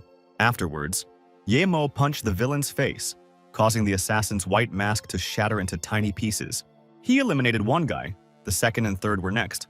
Our hero dealt with them in a few moments. Yemo had a grin on his face. He was pleased with himself. There was only one assassin left. It was time to deal with him too. But then the smile on our hero's face suddenly disappeared, because at the most crucial moment, the true chi dried up. He, holding his fist at the ready, rushed past the fourth assassin without hitting him, because he no longer had the strength. The fourth masked guy took advantage of this chance and screamed, wishing death on the hero, after which he pulled the trigger. The main character has already decided that it's all over for him, because the shooter is too close and he won't have time to dodge. But he was wrong, because a moment later the assassin received a fatal shot. It was Ying, who covered Yemo. Yemo praised Brother Wu for his excellent shot, and Brother Wu awkwardly scratched his head and replied that it was nothing compared to our hero's fighting skills. The helicopter pilot looked out of the cockpit, waving a white flag, and asked for the violence to stop because he was surrendering. When Shueming and the others boarded the helicopter, he demanded to know where the pilot would take them, and he replied that they would fly to the secret garden of Qingshan. Shueming, who was sitting in the front, asked Tong Tong and our hero to fasten their seatbelts because they were about to take off. The pilot, who remained outside, shouted, asking Shueming not to tell the boss that he had revealed the location of the base. Otherwise, Long Tu would do something to his family. Shueming looked at our hero suspiciously and asked why he let the masked men escape. Ymir remained silent. He remembered teacher Yun Bing's words that he had to promise her never to behave like those bad guys. Our hero asked Shueming to leave the guys in masks, because they wouldn't be able to do anything anyway. And soon they were already flying over that very garden. Tong Tong said she saw the place on TV. It was a shielded mountain area with a blocked signal.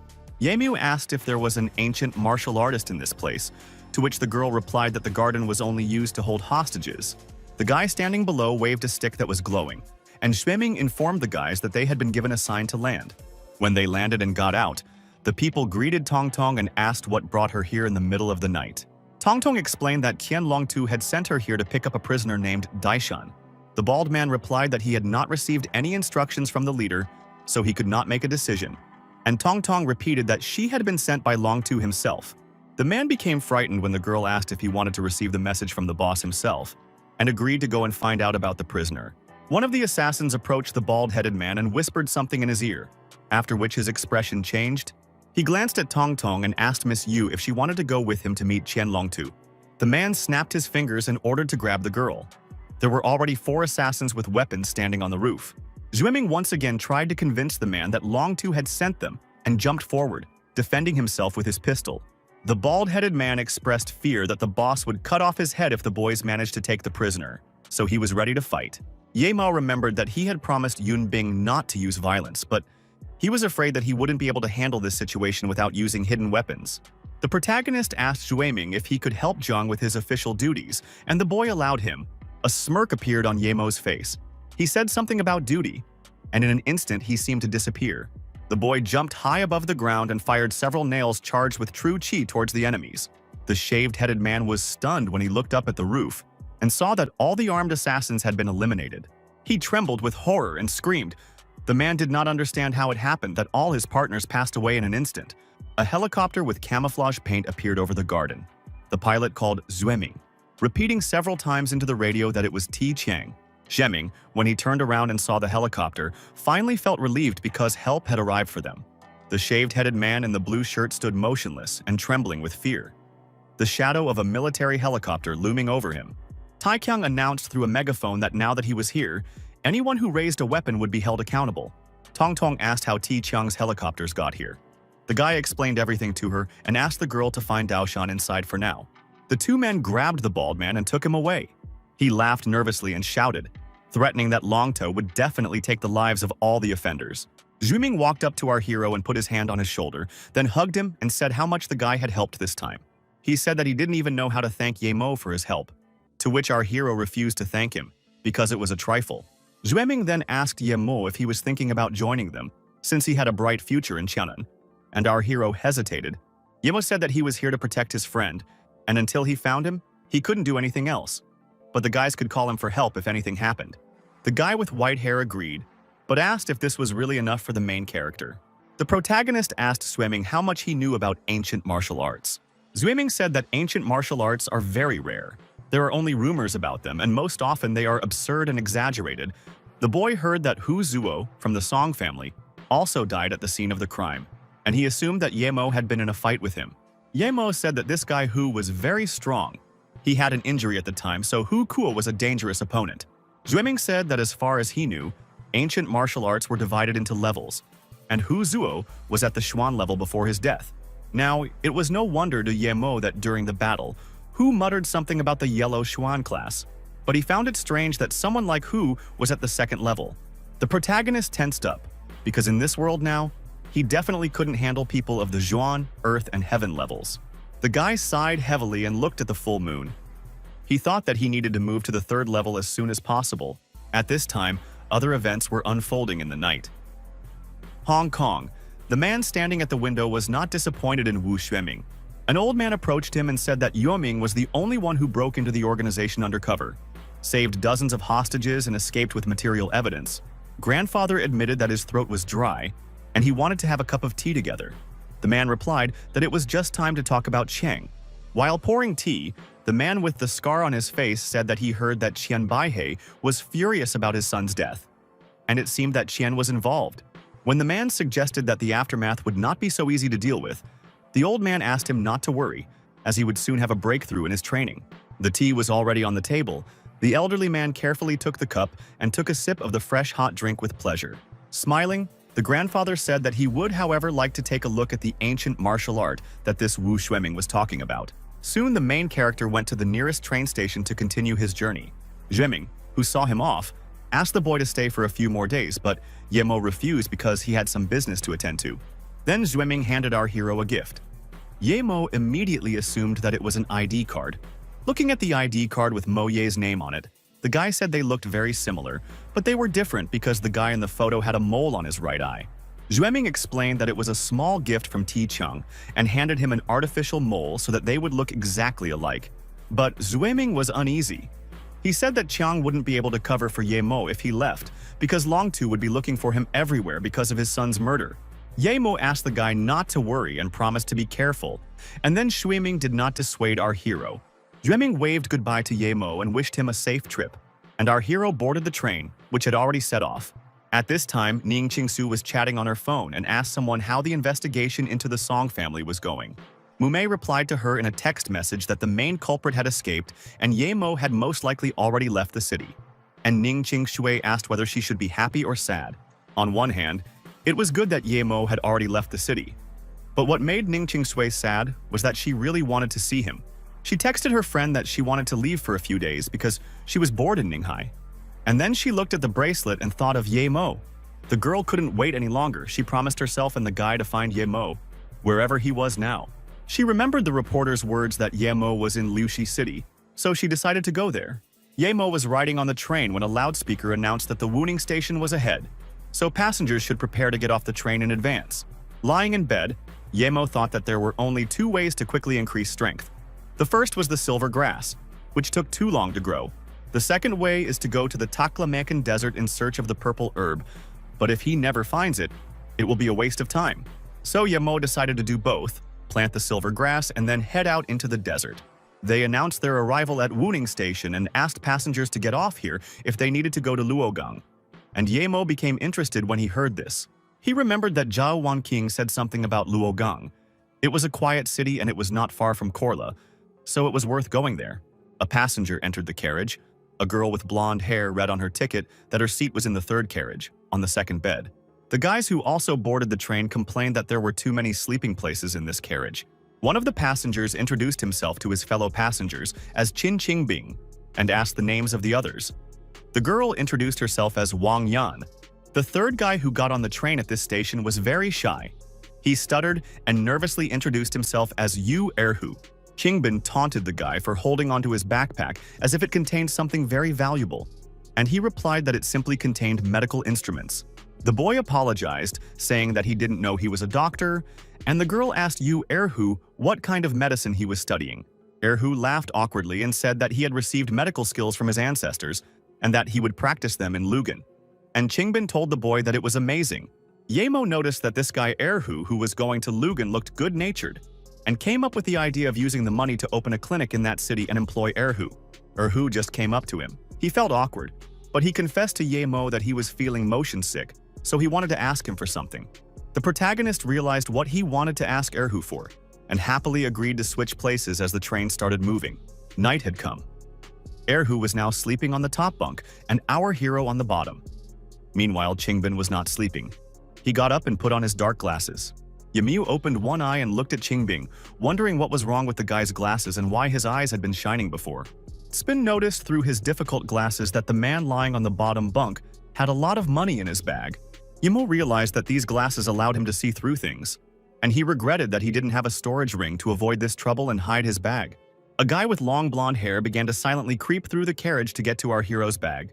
Our hero didn't yet know what to do because if the police arrived, he would have problems, and at that time, Tibin was already reaching into his bag. Luckily, the girl who was sleeping on the bottom bunk woke up and saw that Tibin was rummaging through someone else's bag. The girl stood up, pointed her finger at the villain, and asked what he was doing. Qingbin immediately stopped rummaging through Yemo's bag. Tisbin asked the girl to be quiet and not ask unnecessary questions if she wanted to live, and took a knife out of his pocket. Yemo, who was watching this with one eye, thought how brave this thief was, not only robbing openly, but also using a weapon. Unfortunately for the robber, at that moment a cheerful girl entered the carriage and announced the sale of beef noodle soup.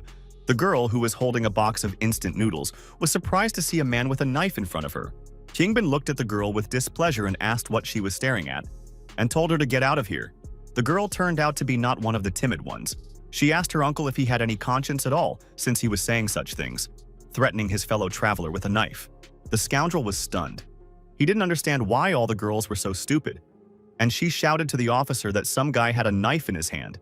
Qingbin was furious. He gripped the knife tighter and shouted, asking why he was shouting, and ordered the girl to quickly shut up. A sly grin appeared on the protagonist's face.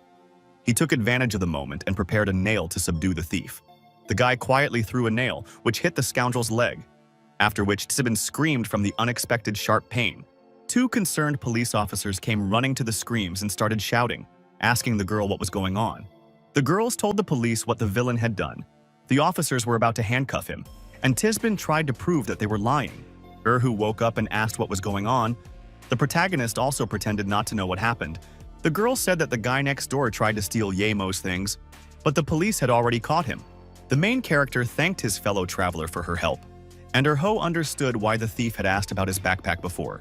Wang Yan asked the girl if she was scared because the thief had a knife, and she replied that her specialty was clinical medicine, and she had seen many knives before. She twirled the chopsticks between her fingers and claimed that she was much better with knives than that thief. Wang Yan admitted to Ye Mo that she was the first one to see the thief, but she didn't dare say anything to him because he was staring at her with a knife. The main character answered the girl that everything was fine, nothing to worry about. He felt awkward, and the guy scratched the back of his head. Erho, remaining on the top bunk, asked the girl not to be afraid and promised that they would protect her from such guys. Ye Mo smiled. He didn't know before that there were so many loyal people in this world. If it weren't for them, he wouldn't have solved the problem with the thief. He thanked Wang for her help and for recording the incident, and as a token of gratitude, he gave her some medicinal herbs. Wang Yan didn't understand why Yemo was thanking her and giving her these herbs when she hadn't done anything to help. The girl refused the gift, but Yemo insisted, saying that these 3 herbs might not be useful to others, but they were useful to her specifically.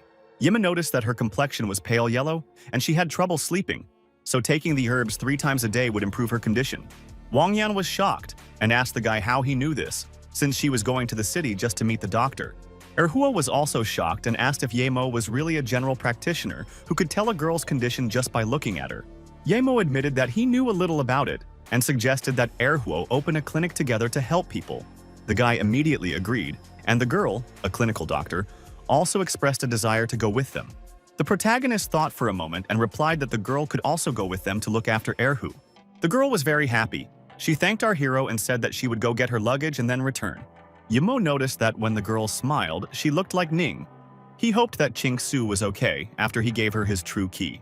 At the station, they announced that the train was about to depart and asked passengers to get off if they had arrived at the right station. Ning Qingzhu was also at the station at that time. The girl noticed that this place was very remote. There were no trains or buses. She waved her hand to stop a taxi. When the driver asked where she was going, the girl replied that she needed to go to Lush. The driver replied that the place was too bad and immediately hit the gas pedal to speed away in the car. Ning Qingzhu was outraged by the behavior of the driver, who initially agreed to give her a ride but then refused. This time, she decided to just silently get into the next taxi and then watch the driver refuse the ride. The driver asked the girl where she was going. She replied that she needed to go to the Lush residence. This driver also refused, saying that he would not go there. Ning Qingsui asked why none of them could take her there. The man asked her if she didn't know about this place and said that there were robbers on the way there and he didn't want to be killed. Ning Qingsu replied that she knew it was a risk, but she was in a hurry and was willing to pay, and refusing was against taxi rules.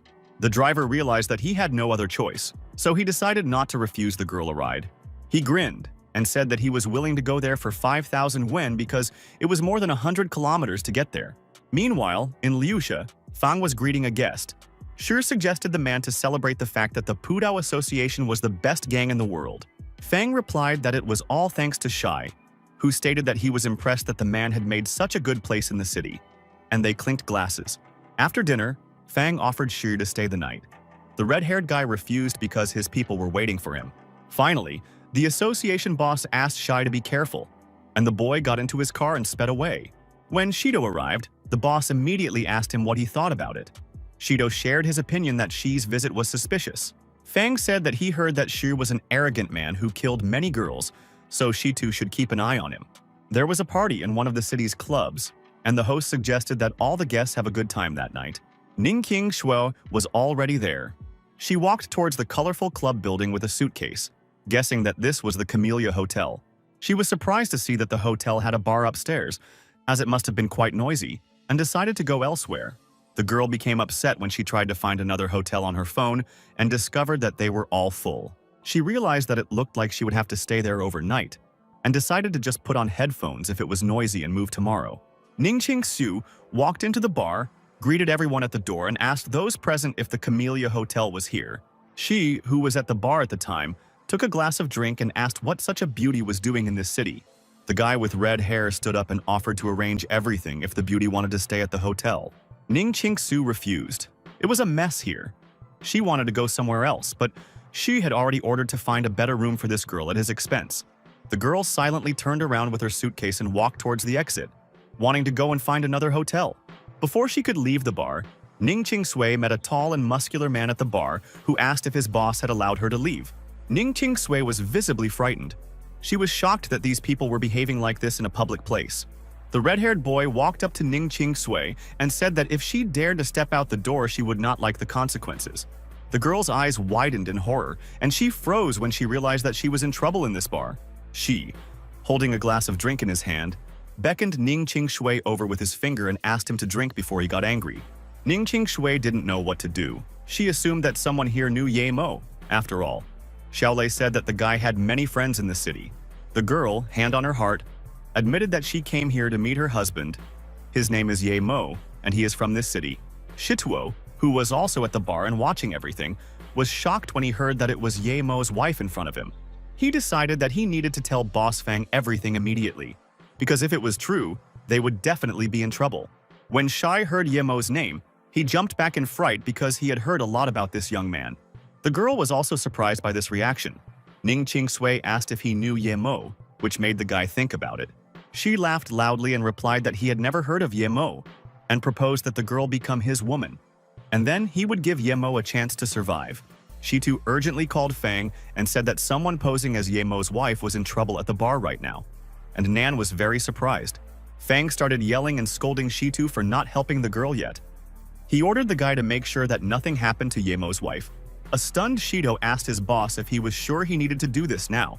An indignant Fang shouted, once again ordering Shitu to secure the Pudao gang in the bar and help that girl. She had already started to get physical. Ning Qingsui started to fight back and scream for the red-haired guy not to touch her. A frightened Ning Qingsu told Shi not to approach her and threatened to call the police if he did. She shouted at her not to do that because Liush was a place where the authorities didn't care about anything, and ordered her to come to him immediately. Shido, who was standing on the second floor, said what a coincidence it was that he met Shai here. The guy turned around and looked at him. She asked if it was fate that brought them together, or if Shido was simply stalking him, to which the guy from Pudao replied that he didn't think a VIP member of their association would joke like that. The red-haired boy allowed Shitu to speak if he had anything to say, and warned him that Ning Qingshui was already his woman. Shido, without saying anything in response, silently jumped from the balcony into the common room to deal with the negligent Shai. The guy from the Pudao Association asked Ning Qingshui which Yemo she had just spoken of when she claimed that she was his wife. The girl said that she came here to find her husband Yemo. He went to the city a month ago and carries a black sports bag. Shitu was then convinced that this was the Yemo he knew. He couldn't let anything happen to the guy's wife until Nan Fang arrived. Shido told Shai that this woman was his friend's wife and asked them to let her go because there were still many other beauties in the bar. She asked the boy if he found it strange that there were so many coincidences today, including the fact that this lady was his friend's wife. The guy in the red bandana spread his arms out to the sides and declared that Ning Qingshu was indeed his friend's wife. She was furious, he shouted, claiming that Shido was taking him for a fool and asked how he dared steal his woman from him. The red-haired youth declared that this woman would be his today and grabbed her hand. Ning Qingshui demanded that she let her go. Suddenly, a beer bottle flew across the bar, and a second later, it hit the careless hooligan right in the face. It turned out that it was Wang Qin. The girl accused the scumbag of being rude to this girl and asked if he was ashamed. Shai was furious to the limit. He clenched his fist in anger and asked Wang Qin if she didn't know that Fang Nan was still in Luxi. The dumbfounded Shituo grabbed his head and asked Wang Qin who she was and tried to convince she that he didn't know her. An enraged Xu shouted, asking Wang Qin if she wanted to die, and then called on his brothers to deal with her. The big guys who were with Shi at the bar heard their boss and rushed forward to pounce on the girl. Luckily, Wang Qin had her pet basilisk with her and ordered Xiao Na to attack the men. Basilisk Xiao Na began to carry out the order. Bearing its fangs and tongue, the snake slowly crawled towards the victim. Sure, clinging to the pillar, begged the snake not to crawl up to him and bite him, and Shido asked the girl to call the basilisk back. Nanfang ran into the bar and shouted, asking everyone to stop this fighting. She too felt relieved when he heard the boss's voice, turned around and saw that Nanfang was finally here. Fang put his hands together and told Wang Qin that this was her gang's business, so he should handle it himself, and then apologized to her. Wang Qin realized that Nanfang seemed to be the boss here and returned the basilisk to her shoulder, saying that it was all over then. She turned to the terrified Shi and asked him to calm down, promising that Xiao Na would not bite him. Shai was furious with Nan, claiming that his men were trying to ruin the relationship between their gangs, and Nan responded that it was a misunderstanding. Shido admitted that he was guilty and asked for forgiveness from Shi. And Fang, hitting him on the head, promised to cut his salary. Fang advised Shi to go to the nearest hospital because he was seriously injured, and ordered his men to send the boy to the best hospital. Afterwards, he asked Ning Qingshui if she was okay, and she too suggested that the guys talk in a quieter place. Wang Qin asked Ning Qingshui if Yemo was really her husband because she overheard her saying that just now. The girl turned around, looked at Wang Qin, and admitted that her name was Ning Qingshui, and Yemo was indeed her husband. She was stunned when she heard this. The girl from the army said that Yemo had mentioned Ning Qingshui before. Ning Qingsu asked if Wang Qin knew Yemo, to which she admitted that she did, and that she came here to find the guy. Our hero's fictitious wife was offended. She realized that Yemo met this girl on the street and admitted that she was pretty and had a heroic spirit. Ning Qingshui began to look at Wang Qin from head to toe, and she also thought about how good the girl's figure was. It was already difficult for the girl to hide her anger. She felt jealous because Wang Qin also came here alone to see Yemo. She too whispered to the boss that things were getting complicated, and it seemed like one of the girls was Yemo's wife and the other was his mistress. But Fang already understood everything. Nanfang couldn't allow the girls to fight with each other, because if they started to quarrel, these women would hurt each other. He decided to lighten the mood and suggested that both girls go to him, since they were both friends of Yemo, his benefactor. She too whispered to the boss that he was wrong to call one of them Yemo's friend, because one of them was Yemo's family member. It seemed like the atmosphere was getting even darker than before. Shido told the boss that this time he was really finished. At Fang's house, Nan invited everyone to sit down, and she too ordered them to go to the kitchen and cook something delicious for the guests. The girls sat in different corners of the living room and remained silent while they waited. Shido suggested that they eat some fruit first. Wang Qin remembered from Yemo's words that his wife had married him for the sake of her family, and it was unlikely that they had feelings for each other. But it was unclear why she had come here. Meanwhile, Ning Qingshui was curious about the connection between Yemo and this girl, since he even told her about her family problems. Fang and Shido decided it was time to act. because the frowning girls had not yet said a word to each other. Nan Fong walked over, cleared his throat, and suggested that the girls open their hearts to each other since they met here, and she too didn't like the boss's method. Wang Qin spoke first, introducing herself and saying that she was from the Special Forces and had come to meet Yemo during her vacation. Fang and she too were stunned when they heard from the girl that Ning Qingxue was not Yemo's real wife, and the guy came to avoid marriage. Ning Qingxue was offended when she heard the girl say that she was just a fake wife. She stood up and wanted to say something.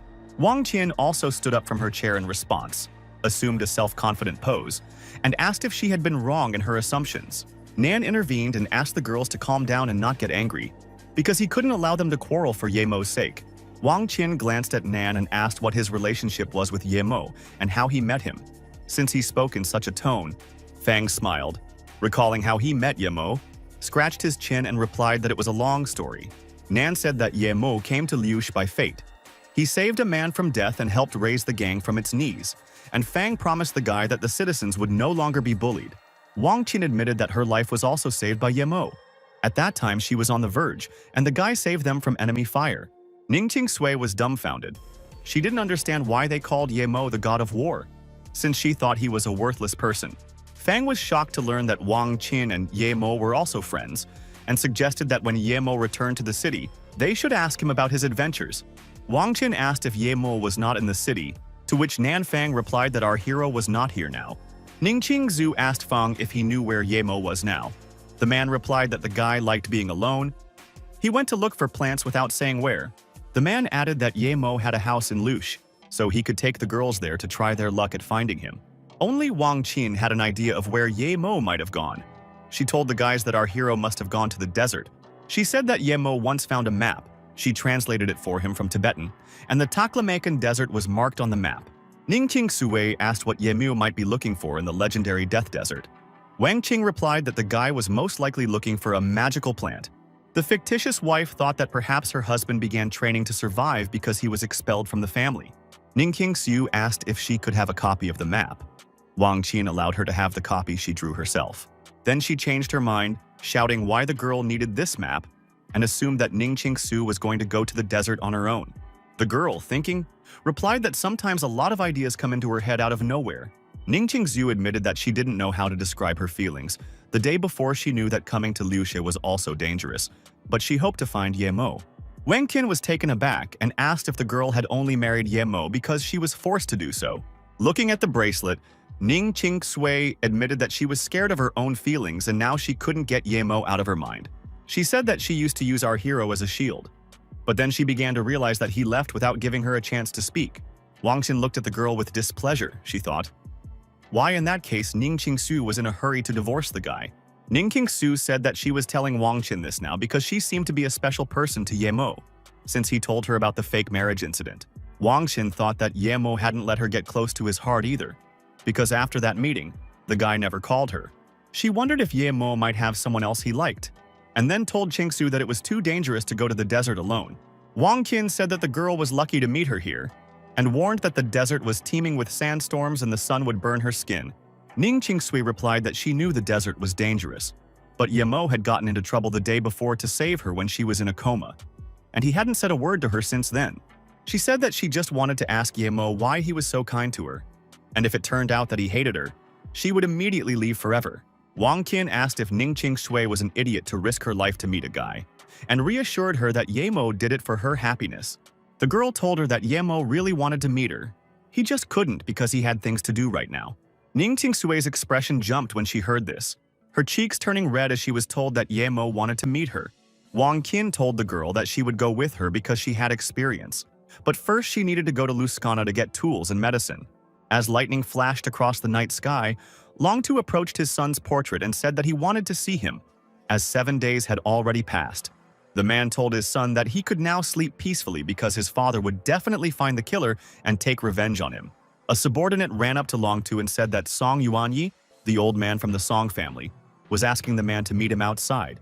The master ordered him to be let in. He concluded that the Song family was in trouble because Yuanyi had not come to see him for many years. Old man Song Yuanyi came and said, "Hello, Mr. Longtu," without turning his face, asked why he came and what happened. The elderly man said they used technology to match bloodstains at the scene that night. The man asked the old man to tell him everything because he was not in a position to guess what they had discovered.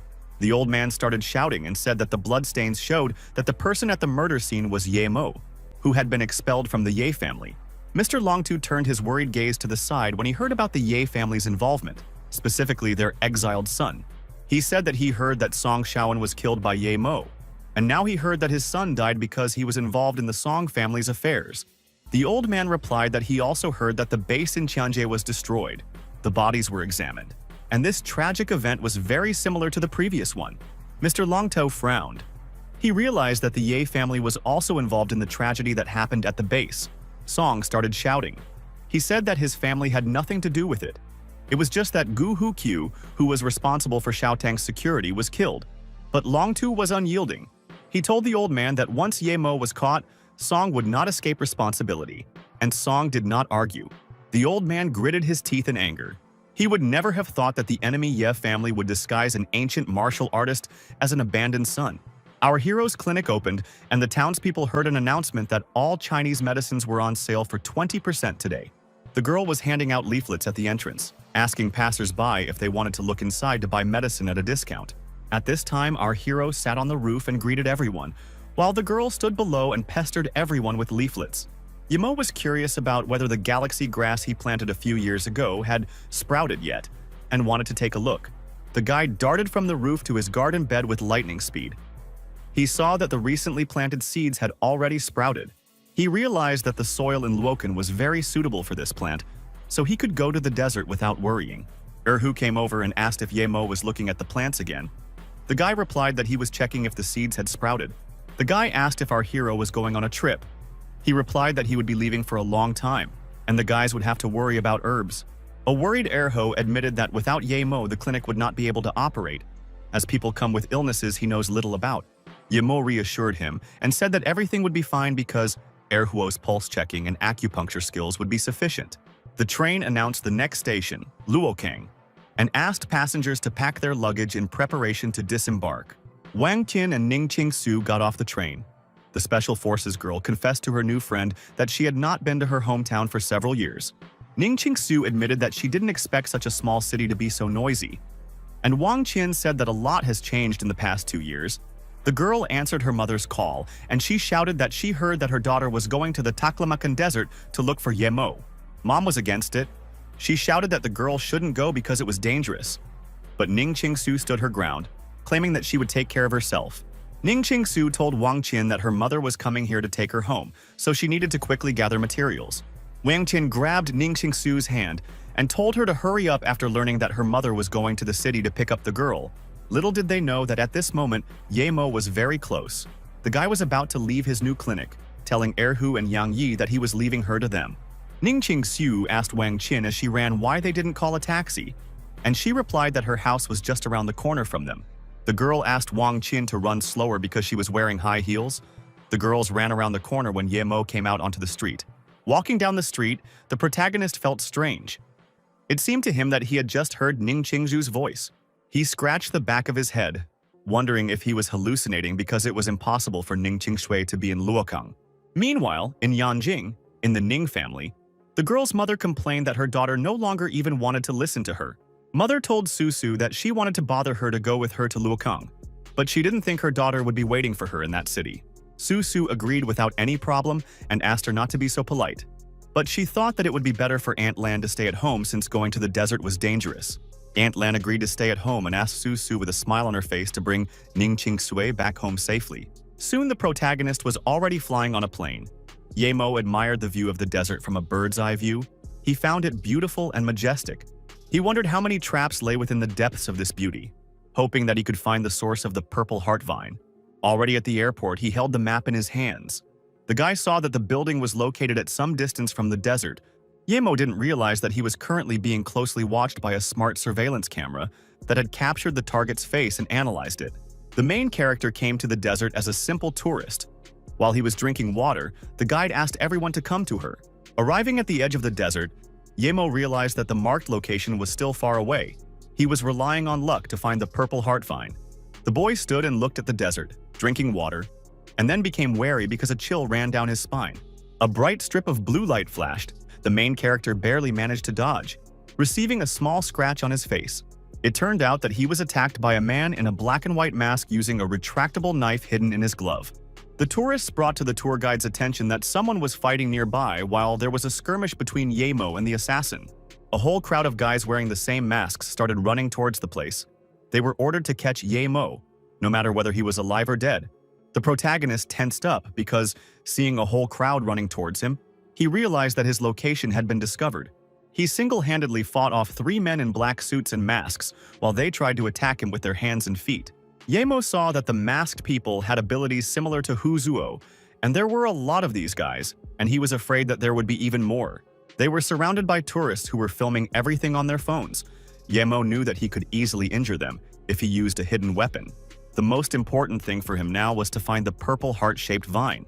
He needed to get out of this situation as soon as possible. The protagonist noticed a black motorcycle that was standing nearby and realized that he could use it. The guy got on a motorcycle and asked the guy standing next to him to lend him the vehicle, and then started the iron horse. The owner on the motorcycle screamed that the guy was running away on his motorcycle. He ran after him, not wanting to give up his transport. A young man in a white shirt noticed a wad of bills flying at him. He was stunned by the fact that the thief left him money. The main character waved goodbye to the guy and shouted that he left him this money for the motorcycle. Yemo really enjoyed the ride. He didn't know how nice it would be to ride a motorcycle through the endless desert. But then he admitted that riding a motorcycle in the desert was difficult, and then screamed when he got stuck in the sand and fell off. At this time, armored vehicles were already approaching the guy. The masked guys knew that they would receive a reward from the boss if they captured Yemo, dead or alive. The leader ordered his guys to bomb Yemo to death, and they opened fire on the motorcycle from their cars. One of the masked guys opened fire with a machine gun at our hero, shouting that he would watch Yemo run away from them through the desert. Yemo realized that he was truly a scumbag this time. After all, they had long-range weapons and the desert was a flat, barren land. One of the bullets that was fired from the machine gun by the assassin unfortunately hit our hero in the leg. At this moment, everything in Yemo turned upside down. He was shocked when he felt that he had been hit. The protagonist realized that at this rate, he would soon be finished off. He had to take the initiative and defend himself. Yemo abruptly turned around on his motorcycle. Now he didn't try to escape, but drove straight towards several cars.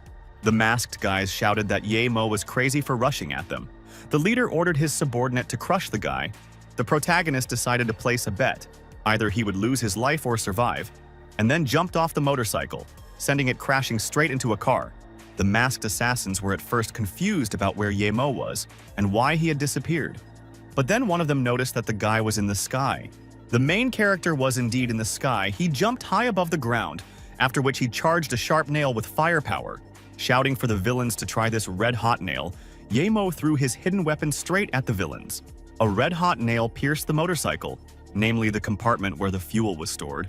A moment later, there was a loud explosion, and the flames engulfed not only the motorcycle but also 2 cars that were nearby.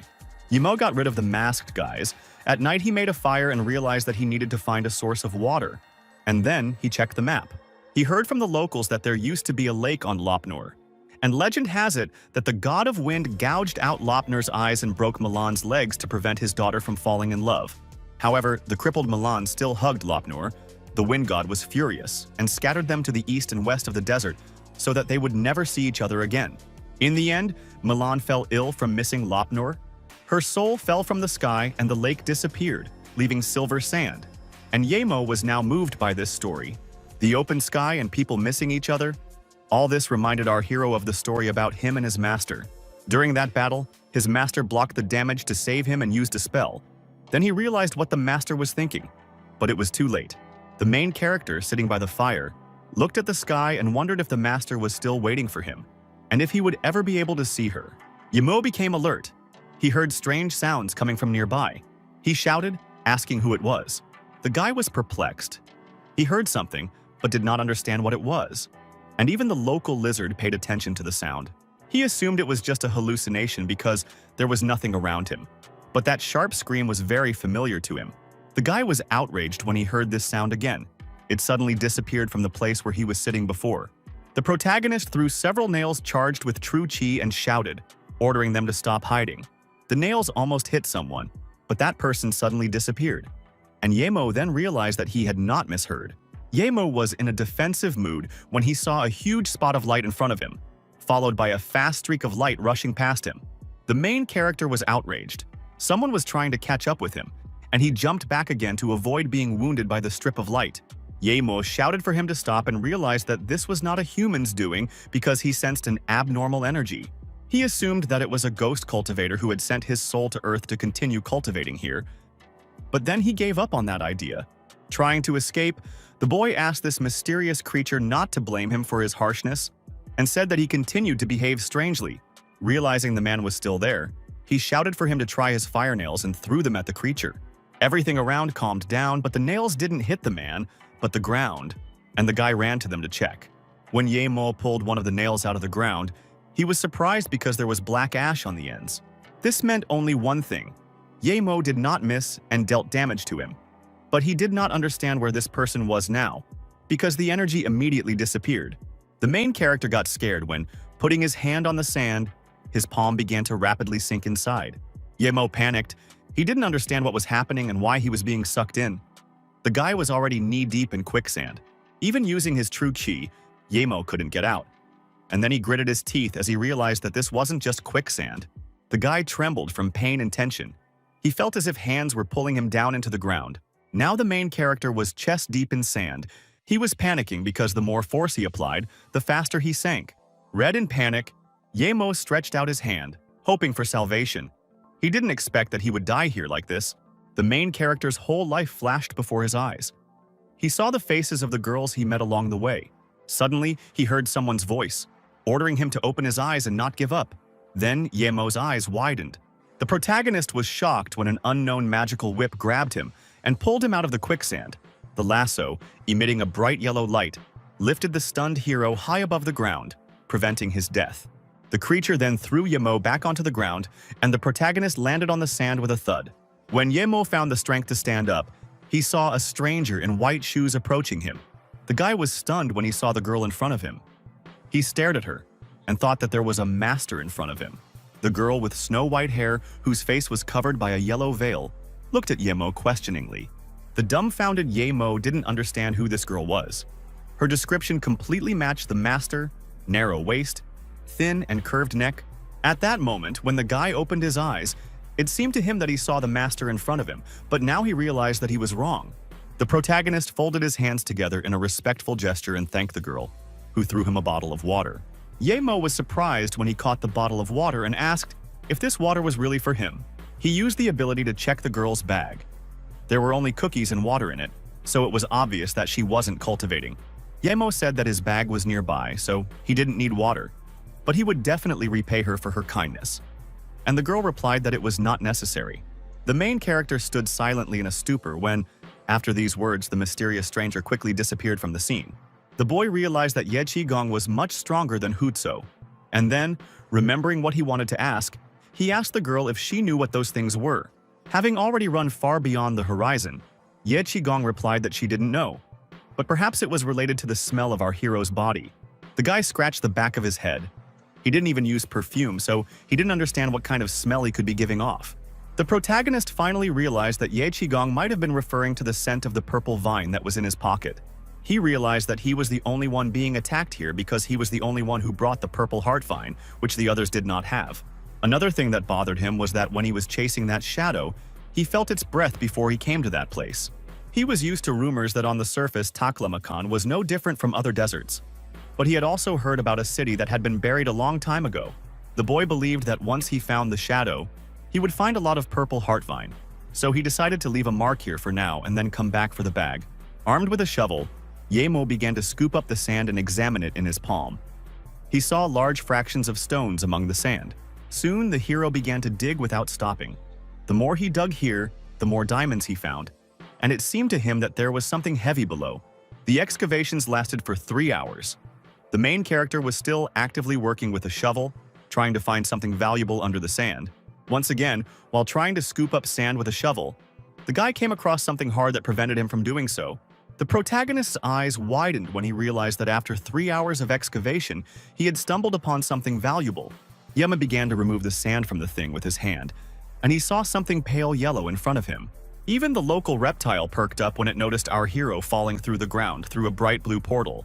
The main character successfully landed in a cave underground. He admitted that there really is a completely different world on Earth. Using the magic lantern, he noticed that it smelled bad in here, but there was enough ventilation so breathing would not be a problem. He didn't even see the end of this stone path, looking into the distance. And then he came across a cliff, touching the wall with his hand. Yemio said that it was strange. In addition to the stone slabs, there were rocks here, which meant that he had not ended up in an ancient city, but in a cave. The guy complained that he had been walking for half an hour and had not found the end. And then he noticed a tree root that was moving. The protagonist was stunned when he noticed that a nail was sticking out of this root, which he threw while trying to fight the shadow.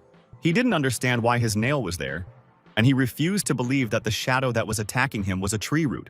Yemo felt awkward and ashamed of himself when he realized that he had been chasing after some giant tree root this whole time. The boy didn't believe that the root could move so quickly, and then he noticed that the nail was only slightly stuck into the tree. This meant that the nail had been driven into the root by something else, because Yemo believed that his blow would have caused the tree to burst. When our hero pulled the root out of the tree, he noticed traces of blood and even hair at the end, which alerted him. Yemo realized that the day was an animal with horns, and now it was injured and couldn't run as fast, so he wanted to follow it. As the boy walked forward through the cave, he was surprised when he saw a light ahead. He felt like the heroine from that legend. The protagonist walked slowly along the shadow of a wide tree with bare branches. Approaching it, standing in front of the gray tree, the boy raised his head and saw spiritual chi coming out of it. The boy was amazed when he saw an abundance of purple heart vine near the tree, which was just in the flowering stage. The protagonist was shocked because in front of him was a purple heart vine as thick as a wrist that had been growing here for hundreds or even thousands of years. He knew that plants of this age were very rare. Such a stem could be sold for hundreds of precious stones, and he could not believe that there were so many of them here. Then the boy realized that something was wrong. He touched the petal of the purple flower and it turned to dust. He saw that there was no hint of true chi in the plants. They only had the smell of decay, and without the cave they would have turned to dust long ago.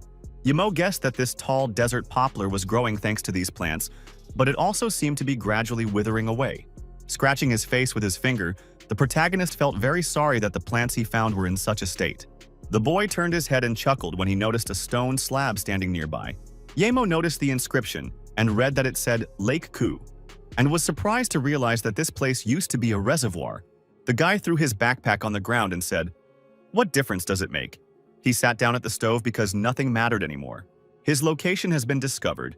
He can only survive in the cave for a couple of days due to the limited water supply, so he will most likely have to return to plant galactic grass. The protagonist was startled when he felt a strange feeling. The guy felt a very weak trace of spiritual chi. He didn't understand what the problem was, so he put his hand on the stone to find out why the slab was emitting chi energy. When Yemo moved the slab to find the source, he saw its mouth, a narrow diamond-shaped hole. Looking into it, he confirmed that spiritual chi was coming out from the mouth of this source, and now it was no wonder to him that there were so many thick purple heart vines here. He decided to see if there would be any effect if he poured some water into the spring, because although it had dried up, it was still emitting chi. The protagonist stood up and spread his arms out to the sides when he saw that spiritual chi began to flow out of the source in a powerful stream. This was great. The spiritual chi could actually be absorbed by it, although only a little. But Yemo achieved a good result. He sat in the lotus position in front of the source and closed his eyes, chanting in his mind to level up all his skills by absorbing the true chi from the source. The guy set himself the goal of moving up to the 3rd level to catch up with Nanking, and continued to progress. The neurons in his brain glowed a bright orange as he repeated the spell in his head, addressing the god who guarded the shrine. Yemo opened his eyes wide as his brain was transformed. He asked the god who guarded the palace to have the heaven and earth essence extracted. The next moment, the guy spread his arms wide to the sides. The entire cave was filled with a vortex of blue light, true chi. When everything around calmed down and the main character completed the ritual, the guy sighed with relief. Yemo was happy when he reached the limit of the 2nd level. He had made a breakthrough, and it was only a little bit left for him to reach the 3rd level. His abilities were now different from the normal 2nd level. The flame could leave his palm. He tested this by throwing a fireball at a tree. He decided to leave this place because the water from the mouth of the spring had already been used up, and he decided to avoid the shade. The guy noticed that this cave had good ventilation, which meant that there were other exits, and he decided to find them. Soon our hero managed to get out of the cave. He found an additional exit and jumped out, finding himself between dried trees. He didn't think that this exit would lead him to the poplar cemetery. The guy walked between the dried poplars. Someone was already waiting for him on one of the trees. Shots rang out. Yemo tensed up, realizing that Nanking was pursuing him. But it turned out that it wasn't him they were chasing. A crowd of masked guys were chasing the wounded Susu, who was trying to escape from them. Yemyo was scared when he saw the girl. He saw that she was injured, but he didn't understand why the people from Nanking were targeting her. The girl screamed hysterically when she received another wound, and in an attempt to escape, she tripped over a tree root. Frowning with anger, the main character said that these guys were really playing with death, because they couldn't even let the girl go. Suddenly, the masked assassins panicked. They shouted that they were already here, and turned around, running in the other direction. A mysterious giant swarm of insects appeared in the poplar cemetery, emitting dark purple energy. Yemo then realized that the Nanking boys were not chasing the girl. They were just like her, trying to escape from the insects. One of the masked guys didn't even have time to react before a swarm of insects grabbed him and lifted him off the ground, screaming, begging to be saved. The insects were so strong and bloodthirsty that they managed to turn the guy's body into a bare skeleton in a matter of moments. The same fate befell the rest of the masked assassins. The insects quickly dealt with them while they screamed hysterically. The girl saw that these beetles had caught up with her too, and the guy realized that in front of him were the man-eating beetles that the locals had talked about. The girl's left arm was badly wounded. Her steps were becoming heavier. She realized that this time she would not get away with the trip. Susu at this moment felt very sorry that she couldn't help Aunt Lan find Ning Qing Shui and bring her home. The girl had already resigned herself to her fate. She looked into the face of the man-eating beetle and decided that she would have to stop here. The bugs were about to attack the girl, but our Yemo saved her. He grabbed her and carried her on his back, leaving the bugs bewildered. The girl was surprised to see the guy she had saved the day before in front of her, and our hero asked if she was okay. Susu thanked our hero for his help, but advised him to really leave her here and escape alone. The main character said that they better hurry up because those bastard man-eating beetles are very fast. He asked the girl to stop talking nonsense because he is not afraid of death, especially since these bugs are so disgusting that he definitely does not want to die from them. Yemo said that he had to throw away the bag because it was heavy and hindered his movement, and threw it aside. The main character did not regret it, because after throwing away the bag, he accelerated quite a lot, and now he could move his arms freely. Susu realized that her meeting with Yemo was fateful because the guy risked his life to save her. Yemo looked at the girl in surprise when she suddenly introduced herself to him as Susu. The main character was shocked because the girl's name caused an inexplicable feeling in him. He did not understand why she and the master had the same last name. The guy immediately stopped himself, forbidding himself to think stupid things, because first he needed to get out of this dangerous place. These bugs were crazy. They didn't let go of him even after chasing him for an hour. And then Yemo noticed that Susu had fainted due to blood loss. He came up with an idea on how to get rid of these man-eating beetles. He decided to use the fireball technique, because insects are afraid of fire. He concentrated a fireball in his hand and then threw it towards the swarm of man-eating beetles. Yemo's effect was pleasing because the shell of these bugs seemed to be soaked in oil, and the fire killed many of them in one go. He breathed a sigh of relief, thinking that he had succeeded. But a moment later, the swarm of insects appeared again. The boy rushed forward, realizing that these bugs had no intelligence and relied only on their instinct to attack prey.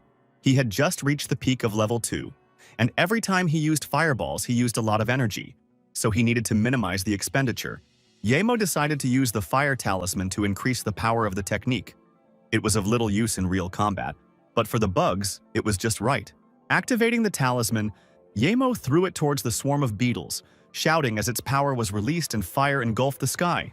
A huge magic circle with mysterious hieroglyphs appeared in front of the guy, emitting a bright red light. The protective magic circle shielded him and Susu from the swarm of insects. He shouted that he would now serve the bugs the main course. The protagonist struck a circle with his palm, after which a magical fiery whirlwind appeared around him. This fiery whirlwind turned into a dragon made only of flame, which attacked the man-eating beetles. The guy realized that now the fire talisman would combine with the beetles' oily shell and create an explosion that would hold them for a short time. When they escaped, it was already sunny in the desert. Yemo complained about the heat, there was no water, and he understood that without it, he and Susu would not survive. He saw that there was a destroyed cave ahead, where he wanted to take a break, because otherwise he would dry out in the sun. Entering the cave, the guy carefully sat Susu down near the wall and asked her to lie there for a bit. The girl was noticeably unwell. He saw that her heartbeat was slowing down and her face was turning pale. Susu was exhausted, so Yemo decided to give her some blood. Yemo once again had the nagging thought that Lu Susu and Lu Ying were the same person. But he ordered himself to forget about it. He told the girl that his blood could help her temporarily, but what would happen next depended on Lu Susu's luck. The protagonist brought his trembling hand to Lu Susu's mouth to feed it with his own blood and transfer some strength and energy. He felt dizzy and his vision was getting worse. As the boy began to lose consciousness, he saw Lu Susu and his master in front of him. Yemo's blood helped the girl wake up. When she opened her eyes, she asked where she was, and then she got scared. She saw Yemo unconscious. The girl became wary when she tasted someone else's blood on her lips and began to suspect what had happened. Lu Susu's eyes widened in shock when she realized that the protagonist had given her his blood, which was why he was unconscious. She didn't understand why Yemo risked his life to save her from the bugs, and was now doing the same thing again. The girl looked at him and saw that he looked like he was returning to normal, and she still didn't understand why Yemo was smiling. She placed her hand gently on his face, wondering why he cared so much about her, and then was startled to find that the boy was not breathing. Susu pulled back her trembling hand. In this world, only Lan Lu had helped her, and now she was indebted to Yemo, whom she had already thought was dead. The sad Susu said that Yemo could have taken her things and run away. But even later when he came, he could have left her here and escaped. She closed her eyes and asked why the boy had sacrificed his life to save a stranger. And then she heard a voice in her head. She remembered being told in the distant past that the type of technique they practiced was peaceful, and that she should not allow thoughts that disturbed her feelings. The girl remembered the words about avoiding happiness, refraining from sadness, and being wary of pain. She trembled as she said now that she had never met Yemo before. But the moment she touched the boy's face, something familiar flashed between them. A tiny tear fell from the girl's face, which then landed right on our hero's lips. Tears streamed down Lu Susu's cheeks, wondering why she was mourning a stranger. The tear that fell into our hero's mouth had a miraculous effect on him, and he suddenly opened his eyes. Seeing that something had happened to Yemo, the trembling Lu Susu guessed that it was a backlash from the spell. The main character, without opening his eyes, quietly asked for water. The girl turned around sharply, hearing that the guy had spoken. She leaned over him, seeing that he was alive and not dead, and was distressed because there was no water around. The girl, wanting to save our hero as quickly as possible, suggested that her blood might be suitable for help. She gave it to Yemo to drink. The guy still showed no signs of life. He did not open his mouth to swallow it. Lu Susu noticed that Yemo was unable to open his mouth and drink her blood on his own right now, so he had to do something else. Then the girl decided to take some of the scarlet liquid into her mouth to give it to our hero. In this way, she decided to thank Yemo for her help. There were already a few centimeters between the hero's lips. She kissed Yemo so that he could drink his fill of blood, and decided that if they died here, they would be even with each other. The main character, who was still unconscious, thought that the water source was there again, and he was no longer as sad as last time. Yemo felt as if he was lying on the surface of the water. He thought that he had never felt so soft and warm before. When our hero began to come to his senses, he noticed how warmth was spreading throughout his stomach. The boy realized that the Jingmai layer that was preventing him from reaching the third level was becoming weaker. Yemo opened his eyes slightly. He realized that it was Susu. The spring water was her blood, and the softness he felt was from her lips. The protagonist's face changed. He realized that the girl used her blood to save him, and he knew that at this rate she would not survive. He found the strength to stretch out his hand and scream for the girl to stop, because he could not let her die. The boy shouted that he wouldn't let Susu die here. He completely came to his senses after this realization. The clot of true chi in his abdomen grew brighter and brighter, and it had already begun to radiate energy that filled the entire cave. At this moment, the protagonist realized that he had finally reached the third level of chi training.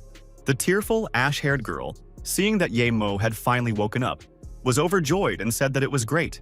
With her whole body shaking, Susu admitted that Lan Yu told her that today was her birthday, and perhaps it was a gift from God. The girl wanted to say something else, but she didn't have enough strength. She lost consciousness and began to fall. Yemo was scared when he saw this. It was strange for Yemo. She fainted not because of blood loss, but because of the Jingmai that was flowing in the opposite direction. He began to treat her, knowing that correcting Jingmai was difficult. And in the cultivation world, he would now be considered crazy. The boy, placing his palms on Susu's back, knew that the probability of success was low. And if successful, the healer would receive a broken Jingmai. But the main character had no other choice. The guy decided to now hope only for God's blessing. Susu's body began to change. Yemo noticed that her face was returning to its previous color. He concentrated because Susu's life was at stake. He needed to hit the last piece of Jingmai near the acupuncture point. The healing process continued. A bright aura like a magical blue flame engulfed our hero. A whirlwind of energy appeared around. The main character was stunned and screamed when he saw that the girl woke up and started coughing up something black. A look of horror appeared on Yemo's face as he realized that Susu had spat out blood that was dyed black. But then he sighed with relief and wiped the sweat from his forehead. Because it was even a good thing that the blood was black and not fresh. He hoped they were close to the station. He couldn't stay here for so long. He needed to recover and get them both out. The protagonist glanced to the side. He tensed when he heard the sound of a bell in the cave. Soon, Susu recovered. She finally opened her bright blue eyes. Her complexion became healthy. Yemo, who had also been recovering all this time, noticed that the girl had woken up. Susu asked the guy if he was okay. The guy replied that he had almost recovered and offered her to drink water and eat cookies. And Susu asked where this came from. The protagonist explained that a group of camels passed by them, and he exchanged something for water and cookies. Susu was stunned when Yemo asked her what gift she wanted after hearing her mutter that it was her birthday. Embarrassed, the girl thought, and replied that the greatest gift for her would be the presence of even the smallest lake nearby. The main character replied that he understood everything and rushed off somewhere, asking her to wait, because he would return soon. Susu thought how secretive Yemo was all the time. She didn't understand why her thoughts became so strange after meeting him. She grabbed her head and told herself to stop thinking about it, because the worst thing during chi training was love. Soon the main character returned to the cave. The girl turned her gaze to him when the guy waved his hand and shouted her name. She felt awkward. She didn't understand why the guy was calling her Susu. Meanwhile, Yemo carefully took her hand and asked her to follow him. The guy said that he wanted to show her something good. The puzzled girl asked what exactly he wanted to show her. The protagonist took her to the lake and congratulated her on her birthday. Susu was surprised when she saw a small pond in front of her. Susu asked why a lake with such unusually clear water was located in the middle of a cave in the desert. Tears appeared in the girl's eyes. She didn't understand how Yemo found the lake, and why this guy always found a way out of the situation. A smile appeared on Susu's face. She turned her head, looked at our hero and thanked him for the gift. The girl was extremely happy with such a present, because she could finally cleanse her body of dirt. Lu Susu began to take off her clothes, which were also quite dirty after the fateful journey into the desert. At this time, Yemo was sitting on the cliff and thinking about how many sad things had happened in this desert. But he never thought that he could break through to the third level here. He also met a girl who looked like a master. He still couldn't believe that such coincidences exist in this world. He ordered himself to stop thinking about it. After all, he had broken through to the third level, and it was time to find Nanking to settle the score with them. Meanwhile, the yellow SUV sped down a road surrounded by the deadliest desert in the country. The driver told Madame Ning that they had no more supplies and they risked not surviving if they continued searching mindlessly. Ning King-su replied that they would continue searching and suggested that the man check the station, which should be nearby. Susu and Yemo walked out of the cave. The guy asked if she wanted to take a break, to which the girl replied that they should go faster. The boy put his hand to his head to look into the distance. He said that if they went along that road, they would come out of the desert.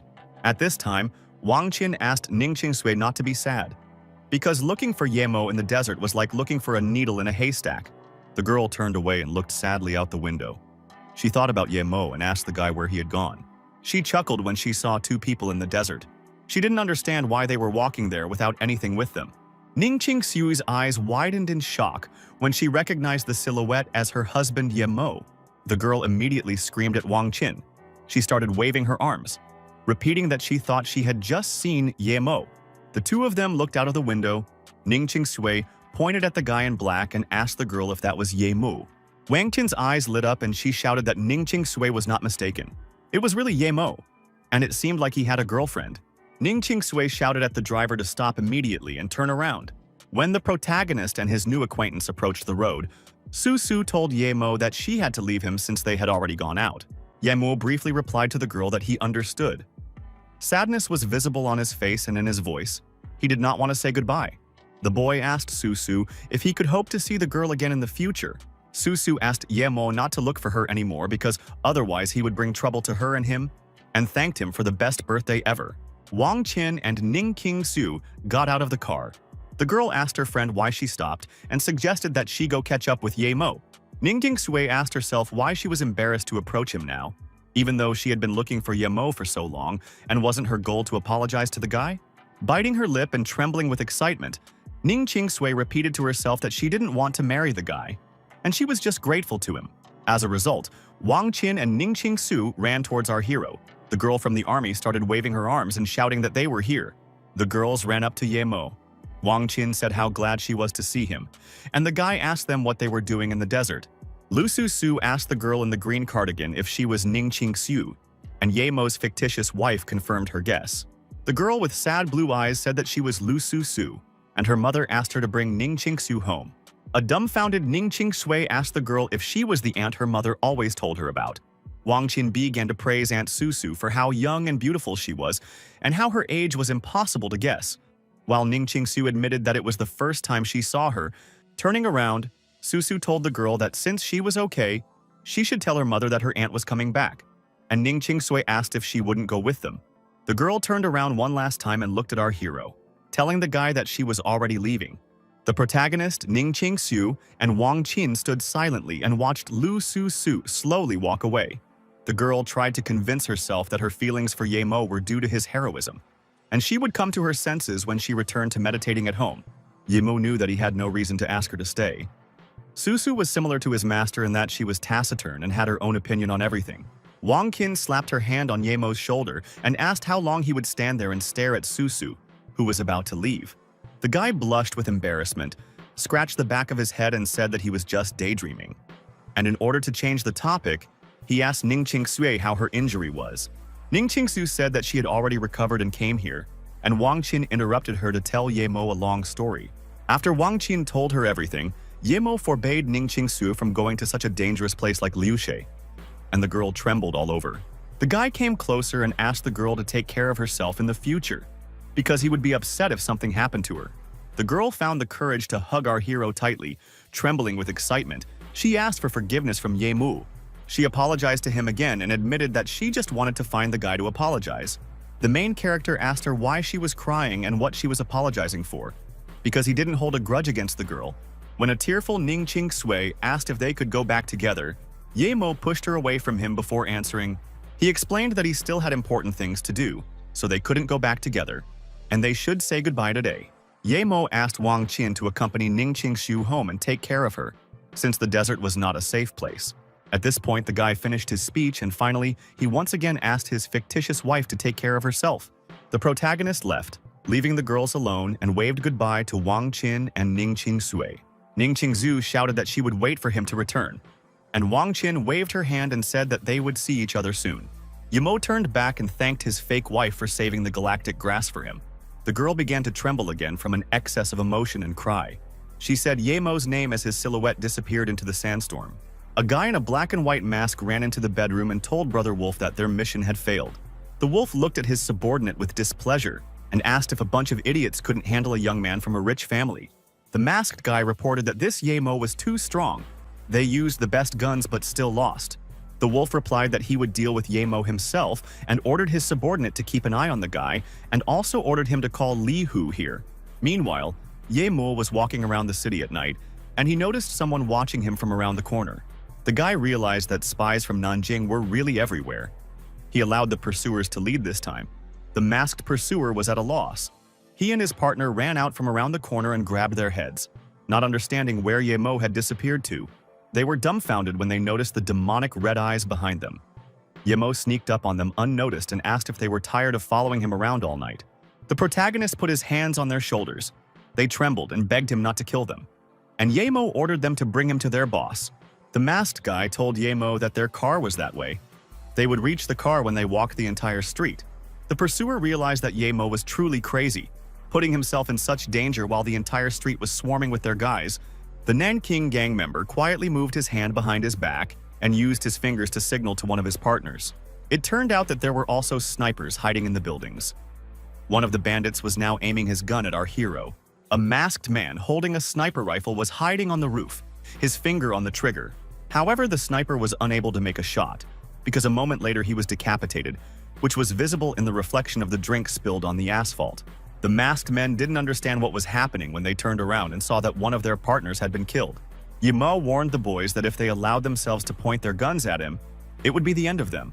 One of the bandits fell to his knees and lowered his head, begging Yemo to have mercy on him, and promising that he would no longer dare point a gun at him. But the guy wasn't sincere. He was just stalling for time, wondering if Yemo would be as arrogant when Brother Wolf showed up here. Soon, Yemo and the masked bandits got into the car. Our hero asked how much longer they had to go. They replied that they were almost there. The car pulled up to an abandoned factory where, according to the masked guys, their boss was located. The main character got out of the car and asked the guys to take him inside. They refused and said that Boss Wolf was already waiting for him inside. Meanwhile, the wolf interrogated the boy and the girl. He asked them who was guilty of the explosion in the state of Alter. They admitted that they were guilty. The wolf warned them that they would die if they had different answers and asked where the information about the model they found was. The girl and the boy raised their hands at the same time and swore that all the information had been taken away by Wendong. The bald-headed boss asked if he should find Wendong to find the model, and they replied that Wendong actually had it. The pink-haired girl screamed in fear as a knife was thrown at her, cutting through her white shirt. The guy was also afraid for the girl. He asked Fengtian, who was blushing with embarrassment, if she was okay. The woman in the kimono, who was twirling a shuriken in her hand, said that she was not as kind and patient as Sir Wolf. At this time, the main character was carefully watching the conversation. He thought about it when he heard about the case of the explosion in the state of Altus. He knew that he and Wendong weren't the cause of that explosion, and he decided that the guys needed help since they were on the same team as him. The wolf told Li Hu that he must bring Wendong here within 2 days. Otherwise, he should be ready to say goodbye to the girl. Someone's voice sounded, which declared that what the wolf needed was with him. The bald guy ordered to show himself and speak openly. The protagonist, who was standing on a pile of concrete blocks, put his hands in his pockets and introduced himself as Yemo. The guy jumped to the floor and came closer to the bald-headed boss, who repeated our hero's name in a questioning tone. A smirk appeared on Yemo's face, and he asked the bald, dark-skinned guy if he wasn't happy to see him. The wolf laughed and clapped his hands. He admitted that he never thought that the guy would show himself, and he liked how much Yemo overestimated himself. A puzzled Li Hu asked his friend who it was. Fengtian replied that she was also seeing this guy for the first time and did not know him. The main character confidently stated that today, someone would indeed lose their life, but he was afraid that it would not be him. One of the Nanking bandits entered the future battle arena and told Wolf that he could deal with this kid. The cocky big guy started twirling his leg, introducing himself as Huan Hu, one of the top 10 defenders. The guy didn't have time to say anything yet, when a moment later, he received a fatal blow from our hero. A grimace of horror froze on his face. Yemo's blow was so strong that the boy flew into the concrete wall and broke it. Then Wolf visibly tensed up. The protagonist smiled and showed a chi-charged fist. He joked that there was no need to introduce yourself to someone who was destined to die. Fengtian was frightened, not understanding what had happened. Li Hu also screamed in horror. The woman in the kimono was worried about her friend. The woman in the short black kimono immediately ran towards Huang Hu, while the big man was no longer showing any signs of life. The girl did not understand how it happened. She sat down on her knees in front of the guy and examined him, and then said that his neck was broken. Gritting her teeth in anger, she turned to Yemo and said that she would not calm down until she turned our hero into thousands of grains of sand. The protagonist took her threats with a grin and asked the woman to begin her performance. The woman in the black kimono screamed, wishing our hero's life away, and jumped down to pounce on him. Yemo, standing in one place, said that the woman's movements were too slow and weaknesses were visible all over her body. Before she could attack Yemo, she was defeated. The guy launched a sharp strip of magical light at her, which wounded her. The woman fell to her knees and screamed, and the wolf became afraid for Yuji, whose life was slowly fading away. The wolf didn't understand how this was even possible. Yemo had finished off his guys in a second, and he didn't even see the kid's movements. He tried to convince himself that Yemo was just a kid from a rich family, and he, the wolf, had never lost to anyone in 10 years. Jumping down to the ground, he laughed and told Yemo that no matter what devilish spells he used, he would fall at the hands of the wolf today. The man got into a fighting stance. The image of a giant blue wolf appeared behind him. He declared that no one had ever forced him to hit twice. Yemo said that the guy's aura was not bad, and it seemed like he could do something because he had heard about the wolf, and he swung his fist to attack our hero. The first attack was useless. Wolf's fist hit our hero's palm, which was emitting powerful true chi energy. The wolf was stunned. He screamed, not understanding how Yemo parried his blow with one hand, and the blue magical wolf tried to fight against our hero's chi. Yemo smirked. He said that if Wolf only relied on her strength, in the end, she would still use his blood and flesh. The shaved-headed guy was stunned. His punch didn't even touch Yemo's palm, as if it was blocked by some invisible hand. The protagonist forced out a chuckle and squeezed his magical hand tighter, looking straight into the eyes of the bald-headed bandit.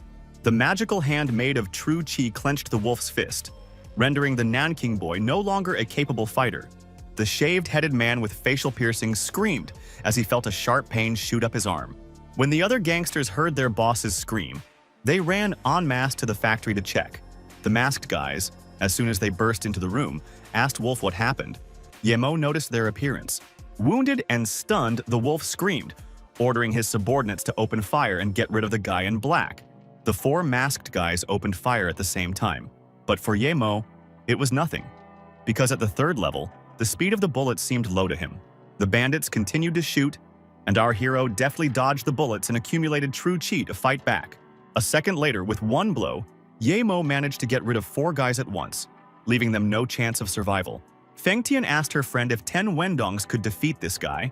Wolf was also dumbfounded, because even Yemo's cannons were no match for him.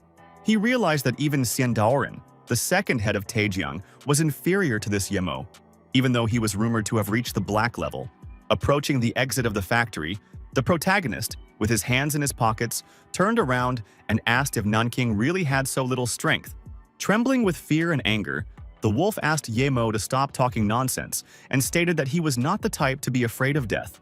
The protagonist answered the frightened bandit that he was not going to take his life, but he needed help from the wolf.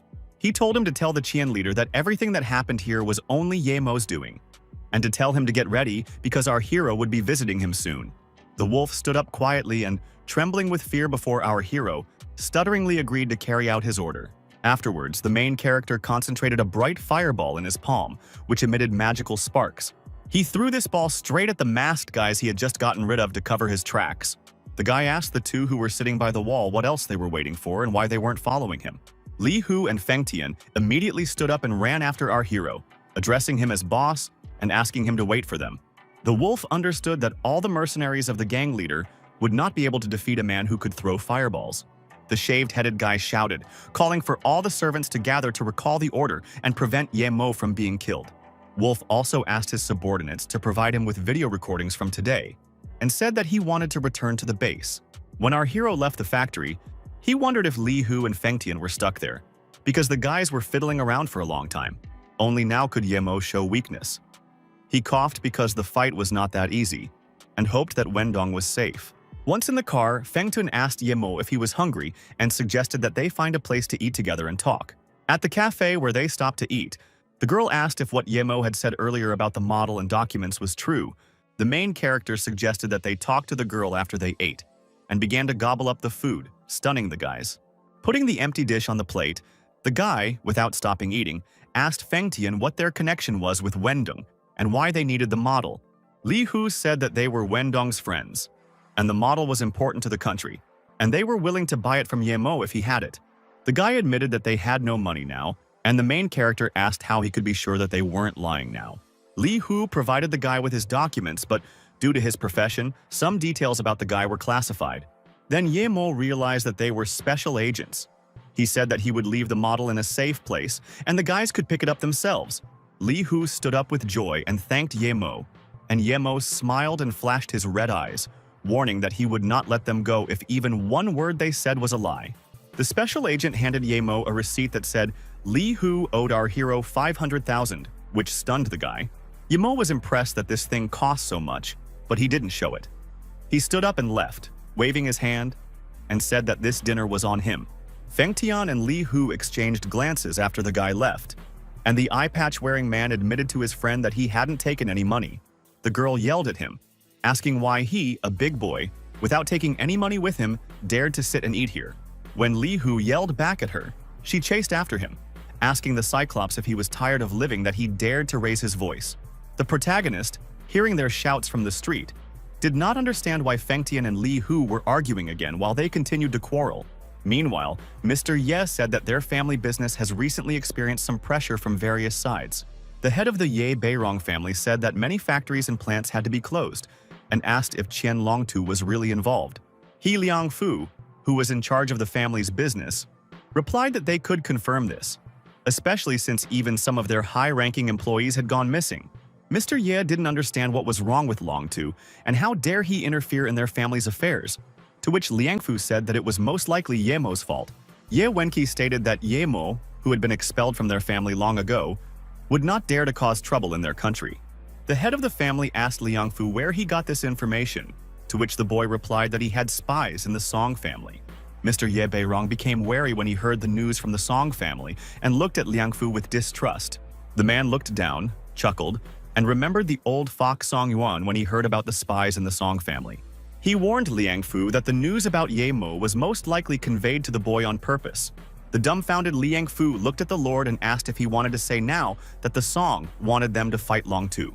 Beijing replied that they still needed to prepare, otherwise all the businessmen working with their family would terminate their contracts with them.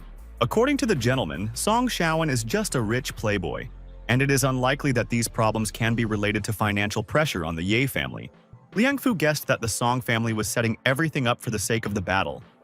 They wanted to use Qin to find Song Shaoan's killer. Ye Long, Beijun's brother, slammed the table, stood up, and said that the Song family was just standing there watching everyone else at each other's throats. Family member Ye told the master that they shouldn't fight, but they shouldn't run away either, and asked if they should just admit defeat. Mr. Ye guessed that Ye Mu, who for some unknown reason had suddenly become so strong, could become their blessing. The man's spirits were lifted and he wanted to cheer up his family by suggesting that perhaps something incredible was about to happen. The main character was determined to continue his journey. He went to the airport again to leave for another city. The guy, walking around the airport building, thought about how his galactic grass was doing, as well as how Erhu was doing at the clinic. He knew he had to rely on this galactic herb because it was the only source of spiritual qi he had right now. Suddenly, the guy felt the presence of a strong spiritual qi energy, which made him noticeably wary. The protagonist turned around and looked at the crowd of people. He immediately realized that the source of the spiritual qi was somewhere there. Ye Mo ran forward. He urgently needed to check what was going on, because it was possible that there were cultivators in this world too. The grandmother told her husband that a young man was following them, and the grandfather replied to the old woman that she was thinking too much, since there was no reason to follow them. Ye Mo used his divine vision to see that this old man's build and aura didn't resemble that of a cultivator, but qi was still flowing out of him. Afterwards, the guy noticed the bracelet that his grandfather was wearing. It was the source of a strong flow of spiritual qi. The protagonist laughed when he realized why this unremarkable old man was radiating so much energy. The boy apologized for disturbing the old man and asked him to stop for a second, and the grandfather asked Ye Mo what happened. He introduced himself as Ye Mo and asked if he could find out where his grandfather got such a unique bracelet. The old man agreed without any problem to show our hero the bracelet he wears on his right hand. His wife was clearly against it because the grandmother tugged at the old man's jacket, trying to make him understand that he shouldn't do that. She asked him to be careful because she thought Ye Mo was a thief. But Grandpa replied that the guy didn't look like a villain. The protagonist took a closer look at the silver bracelet, which had two dragon heads holding balls in their mouths. It was strange. Ye Mo knew that the people in this world did not cultivate, and he did not understand how he was able to imbue the bracelet with spiritual qi. Ye Mo told the old man that the bracelet was very unique and much better than ordinary jade, which should make him healthier.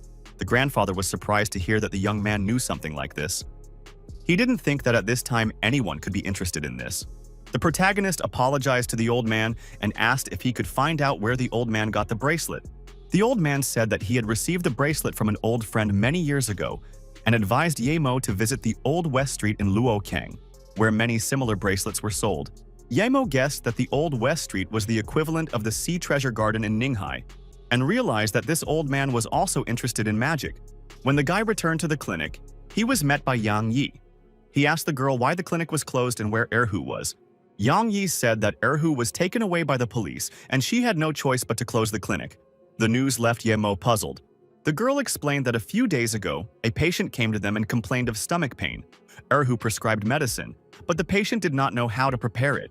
Yang said that for this reason, who prepared medicine for the patient himself out of good intentions. According to the girl, the patient suddenly began to scream in pain and roll on the floor, and Yang assumed that he was a fraudster. The medications were fine, the screams attracted many passers-by and neighbors. Someone called the police, the officers took who away. The girl said that the police also took that patient away. And when she arrived at the station, the officers said they had no idea where who was. Yimou knew that there was definitely something fishy about who's case. He guessed that it was the people from Nanking, but he was not sure yet. He remembered that Yueming told him that Lotsen was in Taijiang territory. He just needed to ask the guy for help. The protagonist borrowed the girl's phone to ask Xuemin and ask an old friend for help. He said hello and said he was looking for Xueming. The guy replied that he never thought Yemo would call him and asked how he was doing. Yemo replied that it was not bad, but he was not very happy because his disciple Erhu was taken away by the police for no reason, and Xueming asked the guy not to panic because he was just a disciple. The protagonist was indignant when he heard that Erhu was just a student, said that he was certainly not important to Xuemin, and hung up. Xueming was taken aback when Yemo hung up. He guessed that the guy was not happy with their conversation. The snow-white-haired boy began to reproach himself for speaking to Yemo in such a tone just now. Then Xueming's shout resounded throughout the entire office building, and he urgently ordered everyone in Lucan to be called to find out who had caught Yemo's disciple. Yemo noticed that Xueming was talking to him differently, and since he had nothing else to do, he decided to go check on the galactic grass. Yang Yi, worried about Erhu, asked Yemo how he was, and the guy said that he asked his friend to help find out everything, so all that was left was to wait for news. The guy warned Yang Yi that he would go to the backyard for now, and the girl was told to stay in the clinic and not go anywhere. When Yemo squatted down in front of his garden bed, he unfortunately discovered that the young sprout had turned yellow, but the results were still better than in Liushi. The plant did not just rot, but grew, and it still had some minor medicinal properties. The guy didn't understand what to do. He had no other sources of qi, and his development would stop without the space grass. Police lights were heard. The guy glanced sideways and wondered if the officers really wanted to take someone away again. The main character ran quickly, not understanding why he was facing so many problems in such a small town. Yemo rushed back into the clinic and immediately shouted to Yang Yi to warn him that the police were coming. The boy was dumbfounded when he saw in front of him not only Yang Yi, but also Erhu, who was suddenly released. Erhu was very happy and excited when he saw his teacher. The boy immediately ran to Yemo after a long separation. Erhu hugged Yemo and shouted that he had scared him, and our hero asked how he had returned and what about the police. The boy said that someone was jealous of the clinic's success, so he pretended to be the police to ruin their reputation. Yemo realized that Luogang City was a place with many problems when he heard the story of how Erhu was saved by the real police. What's why a war no force sama sparko millions? The protagonist told Erhu that in the future their clinic would only treat serious illnesses, and a consultation would cost 100,000 wen. Erhu and Yang Yi were stunned.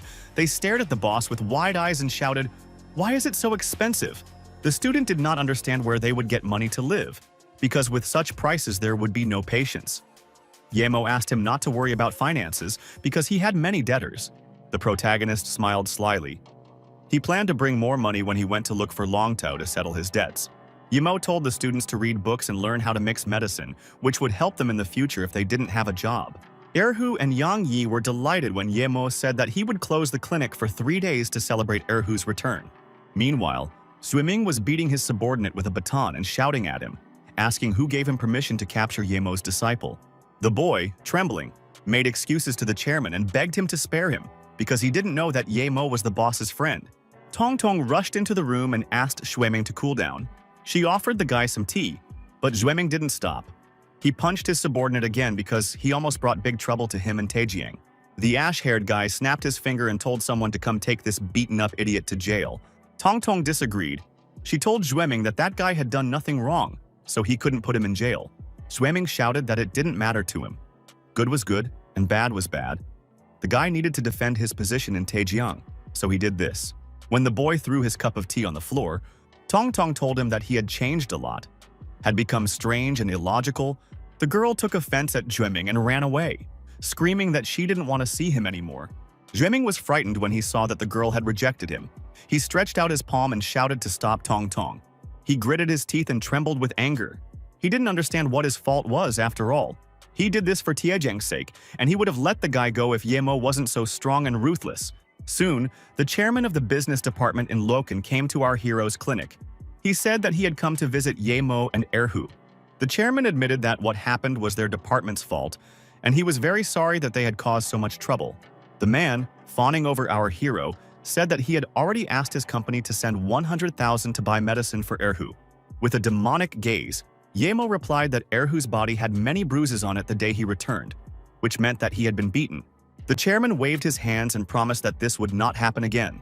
The streets were now safe, and no one would dare to make a mess in Yemo's clinic. An old man came to the clinic and said that the location of this place was such that it was not easy for him to find it, and Yemo asked the old man what brought him here. The chairman bowed his head to Yemo and said that he was leaving since the guy had an unexpected guest. And our hero invited the old man in. The old man explained that he came because Yemo had said earlier that he was interested in Buddhist and Taoist amulets. He said that in 3 days there would be an exhibition of all this on the old street of Hemen, and suggested that they go there together. Grandpa also heard that there would be many rich people and martial arts clans with magic tools, and the prices there would be incredibly high. Yemo replied that he didn't have much money, so he could only go to the exhibition and look around. The guy scratched his head and finally agreed to go along, and then said that he had a shameless request related to the fact that he could make cheap medicines and tools. Grandpa immediately asked if Yemo could really make magic tools. The boy felt awkward and admitted that his skills were very poor. The old man was glad that Yemo wanted to show off his skills at the exhibition and promised to find a place for him. When evening came, the protagonist sat on his bed in the lotus position, his body surrounded by a bright blue magical light. The money he had recently received helped him a lot. He bought some stones and rare roots, making pendants and medicines. He wondered if he could make friends with the clan people who knew the old martial arts by having such items with him at the exhibition. When the day of the exhibition arrived, Yemo asked Grandpa why he brought a security guard, and he replied that it was better to have one with him since it was an exhibition of magical items. The old man reminded Yemo that he had mentioned that he wanted to make magic items and asked how things were going. Yemo replied that all of these items were already prepared. He even made 2 pills for his grandfather as thanks for his help. The guy explained that this blue pill could save him in case of danger. It could even cure internal diseases. The guard whispered to the old man that the news was saying that all these pills were a scam and were made from donkey feces. The bodyguard told the boy not to try to deceive them with his traditional recipes, because the old man was the mayor of the city. Grandpa asked his guard, Little Zhang, not to be rude, because the pills were Yemo's sincere gratitude. Mr. Lin suggested that our hero continue the conversation in the car. Yemo agreed to get into the white car with him. Already in the car, Yemo asked his grandfather who was responsible for the exhibition, and he replied that the owner of the event was unknown. Grandpa took him to the exhibition and left because he needed to meet his friends. At the event, Yemo noticed that there weren't many good magic items there. After examining the items, Yemo noticed that several of them were emitting spiritual chi, but he doubted their abilities. The guy saw a kiosk with the sign Antiques and assumed that it belonged to a martial arts clan, where he wanted to learn more about the clan that Su belonged to. Yemo also opened his own shop. He complained that his place was not very good. There was no signboard, and due to lack of time, he only managed to make 2 pendants and a couple of pills. He noticed that his neighbors were doing well in business, with their cheapest item costing $200, although their goods were much worse than Yemo's. The guy, bored, realized that brand and names decide everything, and then a couple turned their attention to his kiosk, criticizing it. They came closer. The girl said that Yemo's pendants looked unusual. The guy offered to buy them if she liked them. The guy asked if 2,000 would be enough for these 2 pendants. When Yemo showed 2 fingers, he was shocked, thinking that they were worth 20,000. The protagonist got angry and told the buyer that 2 pendants would cost him 200,000 yen. The buyer was stunned. Because even the best jade is not worth that much, Yemo once again stated that they are worth 200,000 yai. The guy got angry, shouting how smug it was to buy something unremarkable for that kind of money. And Yemo threw up his hands and replied that he wasn't forcing him to buy it. A girl came up to our hero's shop and told her dad what a beautiful green stone was on the pendant. The man knelt down in front of his daughter and asked if she liked the pendants, and the girl replied that she did. Yemo was speechless. These pendants were magical items that protected people, and now people only wanted to buy them because they were beautiful. The blonde asked Yemo how much these pendants cost, The previous buyer himself named the price, adding that our hero's things were of high quality. Yemo said that he would not sell the pendants just because they were cute, because they developed the wearer's body and provided protection. The man realized that this guy was really good at deception, and he did not believe that these decorations really had such properties. The girl was delighted. She shouted to her dad that since they protect the carrier, they need to buy 3, for her, her sister, and dad. And he agreed. The blonde asked if Yemo only had 1 such pendant. The guy replied that he had 5. A previous customer asked Yemo why he had so many pendants and suggested that he had them made in a factory, which angered our hero. The man said he wanted to buy 3 pendants because his daughter liked them, and the previous buyers wanted to go to another kiosk. Suddenly, shouts were heard at the exhibition, and a large bald-headed man ran towards our hero's bench. He stopped in front of Yemo and said that he felt that his stall was different, and asked if he could take a look at his goods. The bald monk, having examined the pendant, was delighted. Because it was very unusual, he offered to buy one for 300,000. The first customer told the guy that she thought the monk was a fake, and the guy replied that he knew he was from the antique store, so it wasn't true. Yemo told the monk that he saw that he was an experienced practitioner, so he gave him 2 healing pills for free. The blonde man introduced himself as Yi Juhei and said that he wanted to buy these pills, gave him a business card, and asked him to call when he had more valuable items. The man gave our hero a check and allowed him to write in any amount he wanted in exchange for the pills. The girl started to grab her boyfriend by the throat and screamed that now she wanted a beauty pill, and he called the seller an idiot. The guy came back to Yemo and said that he wanted to buy 5 beauty pills. Our hero apologized and said that he didn't sell them. The guy shouted to the whole room that Yemo's things were very good, because even the owner of the antique shop bought from him. The main character had to run away when a whole crowd rushed to his shop, shouting that they also wanted a beauty pill. Yemo hid around the corner. It turned out that if things were going too well, it was also bad. While the crowd was fighting outside his shop, our hero was surprised when he turned around and saw an old monk in front of him. The man said that he also had something for the guy. He said he was from the Jueyun Temple. Our hero introduced himself as Ye Mo and asked if the monk belonged to a martial arts clan. The bald man replied that he was just a simple monk, as martial arts clan practitioners did not appear in public. He explained that he was not a martial artist, but the items in his shop were made by people from that clan. Yemo realized that the antiques shop was not the people from the martial arts clan, but since they were selling their items, they must know something about the clan. To avoid further trouble, our hero lied, telling the monk that his items were also made by the clan he had left. He asked Master Wugwang if he knew the connection between the hidden door and the ancient martial arts, because he himself wanted to enter that door. The monk said that there are many hidden door clans, including the Yellow Clan, the Amulet Clan, the Dao Clan, and many others, and the hidden doors are hidden in different places. After Yemo left, he thought about the hidden doors, wondering if what that monk was telling the truth, and then decided to go meet Grandpa Lin. As the boy was walking through the exhibition, he noticed a large gemstone and was shocked to realize that it was the Stone of Heavenly Death. He didn't think that this stone could exist in this world. He really needed it to create a space storage ring. The guy got scared when he saw some guy already approaching the shop and asking how much the stone cost. Yemo rushed forward. He knew that this thing was worth much more than the space grass. He wanted to get it at any cost, even if he had to steal it. The seller replied that the stone cost 100,000. The buyer complained about the high price and asked to reduce it. The man waved his hands and apologized, saying that he didn't haggle, and that the space stone was already being sold for the best price. The protagonist ran up to the shop, grabbed the stone and said he wanted it, which stunned the previous customer. The guy shouted that he wanted to buy it first and demanded that Yemo return the stone. But Yemo had no intention of returning it. The outraged seller shouted at them to stop fighting and be careful with his stone. The first buyer told the seller that he was ready to buy this stone for 100,000. Our hero interrupted him and said that he would buy it for 300,000. The stunned salesman's eyes lit up, and he screamed when he heard that Yemo was going to buy the stone for 3 times the price. The seller naturally agreed to sell the stone to Yemo. He asked whether the guy would pay by card or cash. When Yemo was about to pay for the stone, Mr. Lin came up to him and said that he noticed that the guy had made his first winning trade. Yemo asked the old man how his day was. Mr. Lin asked Yemo to walk around the exhibition with him to see if there were any more good things there. The first buyer who failed to buy the stone came out into the parking lot. A bald-headed man asked if he had managed to get the treasure. The guy with long hair admitted that he found a psychosensitive stone, but some kid had already bought it. The indignant bald-headed man asked the guy why he allowed someone to take something valuable. He justified himself by saying that he was not sure of the authenticity of the stone, especially since the price had risen to 300,000.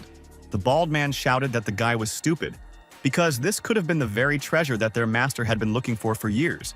The guy got angry and hit the hood of the car and suggested relying on Taejian's abilities to get the important stone back. When Yemo returned to the clinic, Erhu asked the teacher if he wanted to see how they were currently handling online clinics. The guy showed Emo the website. All patients can book their visit and describe their problems in detail there.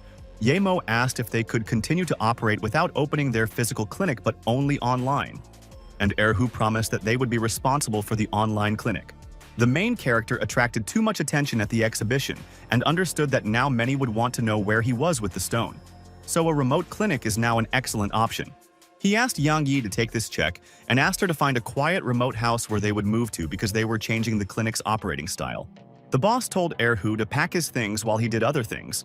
And while he was gone, the students were to work and improve their medical skills. The protagonist rummaged through his pockets and was delighted when he found a receipt stating that Li Hu owed him 500,000. He smiled. It was high time to meet Qianlong Tu to get his money back. But first he needed to collect the travel expenses from Li Hu. The next action took place at the headquarters of the Nanking group. The sky was covered with gray clouds. There was a meeting going on in the hall. The chairman asked one of his subordinates what he thought about all this.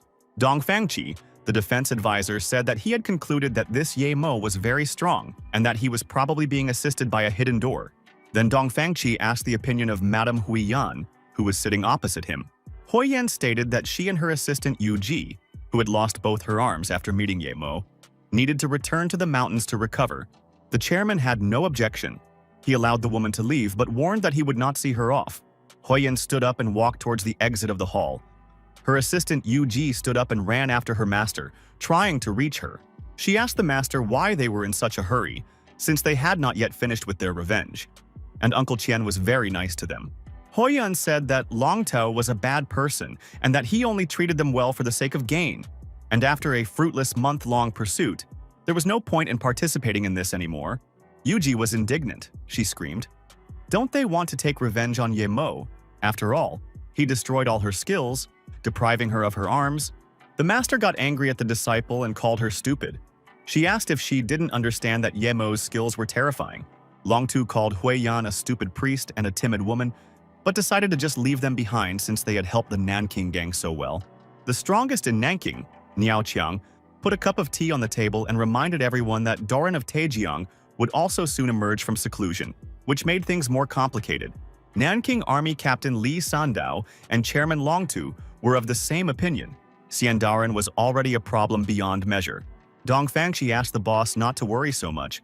They still had a chance to defeat Daoran, and there was simply no need to fight Ye Mo face to face. The guy asked the boss to think about how such a big gang like Nanking got into trouble because of a single Ye Mo, and claimed that it was some kind of joke that got out of control. According to Fangqi, the Ye and Song families had always been feuding, so Ye Mo must have thought that Qian Shipping was part of the Song family when he hung around Song Xiaotong. Chairman Long Tu frowned and asked Fangqi if he wanted to say that he should stop thinking about the Ye family. Relaxing, Niao Qiang concluded that Song wanted to profit from all this after seeing how Ye Mo could destroy.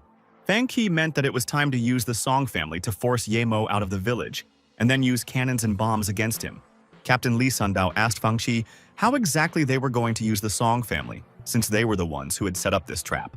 Fangqi asked why Ye Mo came to take revenge on Song Xiaotan.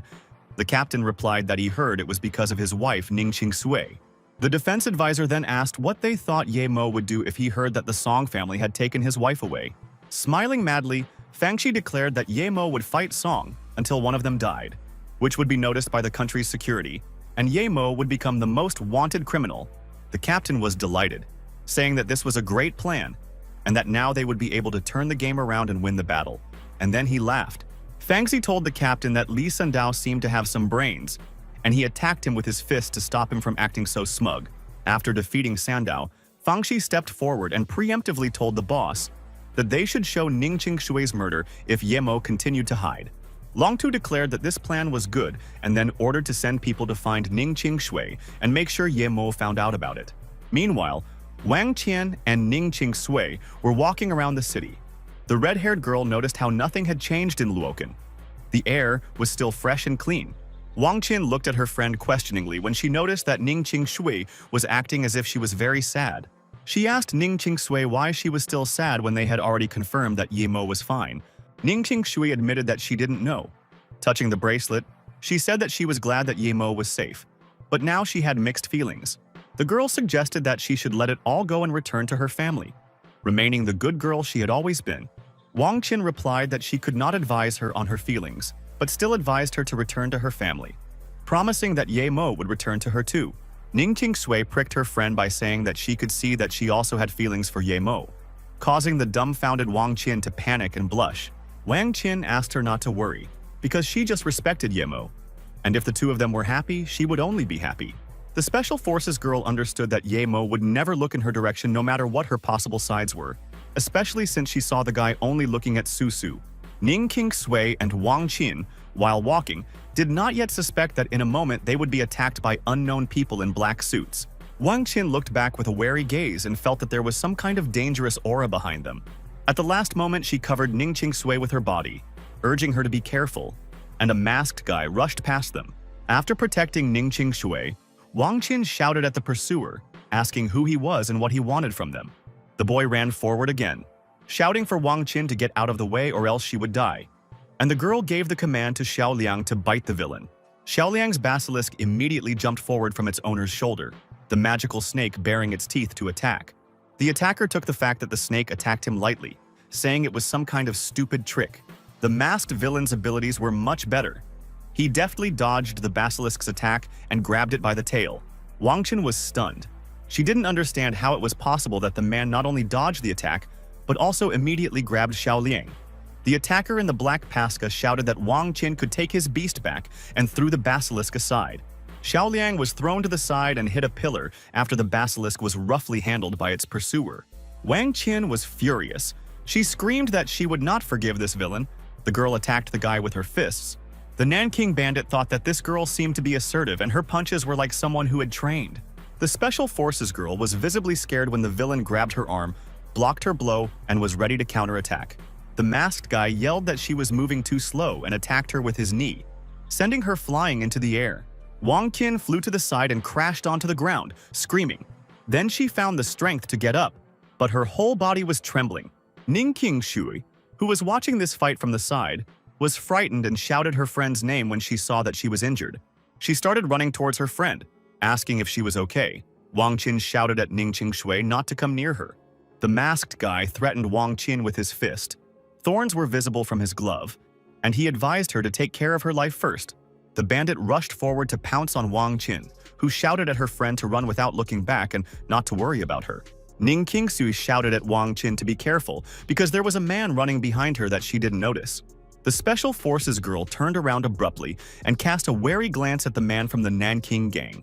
Our hero's fictitious wife decided to save her friend and jumped forward, protecting Wang Qin with her body. The blow hit Ning Qingshui, causing one of the beads on the girl's bracelet to shatter into small pieces. The attacker was stunned when he saw how the broken bead released true qi and formed a protective dome over the girl. At this time, the basilisk, Xiaoliang, arrived, pounced on the man who was pushed back by the protective dome, and bit him. The basilisk bit the villain's hand with its teeth and wouldn't let go. The guy in the mask started waving his hand and screaming, demanding that the monster let him go. The masked man tried to hit the basilisk with his spiked fist, but the snake was faster and quickly jumped back. At this time, a policeman ran to the scene of the incident. The officer asked the villain what he was doing there. The Nanki bandit was scared when he saw the cop and decided to run. The officer shouted that he was talking to the guy in black. The villain realized it was time to leave and ran away, believing that the police would not be offended by him for this. The officer ran up and asked the girls what happened. Ning Qingshui sat on the pavement and sniffled, and Wang Qin asked her what that flash of light was. Ning Qingshui was shaking with excitement and wiping away her tears with her hand. She didn't understand why the bracelet on her hand was broken. The girl held a bead broken in half in her hand. She was crying because she accidentally broke Ye Mo's bracelet. Wang Qin asked if Ye Mo had given her these beads. Ning Qingshui sniffled and said that she had asked him for them herself. The army girl realized that these beads belonged to Ye Mo, and it was no surprise to her that the flash of light had driven the villain away. The guy in the mask, meanwhile, ran away. He did not understand why with each passing second his hand was failing more and more. When he stopped to investigate, he saw that the hand began to emit dark energy and realized that the snake was poisonous. The bandit was delighted when he came across the clinic. He ran inside and asked someone to come and help him with his wound. Erhu came over and apologized, saying that their clinic was no longer doing consultations, but he could book a spot online. The wounded man grabbed Erhu by the collar and lifted him off the ground, shouting that he had been bitten by a poisonous snake, and the boy agreed to treat his wound. The villain gave Erhu 5 minutes or he would start destroying everything here, and the clinic employee went to the backyard to get medical instruments. When Yemo returned, he didn't understand what had happened. Yang Yi was not in the clinic, and Erhu was standing and talking to someone. The masked boy didn't expect that Ning Qing Sui would guard a small item. Today he was too carefree, and it made him angry. Yemo saw the villain and heard him regret that he had failed, and that it would be more difficult to catch Ning Qing Sui alive now. The protagonist said that they guys were really burdening him too much and charged his hand with true qi energy. Approaching the villain, he said that he planned to deal only with Longtu. But they all continued to bother him and attack his defenseless friend. The masked guy stood up and trembled in fear, stuttering. He recognized Ye Mo and asked what he was doing here. With his demonic eyes flashing, Ye Mo accused the bandit of having chased him from the desert, and now he couldn't leave him alive. Erhu suddenly burst into the clinic and asked the master why he was still there. Since the guy was going to the station today, Ye Mo knew that if he acted in the clinic, it might scare Erhu. But if Wang Qin and Ning Qing Shui stayed in the city, Nanking would attack them again. The masked guy fell to his knees and begged Ye Mo to spare him because they only do what they are ordered to do and they don't want to kill either. Erhu, dumbfounded, asked his teacher what this guy was talking about and why he didn't understand anything. Yemo told Erhu that he would deal with this man himself and ordered the boy to quickly close the clinic and bring Yang Yi home. The protagonist told the masked guy to follow him if he wanted to stay alive. The villain stuttered and agreed. Meanwhile, Wolf came out of the helicopter and was informed that the mission to capture Ning Qing Shui had failed and that their people had also brought in the cops. The wolf was told that there was also a lady with fighting skills who had a snake for protection and a magic item. The subordinate asked Wolf what they should do now, and he replied that he would do it himself tomorrow because he needed to show Yemo what would happen to those who went against Nanking. Suddenly, someone shouted that the wolf didn't need to show it tomorrow. He could show it right now. The guy turned around and asked who was there. The main character emerged from the fog and asked Wolf if the guy had already forgotten Yemo's voice. The bald-headed bandit from Nanking was dumbfounded with fear and asked Ye Mo how he knew about this place.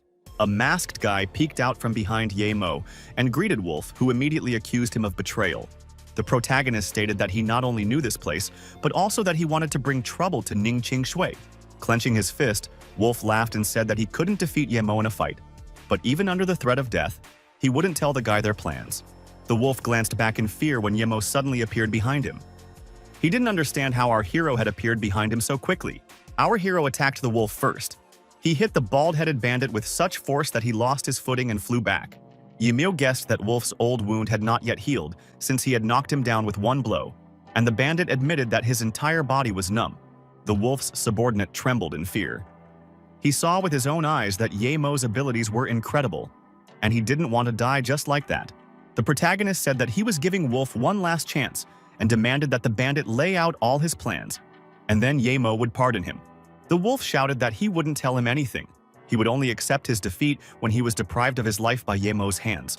Ye Mo knew that this dog had done a lot of bad things, but he was still brave and could bring a lot of trouble in the future, so he decided to fulfill his wish. The wolf, having resigned himself, never thought that he would leave this life now. He regretted that he did not even take revenge and help Long to achieve a great goal. Closing his eyes, the man plunged into memories of the past. Before his eyes was a still very young man. He remembered Long Tao promising him that the day would come when the wolf would be able to avenge his father's murder. The man suddenly opened his eyes and shouted at Long Tu that he would only be able to repay him for his kindness in the next life. The protagonist wanted to deliver a fatal punch to the man, but stopped and looked away when something happened. It was the voice of Wolf's subordinate, the man shouting, promising Ye Mo that he would tell everything if the boy let them go. The wolf was furious at Black Snake, he shouted, asking how dare he betray Long Tu. And then Ye Mo hit him on the back, telling him to be a good boy. Black Snake revealed that their plan was to bring Ning Qing Shui to the open sea and blame everything on the Song family, and then use the girl as bait. Yamil replied that the plan was very evil and asked not to blame him for his rudeness, and then ordered him to be brought to the base to look at Longtu. The guy in the red cap was taken aback when our hero told him to bring him to the base, because it was strange to go there alone. The protagonist asked the guy to stop talking nonsense and ordered him to help the wolf get into the helicopter and show him the way. The wolf, when the black serpent raised him, said that he would not forgive the guy for betraying him, and he explained to him why he did the right thing. Meanwhile, Longtu at the base stated that there had been no news since they found out where Ning Shui was and accused Wolf of being useless. Dongfang Qi told the man that they must not fail to catch an ordinary girl, while Nian was putting together puzzles at the table. Nian was surprised to hear Fang Qi and asked him when Ning Shui had become an ordinary girl. The defense advisor received a call from someone, picked up the phone, and heard from a subordinate that something terrible had happened. He was told that the mission had failed. The wolf had disappeared, and they had also injured Qi Yujun's daughter, who had already dispatched the entire city police force to catch the offender. Fangzi wondered what could have happened. According to the first version, Wolf attracted the attention of the enemies and died at the hands of Ye Mo, or gave away the location of the base. According to the second version, the wolf is under Ye Mo's control, and they are all already heading here. The man began to panic because he did not expect that everything would turn out like this. He knew that Ye Mo would not miss the opportunity to get even with Longtou and would lead troops to massacre the base. The man was told that he had to urgently tell Longtou to have them all leave the city immediately, and Fangqi, keeping his calm and smiling, agreed to do so. When Longtou asked what happened, Fangqi lied to him, saying that Wolf had called and said that Ning Shui had hired a lot of security and that a new plan needed to be made. Longtou, unsuspecting, asked the man to contact Wolf after the plan and tell him that he only had 1 day to carry it out. Ye Mo and Black Snake were already in the helicopter. The guy said that the Nanking base was in front of them, assuming that our hero would not have thought that it was in the middle of the city. Black Snake asked if he could not go because he did not want to be an accomplice. Ye Mo allowed it, but set the condition that Wolf definitely go with him. Boss Longtou asked Nian Chao how things were going for him. The blonde guy replied that he was still doing just fine. He asked the boss if he found it strange that Fanzi needed more time today to decide on such a trifle as a new plan. Mr. Longtou became alert and asked the boy what he meant just now. Nian explained that Wolf had not been in touch for a couple of days. If he had just called, he would have given the reason, but Fangzi himself did not ask Wolf about it. Longtou assumed that Fangzi simply forgot to ask, and Nian asked how he could forget when they had just discussed Wolf's absence. A worried captain burst into the room and declared that he had just seen Fanzi flying away from here in a helicopter in a hurry. Mr. Longtou frowned and looked at the captain in shock, not believing his ears. Suspecting something was wrong, Chairman Nanking ordered his subordinates to immediately check who had just called Fangqi.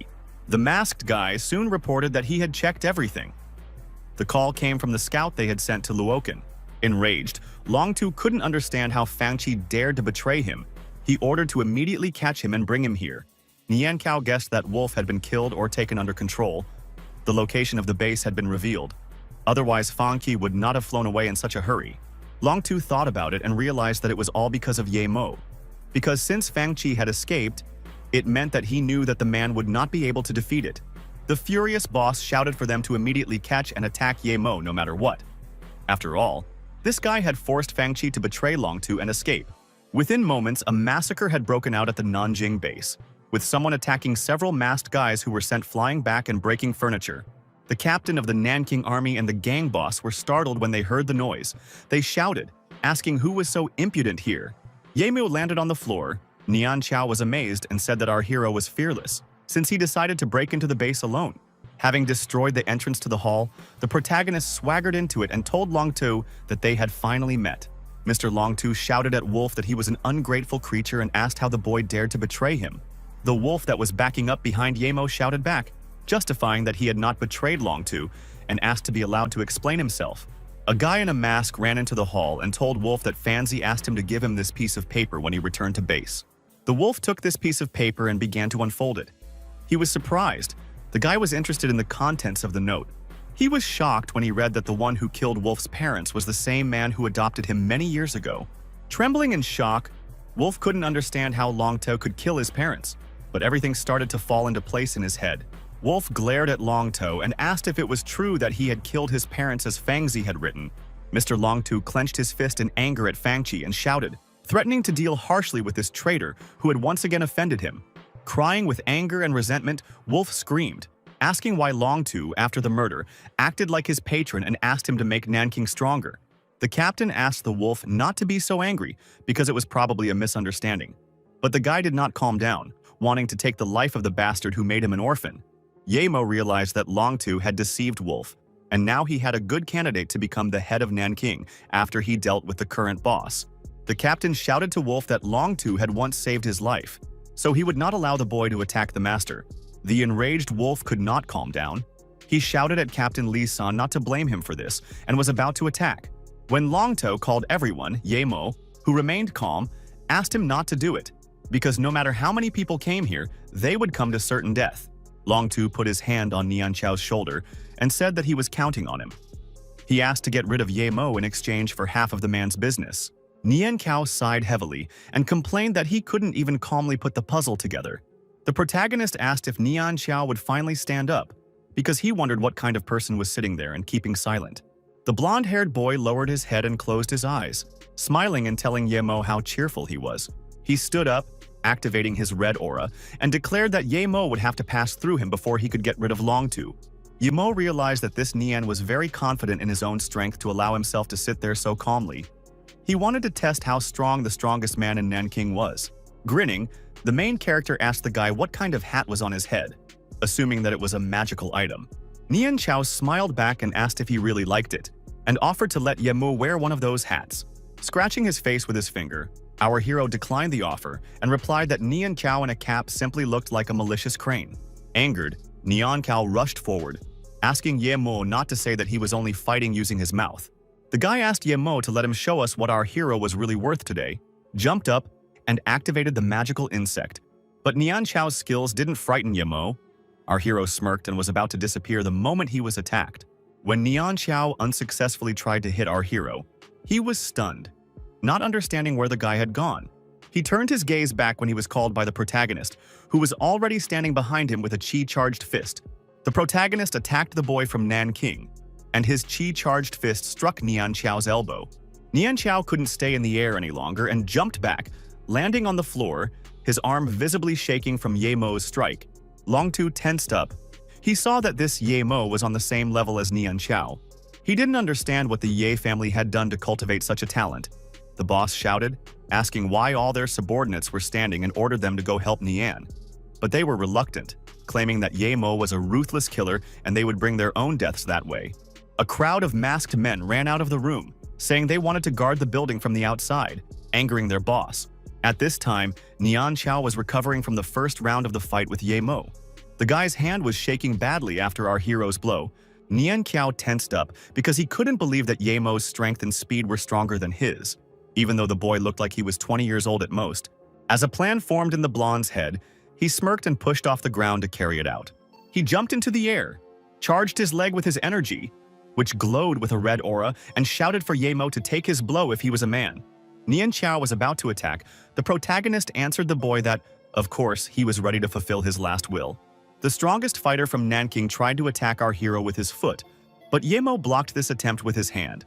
Yemo smiled and told his opponent that he admitted that Nian Chao had the strongest legs of any enemy he had ever met. In response, the protagonist, whose fist emitted a strong aura of blue light, tried to hit the opponent in the leg. Smiling madly, Nian Chao replied to our hero that everyone thought his foot skills were deadly. He suddenly released poisonous needles from his sleeves, shouting that no one knew about this trick of his, so he would watch how Yemo would dodge them now. The protagonist visibly tensed up when he saw multiple magic needles flying towards him, and Nian Chao landed and laughed, shouting that Yemo was too careless. Yemo shouted back that he didn't need to dodge. He clenched his fists and surrounded himself with true chi like a magical shield. The guy put a whirlwind of magical water in front of him as a defense. All the red needles of the enemy hit it without injuring our hero. Then, Yemo made a small clot of water from the water shield, in which he concentrated all these needles, and Nian was amazed to see that his opponent could control the elements. Taking control of the enemy's red magical poison needles, our hero threw them all back at their master. Then, Nian Chao realized that he had to leave, because the water technique was not a child's plaything, and Yemo seemed to be from the inner hidden sect. The strongest fighter in Nanking lost the will to fight any longer, rushed to the window, then broke it and jumped down to escape.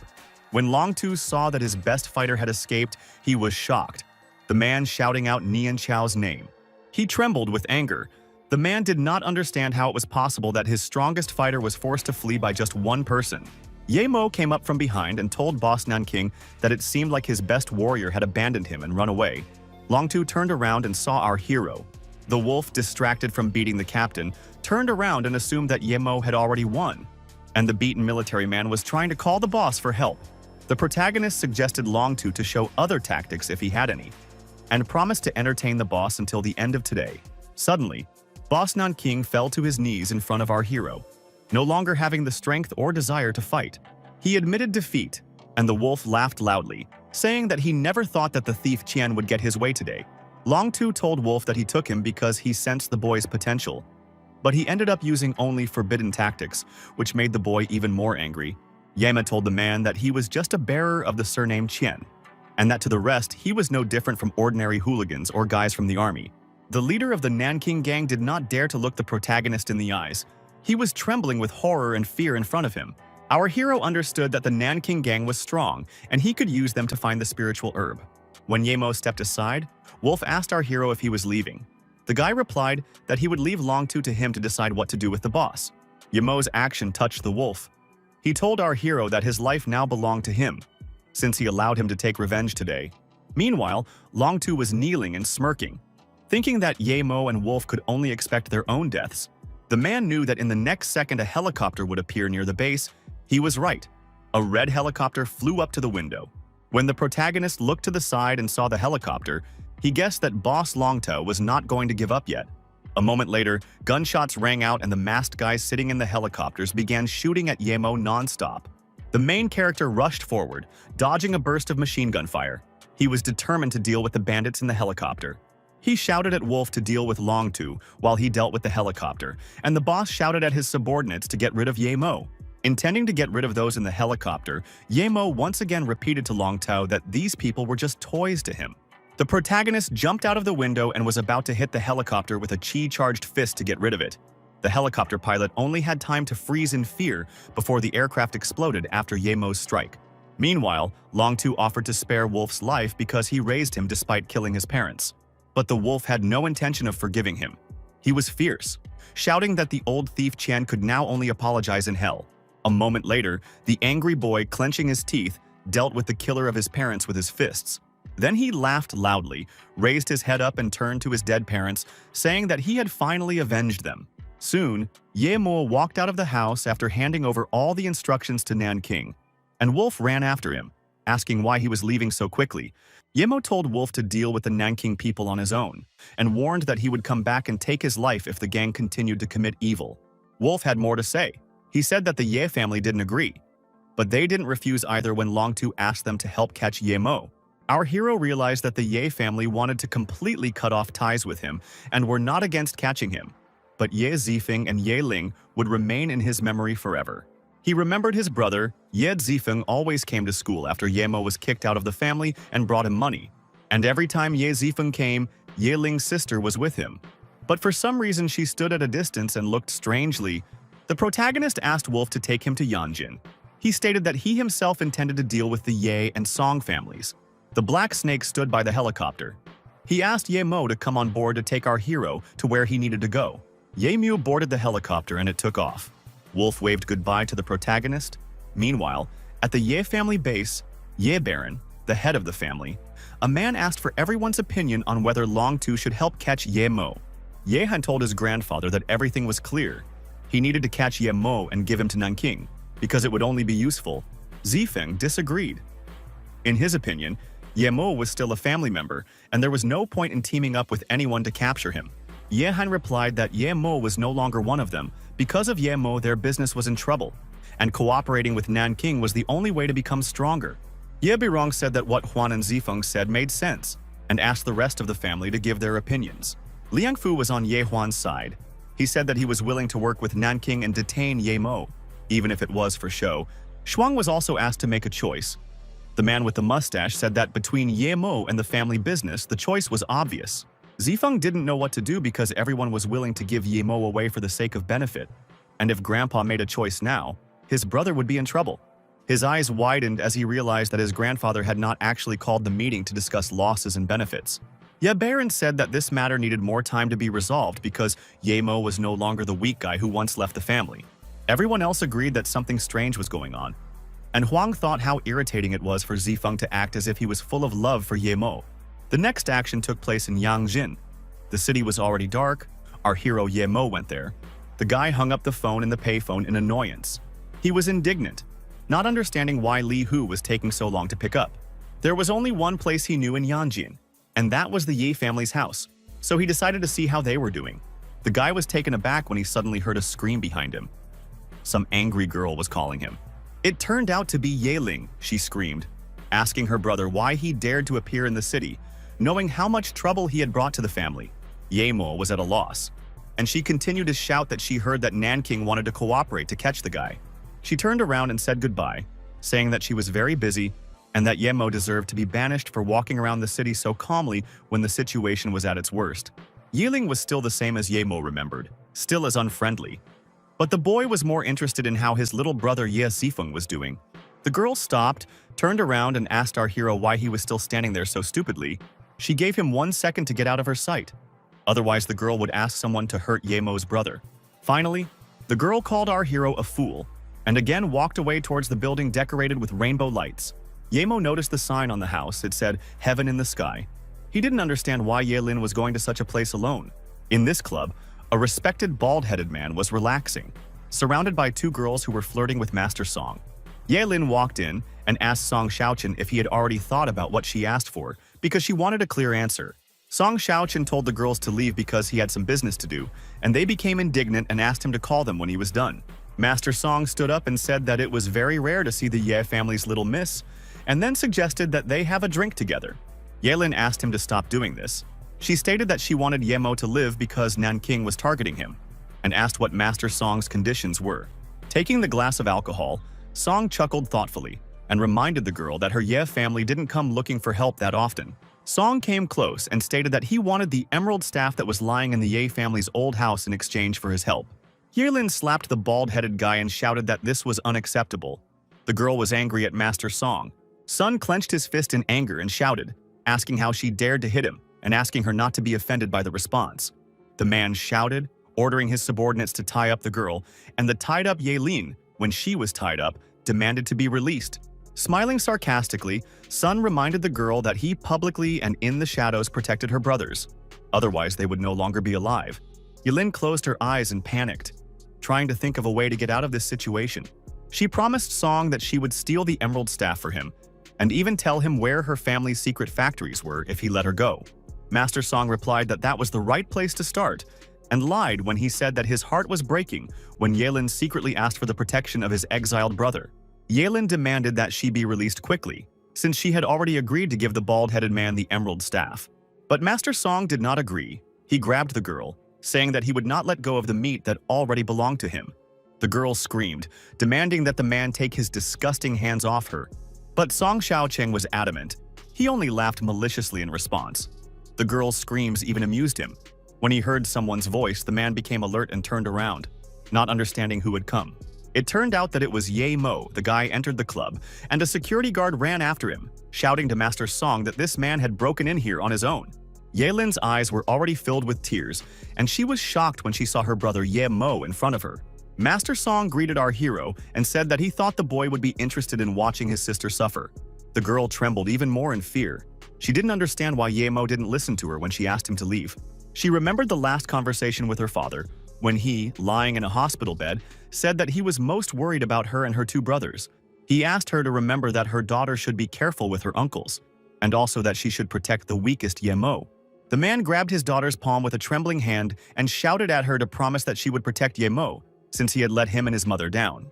Mr. Ye looked at his daughter and shouted that he didn't want to die in ignorance, so Ye Lin had to make a promise to him. The girl asked her father not to worry. She promised that she would always protect Ye Mo and Ye Zifeng as long as she was around. Then the man finally calmed down. He looked at his daughter with love and said how good she was. Feeling at peace, Ye Lin's father passed away, the vital signs monitor showing that his heart had stopped. Now Ye Lin was crying and shouting at Ye Mo.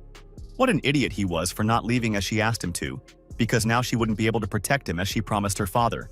Master Song scoffed at the touching family relationship and told Faye that he would hand the boy over to him. The guard told young Master Song that this guy was unlucky that Ye Mo was dealing with him. Lan Kuai Fong Fei's double knife. Our hero only needed to raise one finger up to get rid of the fairies. And in the end, he advised him to change his name in the next life. Master Song was dumbfounded. He couldn't believe that the rumors that Ye Mo could kill an enemy without directly affecting him were true. Yelin shouted at Ye Mo not to think that he could destroy everyone by learning simple martial arts, and advised him to escape. At Master Song's cries, the other guards ran over, shouting that Ye Mo really didn't want to live anymore since he had broken into this territory. The protagonist cut through the air with a bright blue streak of true chi and asked the boys to come to him if they wanted to lose their lives. The crowd of guards became frightened and screamed when they saw a bright streak of blue magical light in front of them. The guys in black suits shouted that Ye Mo was a weirdo and didn't bother with him, running away in panic. Yelin asked her brother when he learned such techniques because they looked very powerful. The guy turned around and said that all the responsibility had been on her for many years. So now he wanted to change roles and protect her. Yelin's cheeks turned pink with embarrassment, and she couldn't believe that it was still her stupid brother standing in front of her. Master Song stated that wise people do not fight unless they know they have a chance, so he decided to run away. Throwing something at the bald-headed man, Ye Mo forced him to stop, asking who gave him permission to move. Having been wounded in the leg, Master So collapsed to the floor and grabbed his leg. He screamed and complained about how much pain it was. Yelin informed her brother that the Ye family's geomancy dragon pearls were still in Song's hands, and Ye Mo asked if it was important. The girl replied that, of course, it was very important because the Ye family had spent a lot of effort to get it. The protagonist, with his hands in his pockets, approached Song and demanded that she hand over this thing to him in exchange for sparing his life. Trembling with fear, Master Song said that the geomancy dragon pearl was a very valuable item, so he did not carry it with him. Ye Mo pinned him to the floor with his boot and told him to stop talking nonsense, demanding that Song call someone and ask them to bring the dragon pearls. A police car was already racing down the street nearby, and the main character became wary when he heard it. Yelin denied that she was the one who called the police and suggested that it was the security guards who ran away after seeing their partner dead on the floor. Then Ye Mo suggested leaving. His sister asked if he wanted to take more pearls, which he denied. He approached Song and said that he had thrown poison into his leg, and now he needed to send the artifact to the Ye family within an hour if he wanted to get the antidote. The brother asked his sister why she was still standing there. Yelin complained that her legs were numb because Ye Mo took a long time to untie her. Then Ye Mo carried his sister out of the club in his arms, and soon he asked if her legs were okay, to which the girl replied that he wouldn't die if he carried her a little longer. The girl asked her elder brother what kind of poison he used to treat the nail that he threw at Master Song. Yemu blushed. He felt awkward carrying a beautiful girl with a figure that caught his attention. The sister asked why he was not answering her question and looked surprised, and was shocked when she realized what was going on. The main character tried to convince the girl that there was nothing wrong with him. He stuttered, feeling awkward. Yelin reminded her brother that she was still his younger sister, and the protagonist, covered in sweat, agreed. Unexpectedly, Ye Mo was punched in the face by Yelin. She was angry and started screaming, accusing the guy of being a pervert. Not satisfied with this, the girl kicked her brother, asking why the boy was not so strong now. When they arrived, Yelin asked if Ye Mo wanted to come over for a while. Our hero refused and told her to be careful. Yelin asked why Ye Mo had become so strong. The guy lied that he had met an expert who taught him martial arts. The girl didn't believe him. She advised him to make up that he fell off a cliff or found some secret technology. As he left, Ye Mo asked his sister not to worry about him, and also asked her to arrange a meeting with Zifeng since they hadn't seen each other for a long time. Sister sighed heavily and thought that Ye Mo had injured his head. But now that he had become stronger, she could worry about him less. She knew that the DNA report said that Ye Mo had no blood relation with her father, but in fact, it was forged by the family elders. The girl knew that these people would resort to anything to resist Ye Mo in the future, and decided to go home and take a shower to clean up after a difficult day. Yelin was frightened when she noticed a shadow of a person next to her. She asked who it was. Our hero's sister didn't have time to do anything before the hand of an unknown man grabbed the girl. Meanwhile, in the middle of the night, other events were unfolding at the Song family headquarters. The guy in the white sweater asked Seaman what happened and why he was called to headquarters so urgently. Chiming said that Xiao Cheng had just called him and told him that Ye Mo had come to their club to cause trouble and had even taken the lives of their people. The man was indignant and shouted, asking to be allowed to find someone to take the life of the arrogant Yemo on the spot. Chiming asked Kijun not to make any rash decisions, but they still shouldn't continue to endure this like this and remain inactive. The boss said that he even heard from Xiaocheng that Yemo said that he would take the lives of their entire family if they continued to cause trouble for him. Qijan clenched his fist in anger and asked what kind of incredible abilities this Yemo possessed, that he could say such crazy things. Qiming stubbed out his cigarette on the ashtray and chuckled thoughtfully before answering his subordinate. The man asked him not to underestimate this Yemu and said that he intended to invite a master from Huqiu to help restore justice. Qijan was not happy because he heard that this master Li Mingqiang was very arrogant. He refused all the rich families who asked for help. Qiming placed his hand on his shoulder and asked him to personally invite Li Mingqiang to help them, no matter what it took. Meanwhile, our hero met with Li Hu, a special agent. The guy waved his hand at him to come to him. Li Hu apologized to him because he was on an important mission at the time. When Yemo called him, our hero replied that everything was fine. The special agent invited Yemo to stay at his base tonight to help teach his subordinates a lesson. Already in the car, Yemo asked if it was okay if he went there because Li Hu worked in the secret department. Soon the boys were already at the Yanbei military base, where Li Hu holds the position of team leader Fei Hu. Li Hu's partner asked the boy if he was the pious man his boss talked about every day.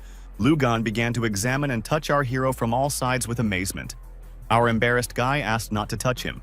Yemo asked Li Hu why there were so many CCTV cameras in this place and what they were used for. The special agent explained that Yemo was at a military intelligence base where all the information obtained during missions was analyzed. Lu Gong got angry at Yemo when he started to underestimate them and suggested that they spar on the basketball court since their combat training was the same as that of the special forces. When Yemo refused, Lu Gong laughed, telling Li Hu how timid our hero was, and Li Hu asked the guy to stop talking nonsense because Yemo was just afraid that he would hurt him. The protagonist tried to hide his irritation and simply remained silent, while Lu Gan teased him for his cowardice. Already on the basketball court, the special agents were discussing Yemo, not understanding who this guy in a black suit was, and assumed that he was Agent Li's friend. Yemo walked onto the basketball court and stood in front of Lu Gong, putting his hands in his pockets. He asked the guy what he should do. Lu Gang said that something simple would do, and suggested breaking bricks with bare hands to start. The big guy flexed his fists and ordered 3 more bricks to be added. His partner asked if he was sure, since they had never broken more than 8 during training. Li Hu was surprised when he heard the old man's voice and turned around. He asked Commander Han and Han Yan what brought them here. The old man explained that he just wanted to look at the boy that Li Hu had brought today. Meanwhile, Lu Gan was thinking about how much he would scare our hero if he could break 12 bricks at once with his hand. The boy took a deep breath before hitting the stack of bricks with the edge of his palm as hard as he could, breaking them. The others began to praise Lu Gang for how well he had done. The guy announced that he had managed to break as many as 9 of them. Lu Gan pointed his finger at our hero and told the youngest that it was now his turn to break the bricks with his hand. In response, Yemo simply turned around. Lu Gang asked where he went because he could ask someone to bring him some bricks. The protagonist walked up to the basketball hoop stand and knocked on it, assuming it was made of metal. Lu Gang was astonished and asked Yemo not to tell him that he wanted to break the rack since it was made of cast iron. The guy's mouth opened wide in shock when, a moment later, our hero broke the basketball stand into pieces. Lu Gan turned into stone and froze, speechless. And Li Hu couldn't believe his eyes and assumed he was imagining things. Han Yan told Grandpa that Yemo was filled with spiritual qi and was far from lacking, and it would be helpful if they could persuade the boy to join the troops. Commander Han said that Yemo might not obey the order, but he still decided to give it a try. He clapped and told the guy that he had unreal skills. Li Hu introduced the commander to Yemo. He said that this was the commander of the army district, Mr. Han, and next to him was the granddaughter of Han Yan. The old man suggested that Yemo was the one who helped Li Hu find the information. Our hero replied that he did not consider it help. The commander nevertheless thanked the guy on behalf of the entire army circle, because such things cost much more than a few hundred. He also invited him to become their Fuil team coach, and in exchange allowed him to take one of the top weapons in the warehouse. Li Hu told Yemo that this was a rare and good chance to take such a weapon for himself, and Yemo replied that he was not interested in military weapons. The main character, looking at the guys with suspicion, asked how they could find things from hidden sects in their world in the weapons warehouse. At that moment, our hero remembered his fictitious wife, and the image of Ning Qing Shui appeared before his eyes. Li Hu asked the guy not to worry. All their weapons are the result of an exchange with a hidden sect, and they are also looking for rare materials in all corners of the world. Commander Han smiled and praised Ye Mo's extensive knowledge in this area, saying that Beirong and Yuan Yi, as well as his father, were very wrong because he was very talented. Ye Mo said that he didn't expect that the commander had already managed to dig under him. The old man replied that he was simply acquainted with the boy's father and would not waste energy on such investigations. Grandfather suggested that our hero follow him to the high-end weapons warehouse, where Ye Mo could make the final decision. Ye Mo didn't mind taking a look at the things from the hidden sex. Looking at the commander's granddaughter, he realized that this girl was related to the hidden sex. The system greeted the dear guests and asked them to undergo an identity check. The commander placed his palm on the scanner. The iron door opened after the commander was identified. The identity was confirmed. The system allowed entry. The warehouse of high weapons turned out to be a spacious room. It was filled with shelves with various crystals and other items. Ye Mo was amazed. He saw copper-scorched ore, silver sand ore, extreme windstone, and many other interesting things. The main character started jumping around the warehouse and looking at all the things. He liked the black jade. He called some weapons rather boring. Han Yan was furious. She asked her grandfather not to be so generous because there were things in the warehouse that even she was not allowed to touch. But Ye Mo was allowed to rummage around and take whatever he wanted. The grandfather laughed and asked his granddaughter why she was so greedy, because talent that was not controlled by hidden sex was much harder to find than rare weapons. Ye Mu took notice of the Thunder Jade, and Captain Han allowed our hero to take a couple of things if he agreed to be the coach of the Fei Hu team. The guy agreed to be a coach, but to train the guys only 3 times a year, and the conditions included no restrictions on movement and access to a hidden sect. Han Yan was furious with our hero. She came closer and called him a fool. He looked at the girl in bewilderment. The girl pointed her finger at Ye Mo and said that this was too much, even though our hero knew some martial arts. Then Ye Mo waved his hand and said that they couldn't come to an agreement, and the commander's granddaughter became even more angry because of the guy's bad attitude towards them. The captain said that Ye Mo was indeed a reasonable person, but unfortunately, Yan couldn't go against the sect's rules and bring him there. Ye Mo asked why the hidden sect was such a mysterious place, since they were just practicing martial arts. Han Yan explained to the little brat that he really had little knowledge if he thought that the hidden sect was just a place to cultivate. The hero tensed up when he heard about the small worlds. He asked about them in more detail, and Han Yan agreed to explain only if he called her big sister. Han Yan explained that hidden sects include internal and external. The doors of internal sects exist deep in the small world, and on Earth there are only external hidden sects. Ye Mo mocked the girl and asked how people like her could get in there if the sect was separated from the world. The girl was furious. She screamed, asking what he meant by people like her, because she had passed a difficult test and was chosen from thousands of applicants. Han Yan herself shut her mouth when she realized that she had said too much, and Ye Mo decreed that these hidden sects would still have to hold the competition. An angry Han Yan called Ye Mo a pathetic brat again who couldn't understand her words, and Captain Han silently watched their conversation. Captain Han stopped the boys, saying that if this continued, his silly granddaughter Yan would spill all the family secrets. Grandpa said that as long as Ye Mo was their team's coach, they would be on the same side, and he would instantly know all the news about the hidden sects. After thinking about it, the main character realized that he should agree, because now this is the only way to learn something about hidden sects. The boy shook the older man's hand and said that he agreed to become the coach of their team in exchange for the promised rewards. Grandpa laughed good-naturedly and told Ye Mo that they should have a drink to celebrate, and Han Yan snorted in displeasure. Li Gang received a call from his instructor, who said that several people from the Ye family had not shown up for training today, and the young man promised to teach the truants a lesson. The guy told Li Hu that the disciples from the Ye family simply didn't show up for training, and because of them, he might get a scolding. Ye Mo asked if there were people from the Ye family at the base. Li Gang said that every year the family sends several students to the base to undergo military training. He heard from the instructor that those guys didn't show up because of a serious theft, so they returned to the meeting to clean up the family. The protagonist was noticeably scared. He immediately guessed that it was about a theft that could be connected with Ye Ling. Ye Mio told Commander Han that he had urgent matters to attend to, so he needed to leave the base immediately. Having run away, he waved his hand and promised to have a glass of alcohol next time. The granddaughter glanced at her grandfather and asked if he was afraid that Ye Mo would actually join the hidden sect when he received the information. The commander replied that Han Yan's martial arts had improved, but his intelligence had not. and a proud and intelligent person like Ye Mo would not be able to accept the strict rules of the hidden sect. As Ye Mo jumped across the rooftops, he scolded himself for miscalculating, as it seemed like Song Xiaocheng had not handed over the geomancy pearl back to the Ye family. At this time, there was a meeting taking place in the hall, and the representative of the Ye family asked why Ye Zifeng was still not there. The man complained that this guy was really something.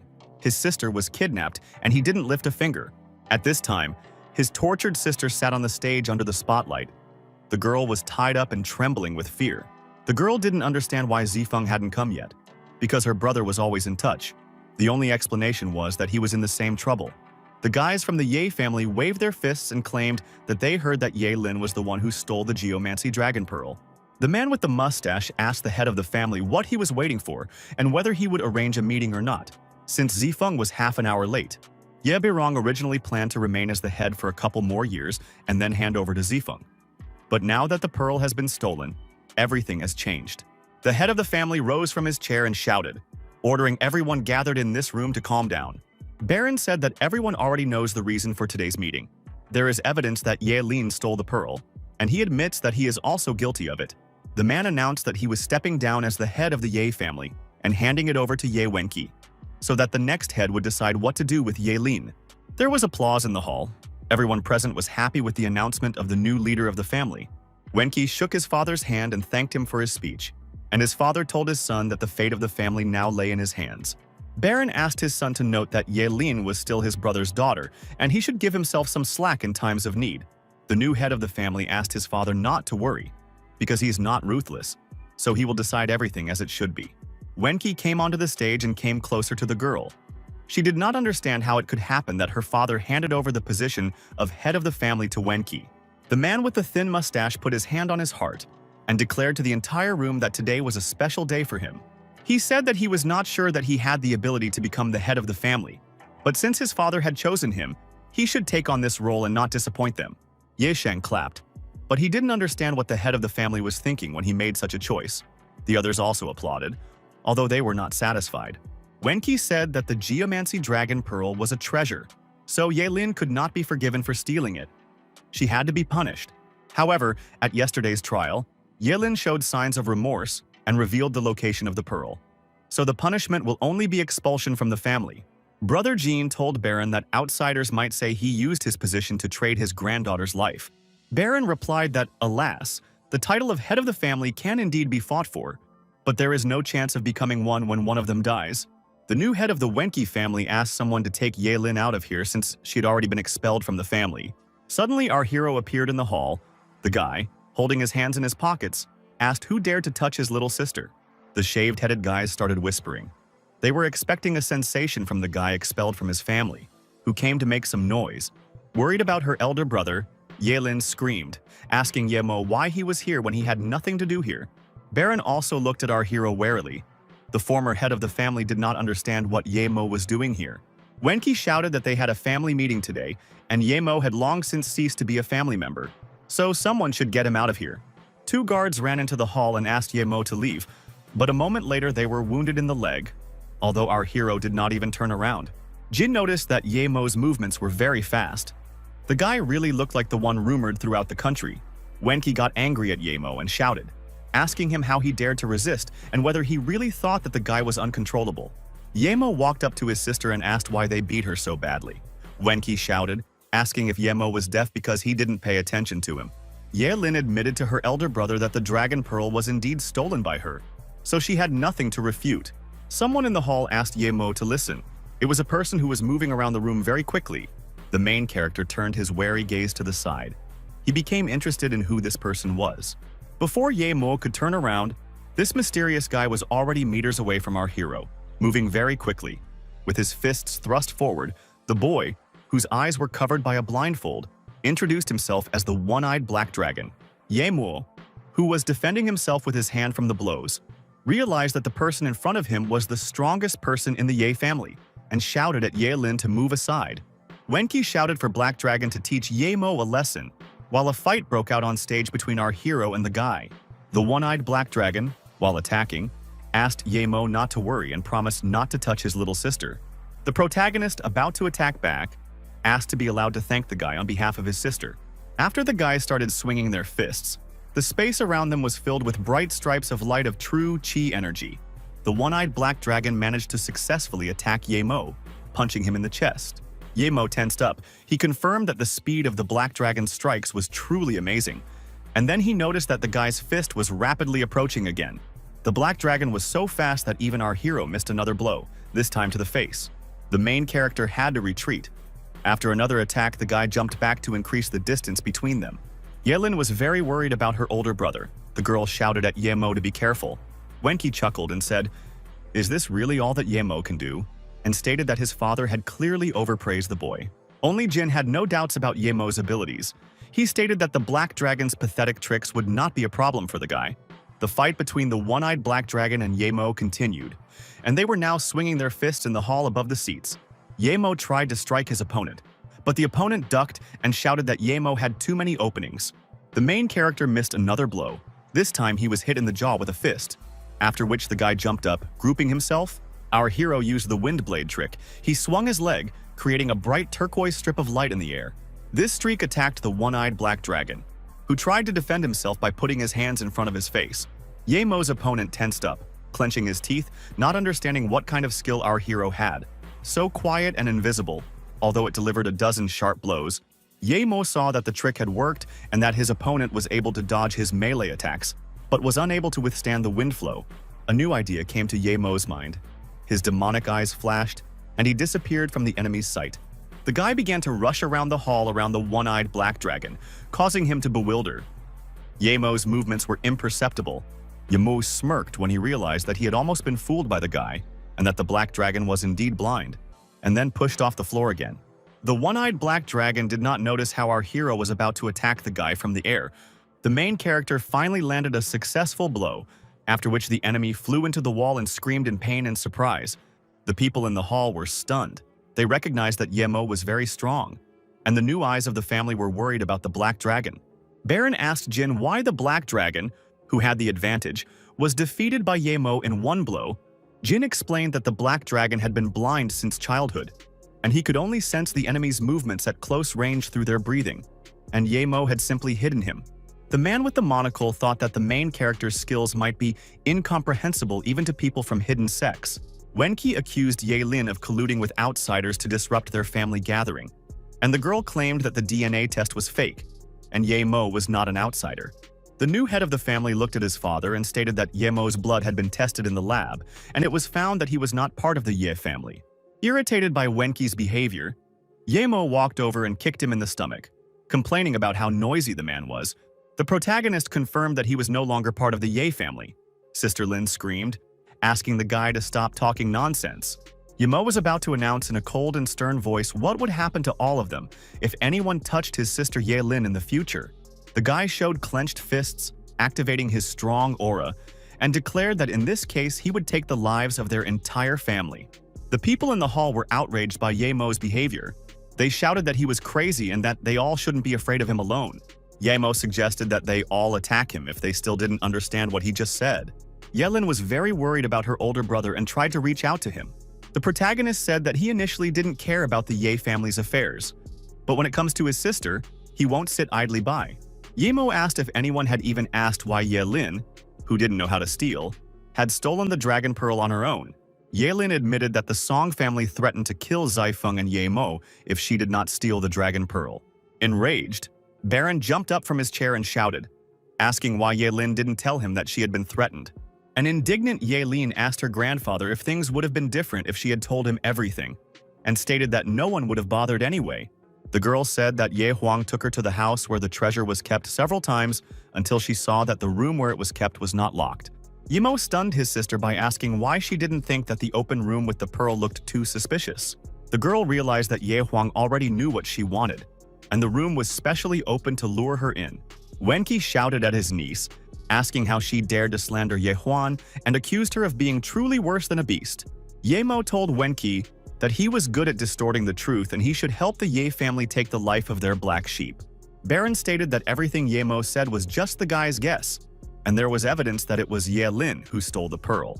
Then, the protagonist took out and showed a receipt from Song Xiaoqin, who who stated that the theft of the dragon pearl was planned by Ye Huan. Afterwards, Ye Mo took out 2 dragon pearls from his pocket and showed them as the final proof of the truth of his statement. He claimed that he had received the dragon pearl back and threw it to its owner, and the letter in his hand was written by Song Xiaocheng himself. Wenqi shouted that Ye Mo was maliciously slandering him and ordered everyone to attack the guy and threatened to punish everyone according to their family rules for disobedience. Ye Mo was not afraid of this. He suggested that everyone attack, and his sister pulled him, saying that there were too many of them. But his brother calmed her down, promising that he would deal with them in a couple of minutes. The new family head shouted, ordering his subordinates to attack Ye Mo right now. Our hero had already activated his aura. Baron slammed his hands on the table to stop the commotion. He proposed that the selection of the next head of the family be postponed, and the persecution of Ye Lin would be stopped. Wenzi shouted at his father that he could not let such a theft go unpunished, but the previous head of the family was adamant in his decision. All the people of the Ye family followed the previous head. They shouted that they would only obey Baron from now on. Baron's son was furious. His clenched fist shaking with anger, he shouted at his father. Baron shouted back, calling Wenqi a worthless person and claiming that he knew what was going on between him and the Song family. The protagonist, folding his arms across his chest, said that he did not expect Baron to be such a wise head of the family. At this moment, an enraged Ye Huan crept up to him, who considered our hero to be guilty of the fact that his father Wenqi did not become the head of the family today. Wenqi took out a knife from his pocket, thinking that he wouldn't be considered a man if he didn't hurt Ye Mo today. With a wild look, Wenqi's son screamed, wishing for Ye Mo's death, and held out a knife in front of him, preparing to attack him. Our hero turned his head indifferently and replied that a man was seeking death. And after that, a deafening sound was heard. Ye Huan, who was about to attack Ye Mo, was sent flying backwards and landed on the floor with a thud, causing Wenqi to be afraid for his son. Wenqi screamed in pain after Ye Mo attacked him. The man immediately ran to his son, asking if he was okay. Baron asked Ye Mo to just let them go, the guy agreed, but first he told him to tell where his brother Ye Zifeng was. The man said that he had agreed in advance that Zifeng would go to England because he did not want the boy to be drawn into family squabbles. Wenqi, worried about his son, asked where it hurt, and he, trembling with pain, complained that he probably had a fracture, which made Wenqi angry at Ye Mo. The man with the mustache pulled a pistol from his holster and pointed it at our hero, screaming how dare he harm his son. Shots rang out in the hall where almost the entire Ye family had gathered, and Wenqi pulled the trigger, wanting to take the life of his son's offender. Wenqi was shocked, his eyes wide open in shock, and he was dumbfounded, not understanding how Ye Mo was able to do this at such a close distance. It turned out that Ye Mo had intercepted all the bullets with his hand, and he asked if Wenqi really wanted to harm not only him, but Ye Lin as well. The protagonist loosened his hand, and 4 pistol bullets fell out of his palm, which was only slightly scratched. He clenched his fist again, saying that he wanted to be gentler with his uncle since he was older than Lin. But now he shouldn't blame the guy for his cruelty. One of the Ye family noticed how strong Ye Mo's death aura was and gritted his teeth, concluding that his family was always plagued by bad luck. Wenqi backed away and warned Ye Mo that he would make enemies of the entire Ye family if he took the man's life now. But Ye Mo rushed forward, laughing and replying that he wasn't even afraid of Nanki, so he shouldn't be afraid of the Ye family either. Sister Lin was against it. She grabbed her elder brother in her arms and tried to stop him from making a mistake. Ye Mo asked his younger sister what she was doing. Ye Lin, without letting go of the boy, suggested that he just forget about it. The protagonist replied that this Wenzi had just wanted to take her life, and asked if she was sure she wanted to just leave it like that. The girl confirmed and said that she did not want to be there. The brother asked again if she was really sure, and the sister said yes again. Jean clapped his hands, smiled, and congratulated his brother Baron on something. Baron was stunned. He stared at his brother with wide eyes and asked Jean what he meant. Jin explained that now that Zifeng was in charge, Ye Mo would definitely lend a helping hand, so the Ye family would have a happy future. Ye Mo was unhappy. He asked his sister why he had to carry her again. She replied that she had a lot of injuries. The guys managed to disappear from the hall in just an instant. Wenzi was stunned, not understanding how they were able to disappear so quickly. Finally, Ye Mo threw a wind blade at Wenqi, saying that he would spare his dog's life this time, but next time he would definitely be in danger. Wenqi fell to his knees and shouted that he dared not do anything anymore and swears that he will never do anything that could bring shame to the Ye family again. Jin was amazed at how impressively skilled Ye Mo was. and Baron noted that this was the first time his brother had been so generous with his praise. Baron sighed heavily and admitted that he was very sorry that Ye Mo was no longer part of their family. The man with the monocle glanced at his brother in surprise and asked Baron what he meant. Baron admitted that the DNA test was not tampered with, so Ye Mo is indeed not the Ye family's son. However, without destruction there is no creation. Recalling Brother Jing's words, Baron stated that it was their happiness as long as Ye Mo still took care of their family. Already on the street, Ye Lin asked her brother how he managed to take the pearl and arrive so quickly. Ye Mo replied that it was just a coincidence. He said that when he reached the Ye family's building, he accidentally saw Song handing over the pearls to a guy from the Ye family. After that, according to Ye Mo's story, everything was simple. He caught the guy and put in a little effort to make him talk. Ye Lin called her brother amazing, and Ye Mo complained that he was still not used to the girl suddenly starting calling him brother. The girl started to pull the main character by the cheeks and shout that at least he got used to calling her a devil. Zhuo walked through the airport building after landing and complained about how many missed calls and messages he had. He was happy when he saw that Ye Mo had written to him. The guy said that he was already in Yanjing, so he could reply to him when he saw this message. Ye Mo woke up his sister and said that she had already fully recovered, so it was time for him to leave, and Ye Lin expressed her desire to go with him.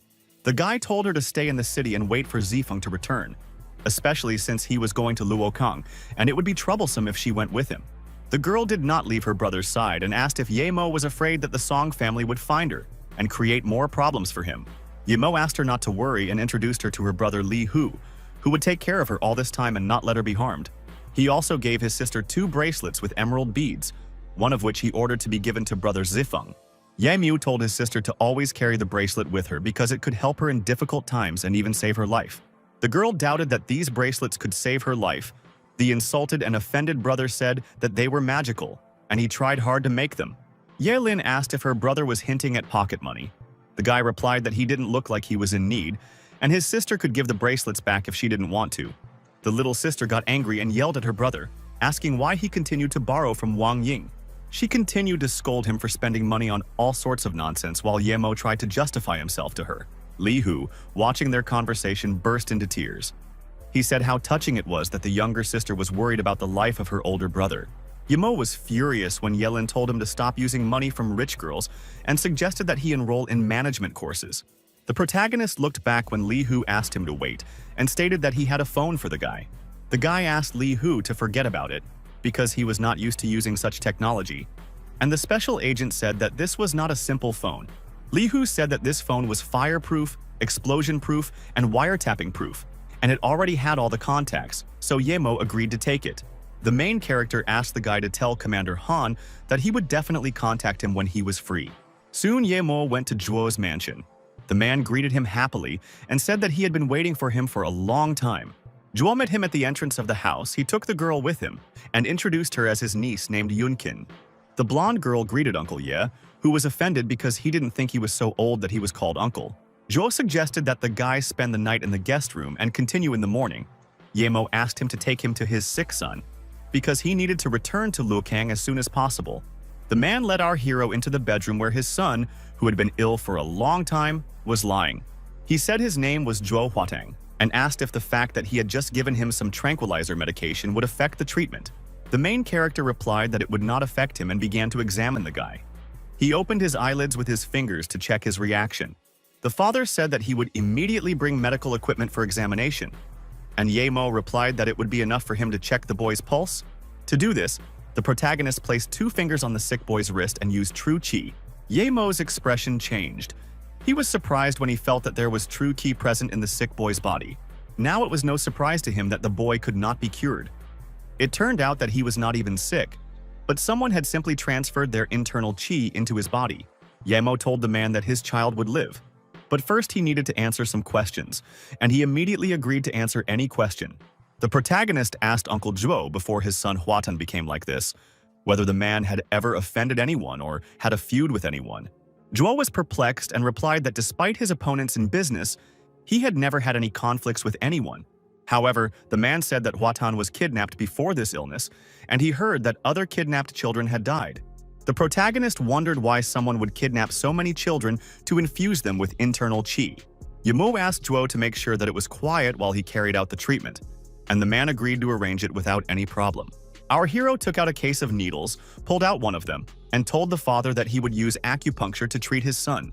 When Yemo pricked the needle into the acupuncture point near the boy's ear, he smirked because this was not a simple case of infusing internal qi.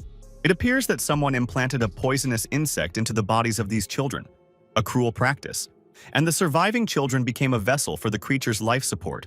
Yemo knew that the insect usually hid inside the inner qi and needed to use his sense of hearing to detect it. So he twitched his ears. The protagonist frowned and concentrated as he used his ears to locate where the poisonous insect was lodged in the boy's body. Yemu then took another needle and pricked the boy's skin at the place where he suspected the insect was sitting. The needle, charged with Yemo's healing energy, pierced the poisonous purple slug with small legs. Yemo's true qi, concentrated on the needle, managed to instantly destroy the poisonous insect, and then Huatan began to show signs of life. Zhuo asked Yemo why his son was shaking so much. Our hero asked him not to worry, because this was the child's way of cleansing himself. All the dark energy that had been accumulating in the boy's body for many years began to come out as a purple mist through his nose and ears.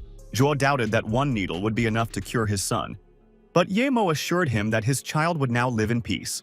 Tears appeared in the man's eyes and he trembled when his son opened his eyes, and the first thing he said was "Dad." Zhuo fell to his knees in front of Yemo, bowed his head and said that he was now his debtor and would come to his aid at any time.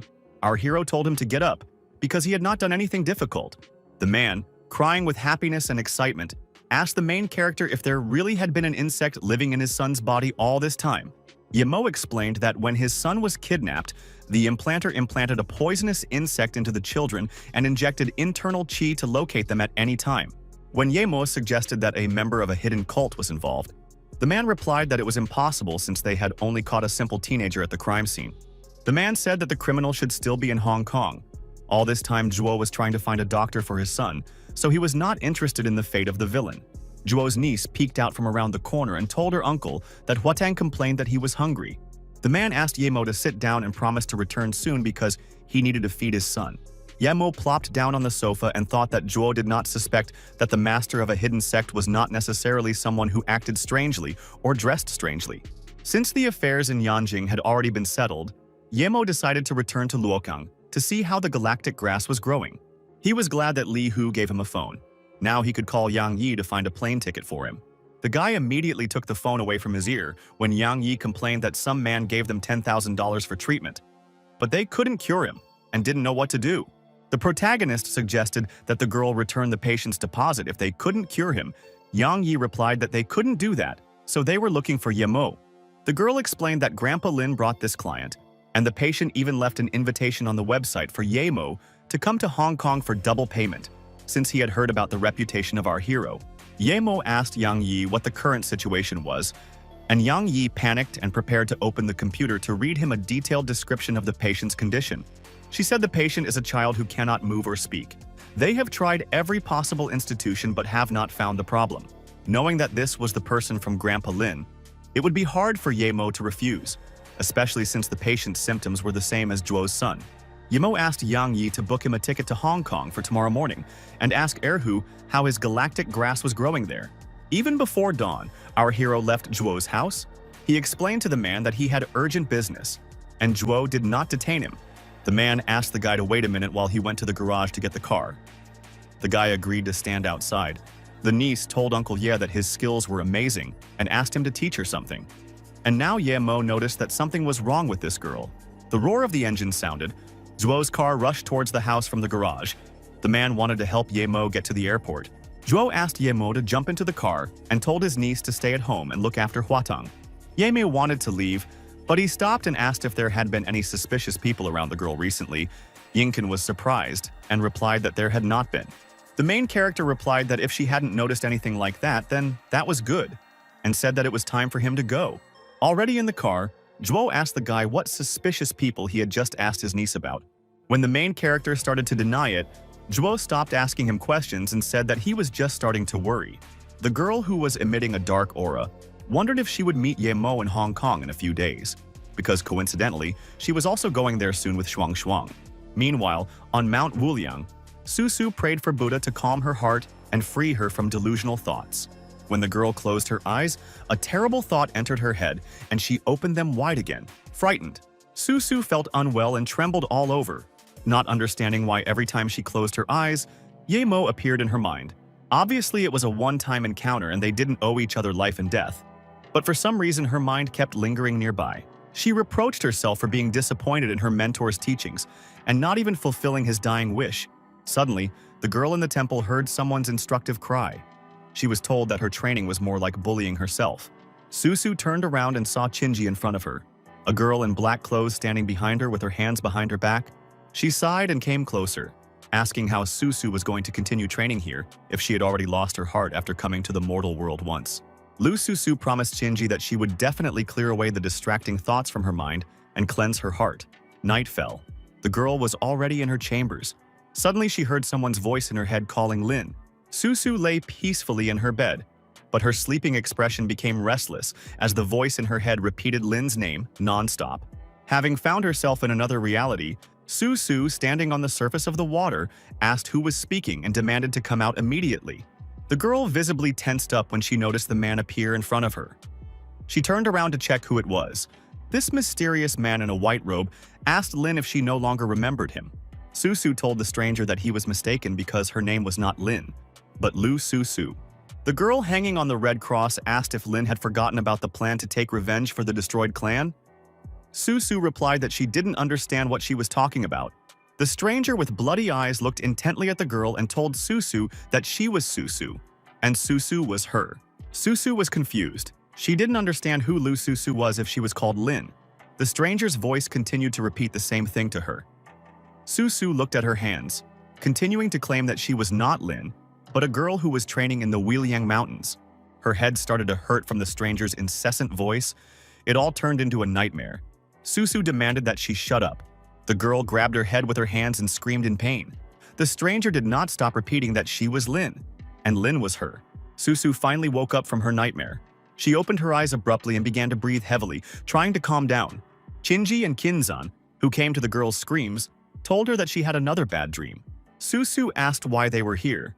The sect leader replied that she heard that the girl had been training hard recently, so she was worried and came to her. Feeling ashamed in front of the sect leader, the girl guiltily lowered her gaze and told Shinzan that she was just a little distracted. An indignant Chinji asked Susu why she was still so stubborn, and did she really want to go back to the time when she was being treated. Susu's entire body trembled as she lowered her gaze, trying to somehow justify herself to Aunt Chinji and the sect leader. Kinzi suggested that Susu marry Dian Kang of the ancient martial arts sect. Since the girl missed the mortal world so much, Susu told Chinji that she didn't want to get married. She was outraged by her aunt's proposal. The sect leader told Chinji that they shouldn't force Susu because they still hadn't given in to the desire to strengthen the sect through an arranged marriage. Grandma told Susu that she should know that the biggest taboo in their clan's cultivation was love in the mortal world. Chinji offered the girl an alternative: to lock herself in a cold room for 2 years to calm her heart and mind. The sect leader reminded Chinji that Susu was only at the middle yellow stage, so such a cruel method would not work for her. An indignant Chinji asked if they would become a laughingstock for others, since the sect leader only forbids everything. Susu knelt down in front of the head and said that she was willing to go to the cold room to cultivate for 3 years. The sect leader asked if Susu didn't need her life anymore, since at her level, going into the room for such a long time was very dangerous. The girl replied that she simply wanted to remain in her quiet sect until the end of her days to cultivate and fulfill her mentor's dying wish. Trembling, she lowered her head to her grandmother and once again asked the head for permission to go into the cold room. The sect leader sighed and gave her permission, believing that this was Susu's fate if she really wanted to go there. She handed the girl a magical amulet from the Yun temple and asked her to carry it with her to help her cope with the cold. Susu thanked the sect leader, who reminded her to act according to her capabilities and not to let down Chinji's expectations.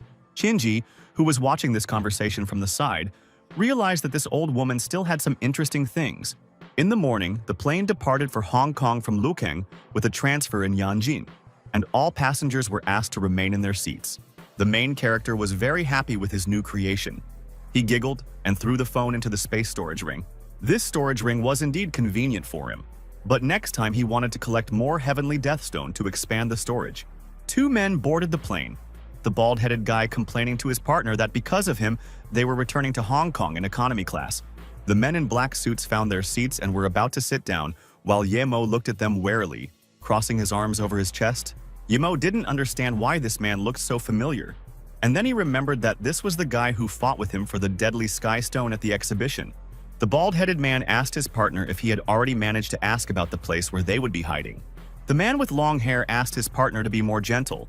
The bald guy asked where he had been rude. Humu said that there was a bar called I Like to Eat Fish in the Bay, and they should go there. Wang Chang guessed that Yue wanted to set a trap for swimming in Hong Kong. Wang Chang said that Xueming was really brave, having just taken up the position and already targeting the Ao family, even though they knew martial arts and were hidden masters of the sect. Humu disagreed, saying that Xueming was bold enough to take over the Yu family business because the Yu were afraid to even bury their own family members.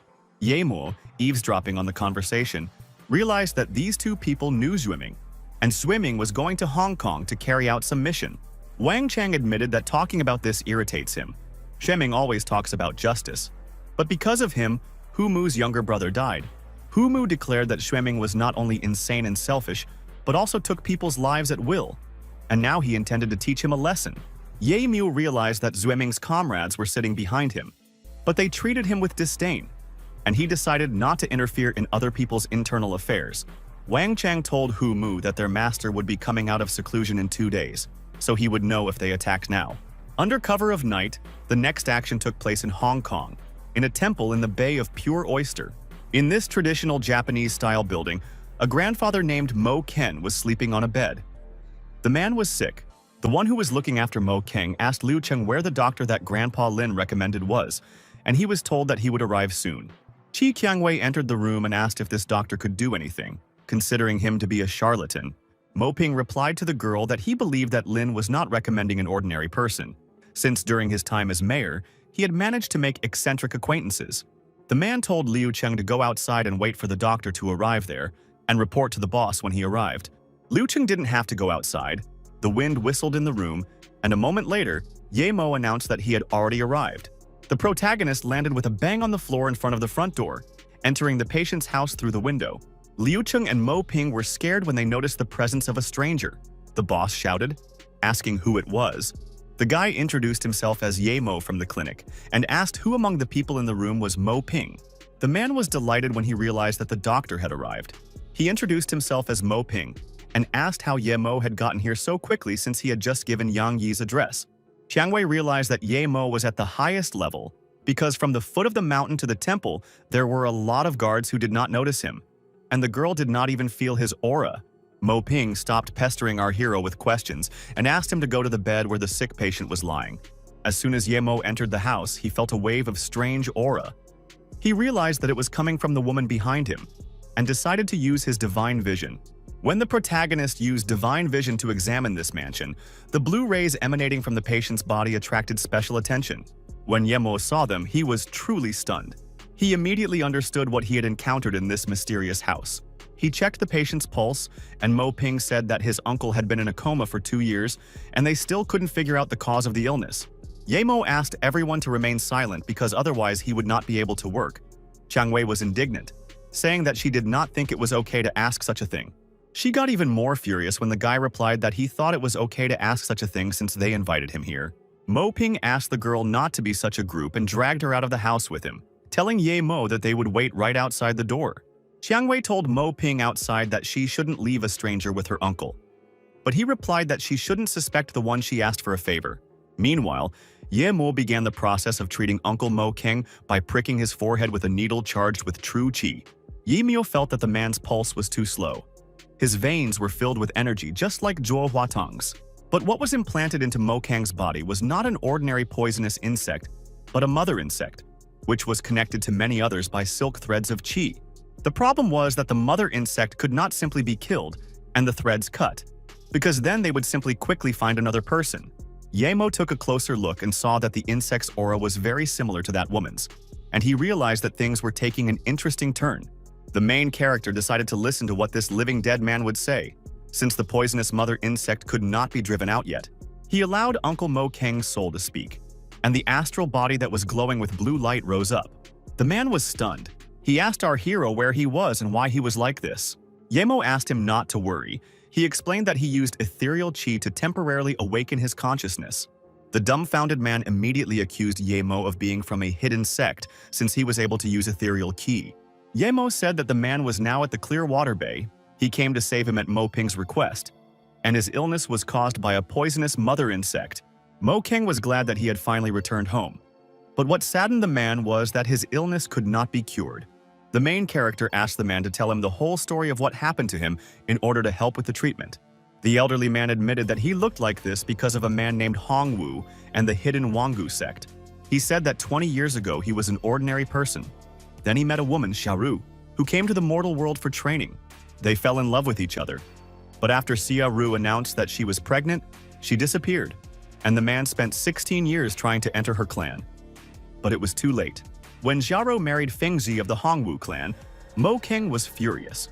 But he endured all the insults and shame to find out more about his child. Afterwards, Hongwu Hall joined forces with the Wangu sect and plotted against him. And after that, he has no idea what happened.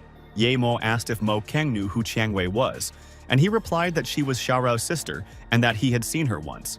The guy said that Changwei had been guarding the man all this time, and most likely, she was also guarding the mother poisonous insect in his body. Mo King was taken aback. He said that it was impossible because Xiaoru would not do such a thing to him by sending her sister here. Ye Mo asked him to calm down. He promised to conduct a natural investigation for him. But first he wanted to know how Mo King got into the hidden sects. The man said that on Mount Wuliang there is a road leading to hidden sects, and there are also many mental sensitivity stones there. The protagonist replied that he understood everything and warned that the ethereal chi was almost exhausted, so the man would now return back to his body. Finally, Mo Kang bowed to our hero in gratitude before returning to his sick body. Mo Ping immediately turned around and looked at our hero when he noticed Yemo walking out of the house into the yard. The worried nephew began to ask the guy if it would be possible to cure his uncle Ken. Yemo folded his arms and replied that his condition was extremely serious and that he would return in 3 days, after which he disappeared. Changwei admitted that she had already begun to believe that there was something special about Yemo, but it seemed she was wrong, and Mo Ping simply agreed to wait. There was a fun party going on at the I Love Fish Bar, with colorful lights burning inside and people shouting and having fun. Zhuo Yingqing and Ni Shanshan were happy. They hadn't gone out for a drink together for a long time, and they finally felt free. At this time, a group of men in black suits were already heading to the bar, intending to interrupt the fun. Among them was Taming. He ordered the first group to search the VIP rooms, and the second to block all the exits. Surprised, Zhuo Yingqing asked her friend Shanshan what she was looking at when she saw that the girl was distracted. Shanshan turned around, looked at her friend with a sly look, and declared that there would be a great show at the bar today. The guy who was also at the bar at the time swirled his wine in his glass and complained about the fact that this idiot had come after all. Yu Shui was talking about Shueming. The subordinate suggested that he make the next move, but he didn't understand what the rush was, since he hadn't finished drinking the wine yet. Chairman Shueming's man ran up to him and said that they had found the 4 kidnapped children in the restroom and had neutralized the guards. Shueming was delighted. Now they had all the evidence. This bar was the Wu family's business, which meant this family had no more excuses. The boss told Tong Tong to go and inform headquarters about the current situation and request an arrest warrant. Tong Tong asked Shueming if things seemed too smooth, and she admitted that she had her suspicions. Suddenly, someone threw a bottle of beer, intending to hit the victim they were aiming at. Shueming turned around abruptly and saw a beer bottle flying straight towards him. The man frowned. Fortunately, Shueming reacted in time, covering Tong Tong with his body and putting his hand out so that the bottle would break on her instead of hitting the girl. Wu Xie, who was sitting nearby, told Shueming that he just wanted to buy him a drink, so there was no need to look at him like that. Shueming gritted his teeth in anger at the guy. He glared at him and asked Wu Shui how he ended up here. The guy chuckled a few times and replied that he simply couldn't meet Shueming in person, since he came here and that was a great rarity. Shueming told Hu Mu that they were trapped, and Hu Mu asked if it was possible that all the guests in the bar were members of the Wu clan. Wu Shui asked Shueming to stop looking for something and confessed that all the people in the bar were his guys and that he was going to take the life of the chairman today. Shueming laughed in response and said that everyone said that the Wu family was resourceful in their plans and tricks. But today he found that Wu Shi was so-so. The masked guy was taken aback. He asked Shueming why he was still laughing, because today the man would say goodbye to his life. In response, The ash-haired man snapped his fingers and ordered his subordinates to bring some girl. Meanwhile, Ye Mo was walking around and eating street food, and he decided that in order to save Mo Keng, he needed to get people to surround the temple to prevent the poisonous insects from escaping. While chewing on the shashlik, he realized that now he could only turn to Li Hu for help in order to get a couple of people to help him. When the gunshot rang out, Ye Mo was startled because he saw in front of him the I Love Fish Bar, the establishment where Swimming was supposed to carry out a mission today. Since the guy had stumbled upon something out of the ordinary, he decided to check out the situation and rushed towards the bar. The bar was on fire. Tong Tong was screaming, worried about Shuiming, who was still inside, and Shanshan asked her friend to take care of the baby. Ying turned around and saw a young man running towards her. She immediately recognized him as Uncle Ye Mo. The girl stood up and waved her hand to get Ye Mo's attention. Standing next to her was a girl with blue eyes. Ye Mo was taken aback when he saw Ying. He asked what she was doing in the bar and why he suddenly exploded. The girl said there was a fight in the bar. Shanshan took her and the child to safety, and she doesn't know what exactly happened. She introduced her classmate Shanshan to Ye Mo and admitted that they both came to Hong Kong just to travel. The protagonist visibly tensed up when he looked at this Shanshan. He didn't understand why this girl had such a strong, evil aura. Tong Tong sat on the floor and trembled, lamenting over Shuiming. She didn't understand why this guy was like this. Ye Mo walked up to Tong Tong. Seeing that she was also there, he asked the girl where Shuiming was, and she turned around to look at our hero. The girl couldn't contain her emotions, she cried, and because of this she couldn't clearly tell what happened to Shuiming. Ye Mo asked her to stop crying and tell him what happened. At that moment, lightning flashed and heavy rain began to fall. Tong Tong said that Shuiming received a tip about child trafficking in Hong Kong.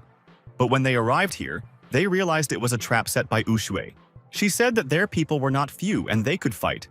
But she didn't foresee that Shuiming would say to bring someone. When Shuiming gave this command, their subordinate entered the hall, bringing with him a girl handcuffed to him. Uji was stunned. He stared at the girl with shocked eyes and realized that the person in front of him was U Tingting. Shuiming smiled and confirmed that the person in front of him was U Tingting, the daughter of his late elder brother. Su replied that he didn't expect that such a righteous organization as Taijiang would resort to such vile tricks and kidnap a child from his home.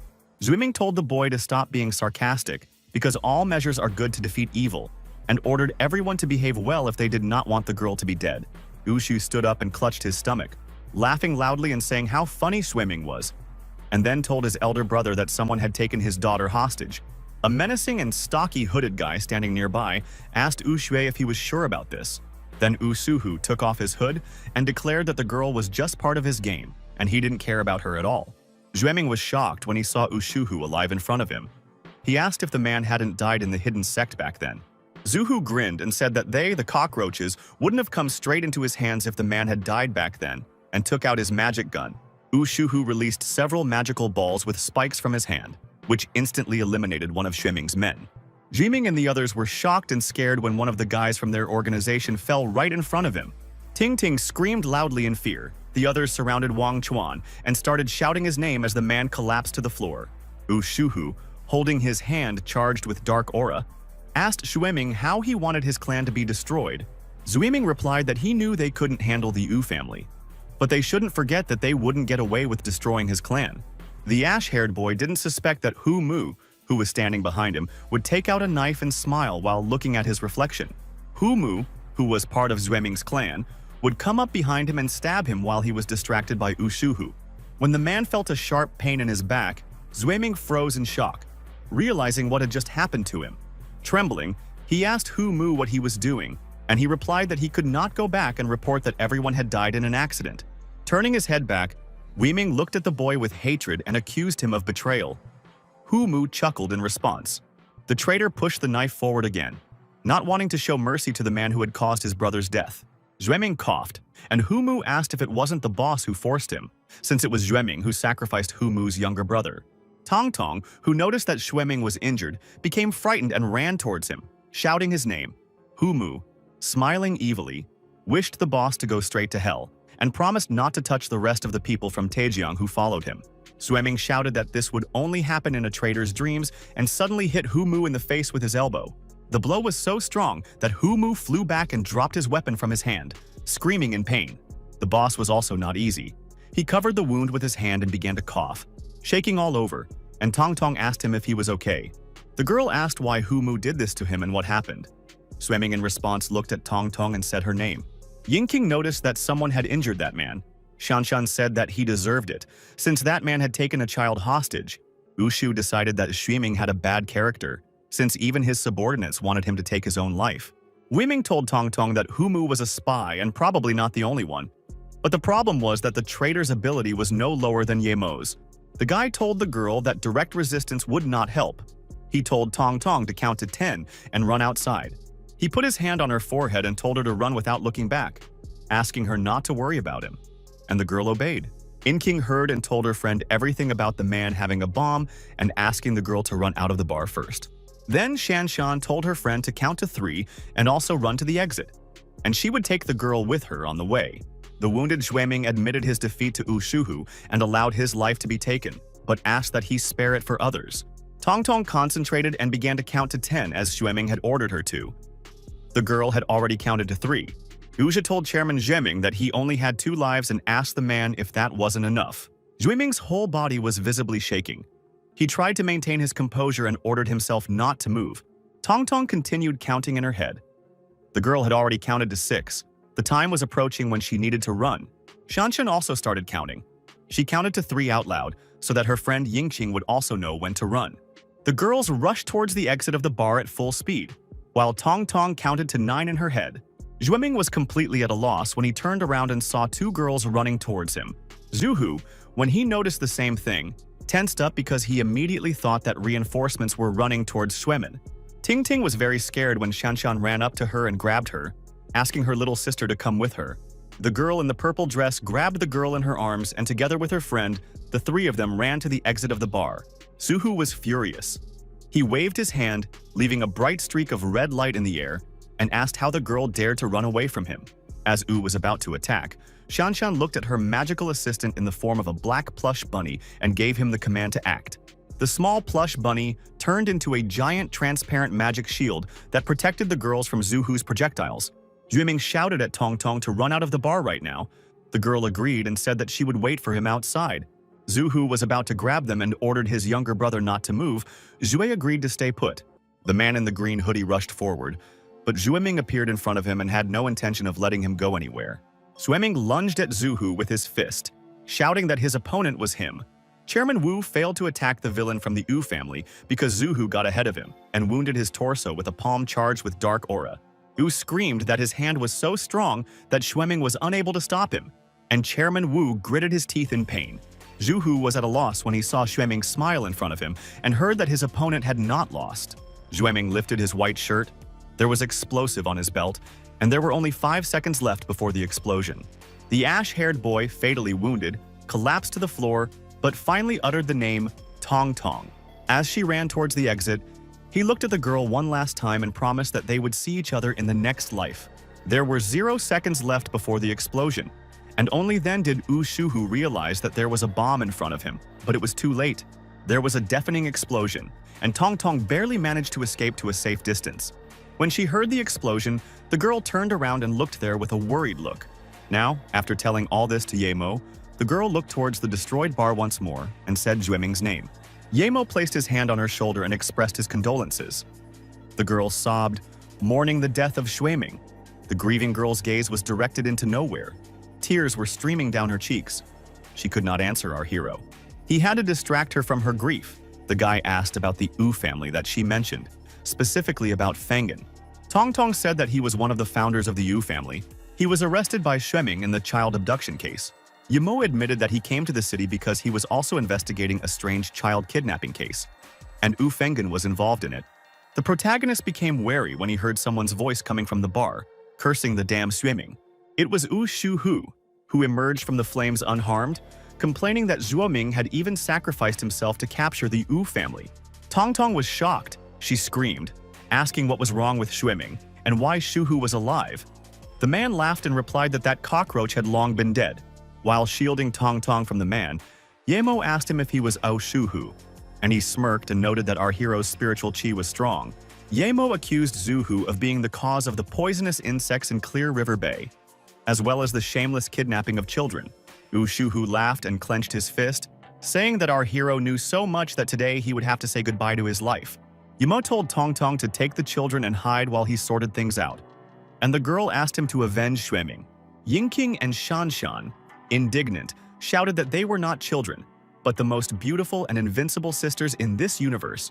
They wished Uncle Yemo good luck, while Yemo stood opposite Zhuhu, who was warming up his fists before attacking. Charging his fist with red chi, Shuhu shouted at Yemo not to even think about running away. Everything here would be fair.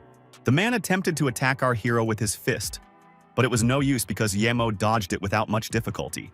Shuhu's face showed genuine surprise when he saw that his opponent had easily dodged his attack.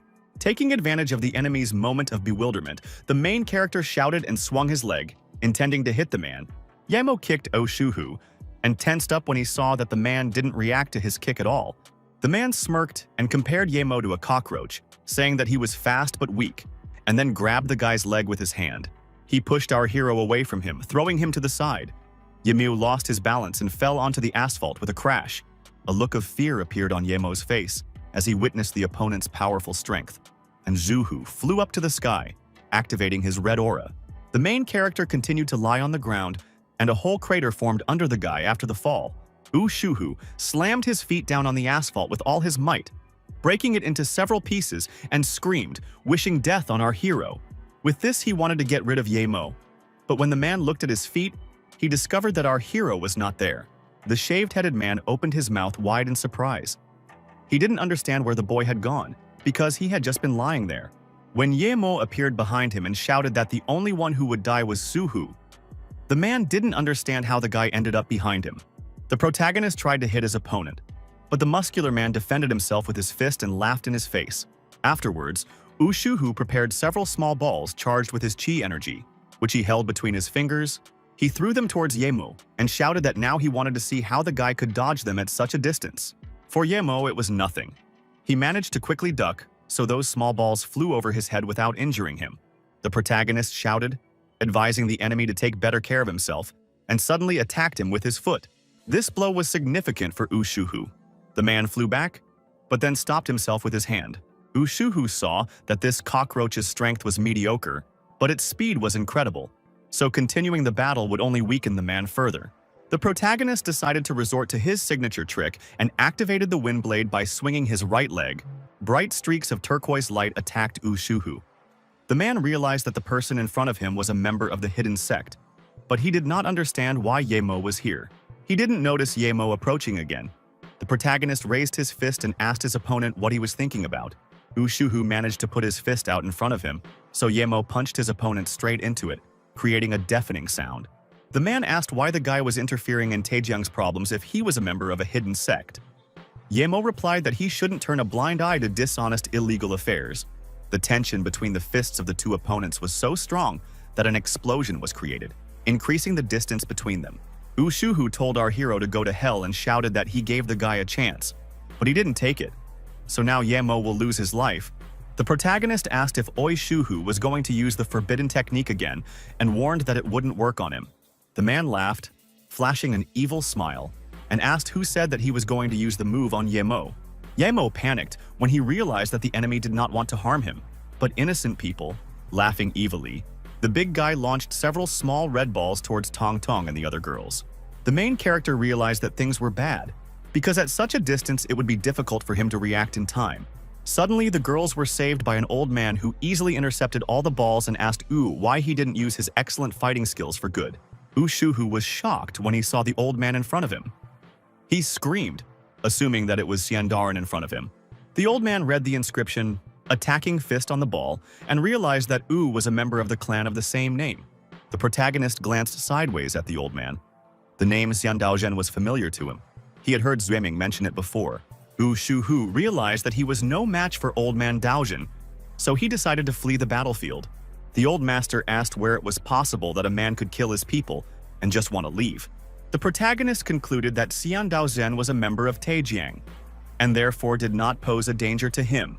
Xian Daozhen kicked off the ground to catch up with the fugitive. Yemo noticed that Grandpa was also going to deal with Shuhu. During the chase, the old man asked our hero if it was true that he was Yemo. The guy was surprised when he realized that Jian knew him.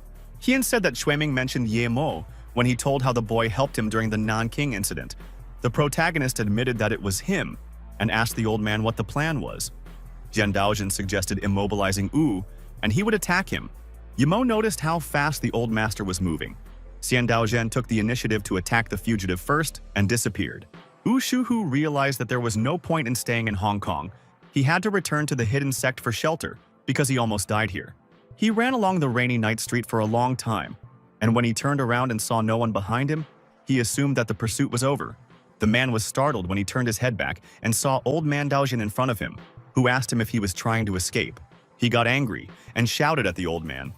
Why didn't he just cultivate peacefully instead of interfering in the Wu family's affairs just because of Xueming? The old man rose into the air and surrounded himself with lightning, shouting that if Wu hit the dog, he would answer to its owner. Today the situation is similar.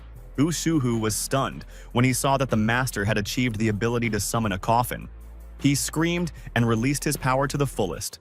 The master did not expect it when he saw that the clothes on the enemy's body were torn due to the instantly increasing muscles, and his eyes turned red. Activating his power to its fullest, Wu Shuhu prepared a clot of powerful true qi to take away the old man's life now.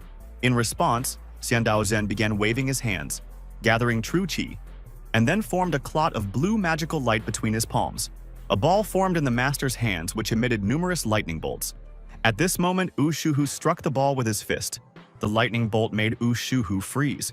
The man clenched his teeth and screamed, complaining that he couldn't move. He shouted at the top of his lungs, asking the old man how his thunder would cope with him if its power were not reduced by half. While Wu Shuhu was immobilized, Xian Daozhen told the protagonist that it was now his turn to act. The protagonist briefly replied that he understood the master and prepared to attack the immobilized Wu Shuhu. To do this, the guy swung his leg and activated the wind blade, a powerful charge of true qi in the form of a bright strip of light headed towards the villain. Our hero's wind blade attacked Wu Shuhu's legs, causing serious injuries to the man. Wu Shuhu was terrified. He felt severe pain in his legs, could not bear it, and began to scream at the top of his lungs. The man fell to his knees, unable to stand any longer, and Yemo asked Ao if his family was really related to poisonous insects. Zuhu admitted that poisonous insects are needed to get rid of people and create elixirs to improve fighting skills. The frightened man said that he didn't know what Yemo meant when he mentioned the pile of insects in Clear River Bay Temple. Yemo walked closer and told U not to act like an idiot, and threatened him if the man didn't tell him everything now. The man, sweating from fear and excitement, admitted that the U family was only interested in the kidnapping of children, and that others were responsible for the poisonous insects. A moment later, Wu Shuhu, before he could tell Yemo the whole truth, opened his eyes wide in horror. The protagonist himself was frightened when an explosion thundered in front of him, which self-destructed Wu Shuhu. Yemo was trembling in fear and screamed, asking what the hell. And the master explained to him that Wu had died because of a forbidden spell. A magical poisonous insect that fell out of Wu Shuhu after his death appeared on the wet asphalt. The protagonist looked at this poisonous insect warily, stepped on it, and realized that Wu Shuhu was just a pawn. Yemo was unhappy because he had barely found a clue, but now he had lost this one again. The master, after resolving the urgent situation, finally introduced himself as Xian Daozhen and asked Yemo what sect he was from and how he ended up here. The protagonist explained that he was not a member of a hidden sect, but came to Hong Kong to resolve some issues. Yemo decided to be frank and said that he came to Hong Kong because of the child kidnapping case, and recently found out that Qingquan Bay was infested with many poisonous insects. The old man, standing in the pouring rain, said that there would be no point in ordinary people helping if there really were so many of these insects. At this moment, the screams of the girls were heard. Tong Tong ran to her master Daozhen, and Ying and Shanshan ran to Uncle Yemo. Tong Tong cried when she approached the master, who expressed his condolences to her, and Ying praised Yemo for his incredibleness. Xian Daozhen turned to the guards and ordered them to clean up everything here and return the bodies of all their brothers back to the bar. The guards, who had just been standing on the roof and watching, agreed to carry out the order and disappeared a moment later. Yemo smirked, thinking that these people from Taijiang were really something. After all, these soldiers were not that simple, and Xian Daozhen was capable of defeating Wu Shuhu single-handedly. Ting complained to the girl that she was hungry, and then Yemo realized that the child looked familiar. He asked the girl what her mother's name was, and she admitted that her name was Yunbing. Soon, in the Temple of Clear Waters, Master Xian Daozhen put his hands together and cast a spell to open the magic gate. The sick grandfather's nephew was stunned, when he saw the discovery of a magical formation in front of him. The man shouted, asking our hero who this great master was that the boy had brought here. A large magic circle appeared in the courtyard in front of the house. Master Xian Daozhen shouted, giving the command to his friend Ye Mo to act. The protagonist said that he was ready to begin. The guy took the needle soaked in true qi, standing in front of Mo Keng. Afterwards, Ye Mo stuck the needle into the point where the mother poisonous insect was hiding, thereby damaging it. Mo Keng began to writhe and grit his teeth in pain as the accumulated negative energy came out of his nose and ears. The silk threads began to break down, and the insects that were tied to their mother by them began to move. They began to crawl, falling under the influence of the master's magic circle. And then the insects began to disperse. Mo Keng's lover's sister tensed up, seeing how extremely high the old man's magic level was, and how incredibly experienced Ye Mo was. The old man exhaled and reported that the formation of the mass of poisonous insects had stopped, and now relatives could visit the patient. The nephew hurriedly ran to his uncle's room to meet him as soon as possible. He ran into the bedroom and saw him there in good health. Mo Keng looked at his nephew tremblingly and immediately recognized him as Mo Ping, asking if it was really him. Mo Ping trembled with excitement. His eyes filled with tears. He said how wonderful it was that his uncle had finally woken up. The girl clenched her teeth in anger. Not only was Mo Keng cured, but the formation of poisonous insects was also disrupted. Ye Mo asked Miss Xia Qiangwei why he couldn't see any joy on her face and why she looked so upset. Qiangwei asked the doctor if it was true that he had suspected her a long time ago, and the dumbfounded Mo Ping asked the girl what she was talking about. The girl admitted that she did not expect that this charlatan would cure her uncle and find a master who would stop the formation of poisonous insects. Qiangwei now made no secret of the fact that she wished Mo Keng dead, but she did say that his sister wanted him to live, and that Hongwu would come for him very soon. She screamed, advising him to start enjoying the last moments of his life, and ran away. The old man tried to stop her. The protagonist smirked, asking if she wanted to run away, and told Qiangwei not to even think about it. Mo Keng waved his hand from the bed, trying to stop Dr. Ye Mo, and allowed the girl to leave. Grandpa said that this was his family's business, so he didn't dare to bother Ye Mo about it. He didn't mind Hongwu coming to him after all. It was a chance to see Xiaoru again. When Xian Daozhen was standing outside, he saw Qiangwei fly out of the house and disappear, and he wondered why all the people here were so mean. The old man asked his friend Ye Mo if he still needed his help. The boy replied that the matter had already been resolved thanks to the master. Since Ye Mo's problem had been solved, now it was through his grandfather to ask for help. The boy let the old man speak. Grandpa took out a stone and said that Zuiming had recently found this, but the master didn't know how to use it, so he decided to give this stone to Ye Mo. Yamil looked at the stone in shock. It was a special extraterrestrial metal that was needed to make flying swords. The main character asked the elderly gentleman not to be shy and to speak up if any further help was needed from the guy, and promised to fulfill any request. The old man looked at the moon and said that people have a tendency to be sad. They meet and part again, and the moon grows dimmer and shines brighter. He said that Swimming had a cruel character, so he had a lot of enemies. And now that he died, Tong Tong would have a hard time, so he wanted Ye Mo to take care of her. Ye Mo said that Swimming was not his close friend, but he would do the old man this favor and promised to protect Tong Tong and ensure her safety. The protagonist soon returned to the hotel where he was staying, where Ying met him, and Ye Mo asked why she was still sitting in the lobby so late. Ying told the hero that some girl with a good figure was looking for him. Ye Mo was confused by this. The girl ran away, asking Uncle Ye Mo to wait while she found the girl and brought her here. The protagonist asked Ying's friend if she was really Shanshan, and the girl confirmed that that was her name. He admitted that he was curious why Shanshan was hanging around with an ordinary girl, Yingqing, and she replied that they were just like sisters. Grinning, our quick-witted hero looked closely at the girl and asked if she was really telling the truth. Meanwhile, Yingqing came running, dragging Yunbing, Ye Mo's English teacher, by the hand. Ye Mo walked closer and said in Shanshan's ear that she needed to withdraw her ominous cold energy and keep it away from Yingqing if she wanted to live. Shanshan looked scared when Ye Mo turned around and said that he wouldn't repeat it twice, and that she should choose the right decision. Yunbin ran up to Ye Mo. She was very happy to see him, and the protagonist asked the girl what she was doing in Hong Kong. The girl hugged the guy tightly and cried. She admitted that at first she didn't believe it when she heard his name, but now it turned out that it was really Ye Mo in front of her. Tears streamed down Yunbin's face as she thanked our hero several times for saving her daughter. The protagonist blushed because of how soft Yunbin's hug was, and he also liked the girl's delicious smell. Yunbin suggested that Yemo return to Ninghai with her, but Yemo replied that he still had unfinished business, so he couldn't. The girl, blushing and embarrassed, said that Yemo could contact her at any time if he needed help. A look of fear appeared on Yemo's face when he heard the word contact. Because he had completely forgotten that he was supposed to contact the other person earlier, the guy completely forgot about it. Now he remembered Li Hu, who had handed him the phone during their last meeting. Yunbin asked the guy what he was doing. He replied that he was trying to find his phone and asked her to give him a minute because there were a lot of things on it. Yemo finally found his smartphone and saw 40 missed calls and messages from Li Hu. At the military base, Han's granddaughter complained to her grandfather about how reckless Yemo was.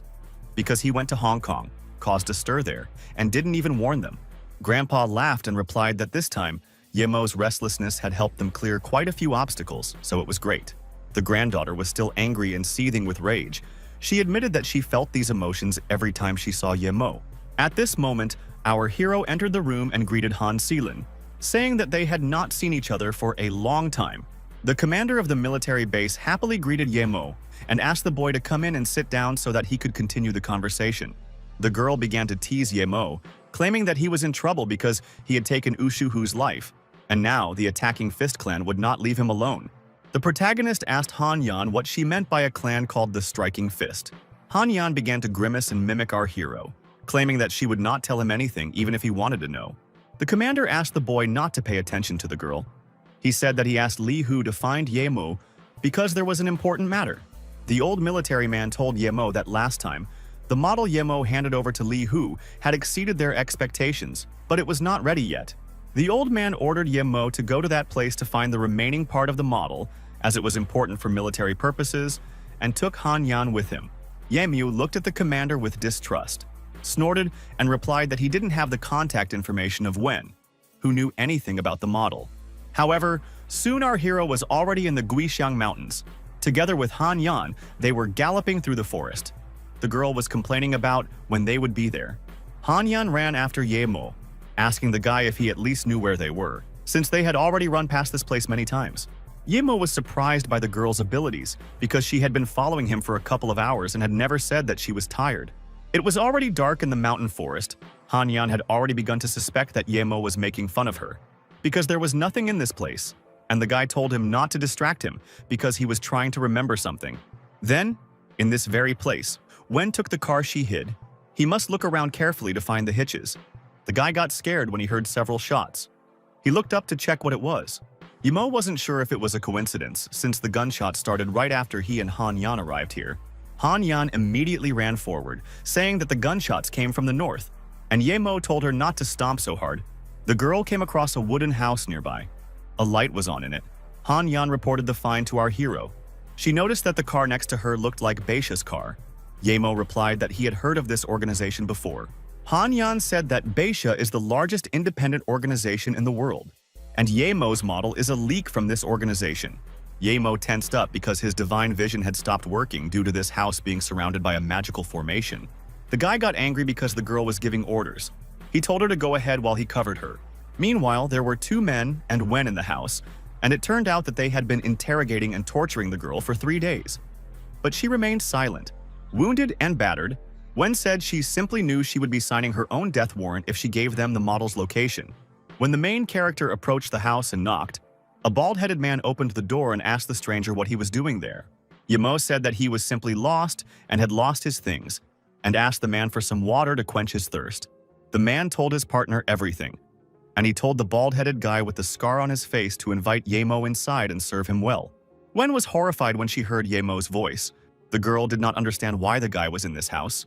The bald-headed villain kindly invited Yemo inside and said that he would go get the guy something to eat for now. Wen knew that if Yemo had a model now, this house would become a grave for both of them, and they wouldn't be able to defeat these bandits together. Looking around, Yemo guessed that it was rather inconvenient to live in this house. One of the bandits was hiding a clot of energy behind his back at this time. The man with the scar on his face answered through clenched teeth that it was indeed uncomfortable to live here, and also very lonely. Wen revealed that she knew Yemo and shouted at the guy to run away from here because it was very dangerous here. The main character became alert and turned his head to the side. He realized that the girl's voice sounded very familiar. The The second bandit with a mustache shouted that our hero had brought death upon himself, took out a pistol, and immediately opened fire. The man with the scar on his face also prepared to attack Ye Mo, using a cloud of purple energy in his palm. He accused Ye Mo of being in league with Wen and tried to attack the guy, but our hero dodged to the side in time. He chuckled, and the protagonist prepared his fist charged with true chi to fight back against the two bald giants. The guy hit the man with the scar on his face so hard that he flew out of the window with a crash, screaming in pain. Afterwards, Ye Mo rushed into another room, because the girl's voice that sounded earlier definitely belonged to Wen. The protagonist made the second bandit start when he suddenly appeared on the threshold of the room. Ye Mo immediately turned his attention to Wen Dong. The girl was in a terrible state. She was lying on the floor, all wounded. When the boy saw the tortured Wen Dong in front of him, a strong concern for the girl appeared on his face. The mustache-wearing bandit pointed a gun at Ye Mo and shouted, asking who he was and what he had done to his brother. Wen Dong extended her trembling hand and found the strength to quietly ask Ye Mo to run away from here. The man tensed as he looked down at Wen Dong and saw that the woman was still alive. With the last of her strength, the girl grabbed her tormentor's leg to distract his attention to herself.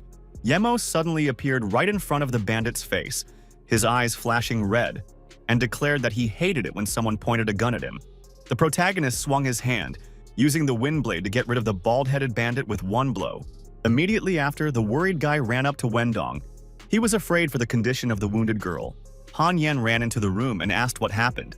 The guy asked Wen Dong to hold on and promised to cure her. The girl replied that there was no need and advised him to save his energy, since Beisha was looking for a model. But she did not give away Ye Mo's location. The main character promised the girl that everything would be fine with her, and that he would be there for her, and was going to cure her. Wen Dong, writhing in pain, said that she didn't know that Ye Mo had become so strong, and she wouldn't have screamed to receive 2 bullets if she had known that. When the girl closed her eyes before she could finish what she wanted to say, Ye Mo was very scared for her. Afterwards, a scream was heard throughout the house in the middle of the forest. The main character tried to wake up Wen Dong, but it was too late. Memories of them together flashed through his mind. They weren't too close, but she didn't reveal Ye Mo's location at the cost of her life, and he valued her loyalty very much. Han Yan advised him to leave, since the girl was already dead, but he was indignant, asking why he should act as if nothing had happened, since Wen died because of them. The girl asked the guy what else he was going to do, since he had already gotten rid of the 2 guys who had harmed Wen Dong. Ye Mo replied that he intended to destroy Beishu, obtain the remaining model and information, and burn it all in front of Wen Dong's tomb. Han Yan was shocked. She thought that Ye Mo was crazy because he promised her grandfather to help the military find the remaining model and information. Surrounding himself with true Si, Ye Mo turned around and told the girl that he had the right to refuse this mission because he had to avenge Wen Dong. The girl was shocked to see an incredibly strong, deadly aura in front of her, which only grew stronger. She knew that they would definitely attract Beishu if his energy continued to erupt, so she had to stop the guy. Han Yan shouted at Ye Mo to wait a minute and stated that she could still save Wen Dong. Ye Mo asked the girl to stop joking and asked how she was going to regain her lost vitality. The girl said that her mentor claims that a 1,000-year-old Lotus heart can revive a person who has recently passed away. The guy asked her what nonsense she was talking about and where they would find this Lotus heart now. And then Han Yan took out a small green ball. The main character was stunned when the commander's granddaughter showed the very heart of the 1,000-year-old Lotus on her palm. She said that a couple of years ago in the mountains she accidentally came across fighting birds. This artifact was in the beak of one of them, but the technique of using the Lotus heart is unknown. Han Yan was outraged when Ye Mo, without listening to the girl's story, demanded that she quickly give him the Lotus heart. Looking at the small ball in amazement, the protagonist said that this thing not only saves lives but is also very useful in cultivation. Han Yan tried to take the pill back, but Ye Mo wouldn't give it back, saying how unfortunate it was that he was the only one in the world who knew how to use this treasure. He put the pill into Wen Dong's mouth, knowing that the Lotus's miraculous property was to restore the vitality of a recently deceased person. The girl screamed at Ye Mo, warning him that he would owe her the 1,000-year-old Lotus heart if he couldn't bring Wen Dong back to life. Ye Mo looked at her with annoyance and asked why she was making so much noise, because Wen Dong's face had already changed. And a second later, the resurrected girl spoke. They were shocked to see the girl gradually opening her eyes. Wen Dong first asked why the guys were here. The protagonist had a feeling that they had not saved the girl's brain. Han Yan asked the guy if this was a side effect. Ye Mo asked Wen Dong why she was kidnapped by people from her own organization, and she replied that she was no longer a member of Beishi since the day she decided to run away with the model. The boy asked if Wendong had been bullied there, and then, turning his head briefly, ordered Han Yan to bring something to eat for the girl, which angered the commander's granddaughter.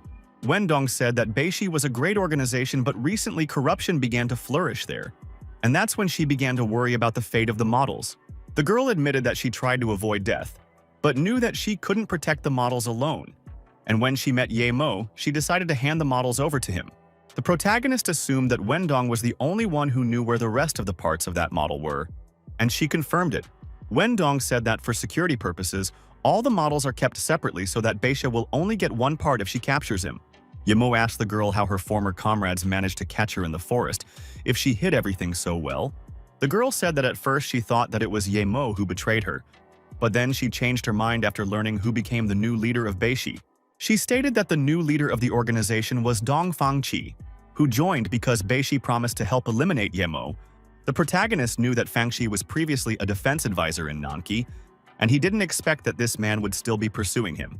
Wendong assumed that the guy came to find the remaining parts of the model, Ye Mo confirmed, but allowed the girl not to reveal the secret if she did not trust him. The resurrected girl in glasses beckoned our hero with her finger. She asked him to move closer to her. The protagonist was taken aback by the surprise. He became embarrassed and sweaty, asking Wendong what she was going to do. Wendong whispered into Ye Mo's ear about where she had hidden the remaining parts of the model. At this moment, Han Yan burst into the room and asked the boys if they wanted a candy bar or bread, because that was all she found. The girl screamed in fear and surprise when she saw Ye Mo and Wendong in front of her, who were suspiciously close to each other. Han Yan blushed, covered her face, and stuttered as she asked the boys what they were doing there. Already on the street, Ye Mo advised Wendong to return to the city with Han Yan, because the girl had an army of soldiers there who would protect her. Wendong gestured with her hands in gratitude and said that she couldn't even express how grateful she was to Ye Mo. The protagonist turned around, but Han Yan patted his back with her hand to make him turn around and pay attention to her. The commander's granddaughter promised that Wendong would be safe and asked how long it would take Ye Mo to find the model and the Lotus heart. The guy promised to contact the girl as soon as he found them and told the guys to get out of there. Wendong's car sped off, and the commander's granddaughter looked out of the window and shouted for Ye Mo to remember to look at the back of the map. The puzzled protagonist became interested in what was waiting for him on the back of the card and decided to take a look. There he saw that in addition to the 1,000-year-old Lotus heart, the guy needed to find a fragrant chrysanthemum for Han Yan. Otherwise, she would throw Wendong into the forest. An enraged Ye Mo shouted after the girl, asking if she wanted him to bring the entire Shenongjiang forest for her. The following actions took place in the house where the Ning family lived, including our hero's fictitious wife. Ning Qingsu was talking on the phone. She told her mother that she didn't want to go home now. Her friend Wang Qin was sitting on the sofa next to her.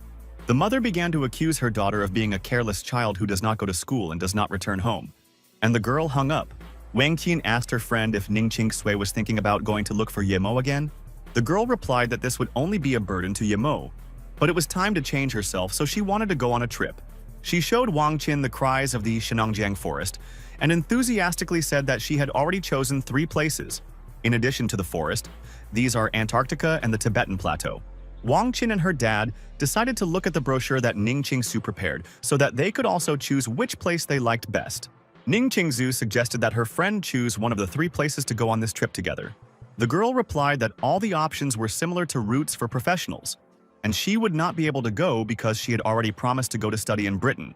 Ning Qingsu, offended, said that she was not afraid of danger and was going to go alone if Wang Qin could not. Wang Qin told her father that Ning Qingsui would not go on her own, so he had to think of something. Otherwise, the girl would not go to study in Britain. The father suggested that the girl go to Shenongjiang. He has a friend there who works as a guide, so there shouldn't be any problems with the trip. The man suggested hiring people to play the barbarians if they thought the journey there wouldn't be too exciting. Wang Qin gave her dad a high five and said that she could be sure of it if her dad took on some task. She suggested that Ning Qingzu go to Shenongjiang and also go to other places when she had school holidays. The offended Ning Qingzu turned around and looked at the girl's idea with indifference. Wang Qin realized that her friend was still angry. It turned out that this was not the case. Ning Qingsu made a heart shape with her fingers for her friend and winked at the girl. The next action took place in the Shenongjiang Mountains, where our hero went to find the artifacts he needed. He climbed up the steep cliff, admitting that the mountains in Shenongjiang were indeed very steep and dangerous. The guy looked back and said that thank God the place Mo Kong and Han Yan were talking about was in Shenongjiang, because he would be killing two birds with one stone. Ye Mo chuckled because the mountains in front of him looked the same. There wasn't a single flat surface like in Mo Kang's picture. Distracted by looking at the mountains and thinking, Ye Mo didn't notice how he lost his balance and slipped, reacting too late. The guy started flying from a high cliff straight into the abyss, screaming in fear, and large and small stones fell down with him. The cliff was very high, so our hero's free fall continued for a few more seconds. Ye Mo screamed hysterically. Luckily, he managed to catch his hand on the ledge. He sighed with relief because it would have been a shame if he had lost his life here.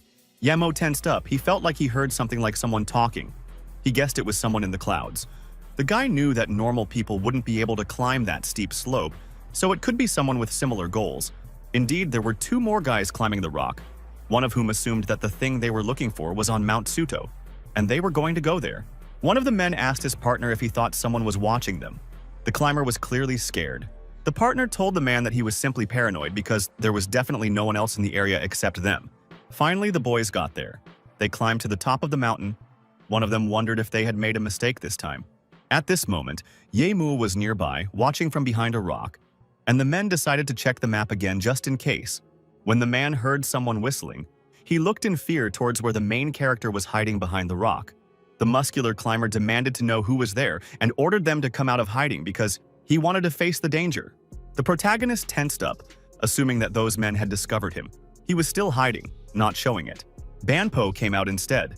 The man complained about the damn birds, because of which he could not hide any longer. Ye Mo thought that this man was hiding well because even he was unable to sense the master's presence. The two men who climbed the rock looked at Banpo with displeasure, and one of them was convinced that he was right. The climber suggested to Banpo that they divide the spoils they had found equally and work together to avoid senseless bloodshed. Banpo, holding up one finger, walked around with a proud posture and asked if the man was going to give him just one part of the model. He responded by taking out a magical weapon and warning Banpo that no one would benefit if they started fighting. The man with the lip piercing offered to fight if they weren't afraid. And then the two men rushed forward, wanting to attack the piece of shit. Ye Mo knew that these two were definitely not weaklings, but this Banpo seemed like a very confident fighter. Two bald-headed fighters simultaneously pounced on the man, trying to attack him with magical blue knives. But Banpo didn't take any damage. The bald man was shocked when he saw his opponent use the black shadow trick. Banpo suddenly appeared behind him and accused his opponent of being too loud, then killed him with his bare hand in one blow.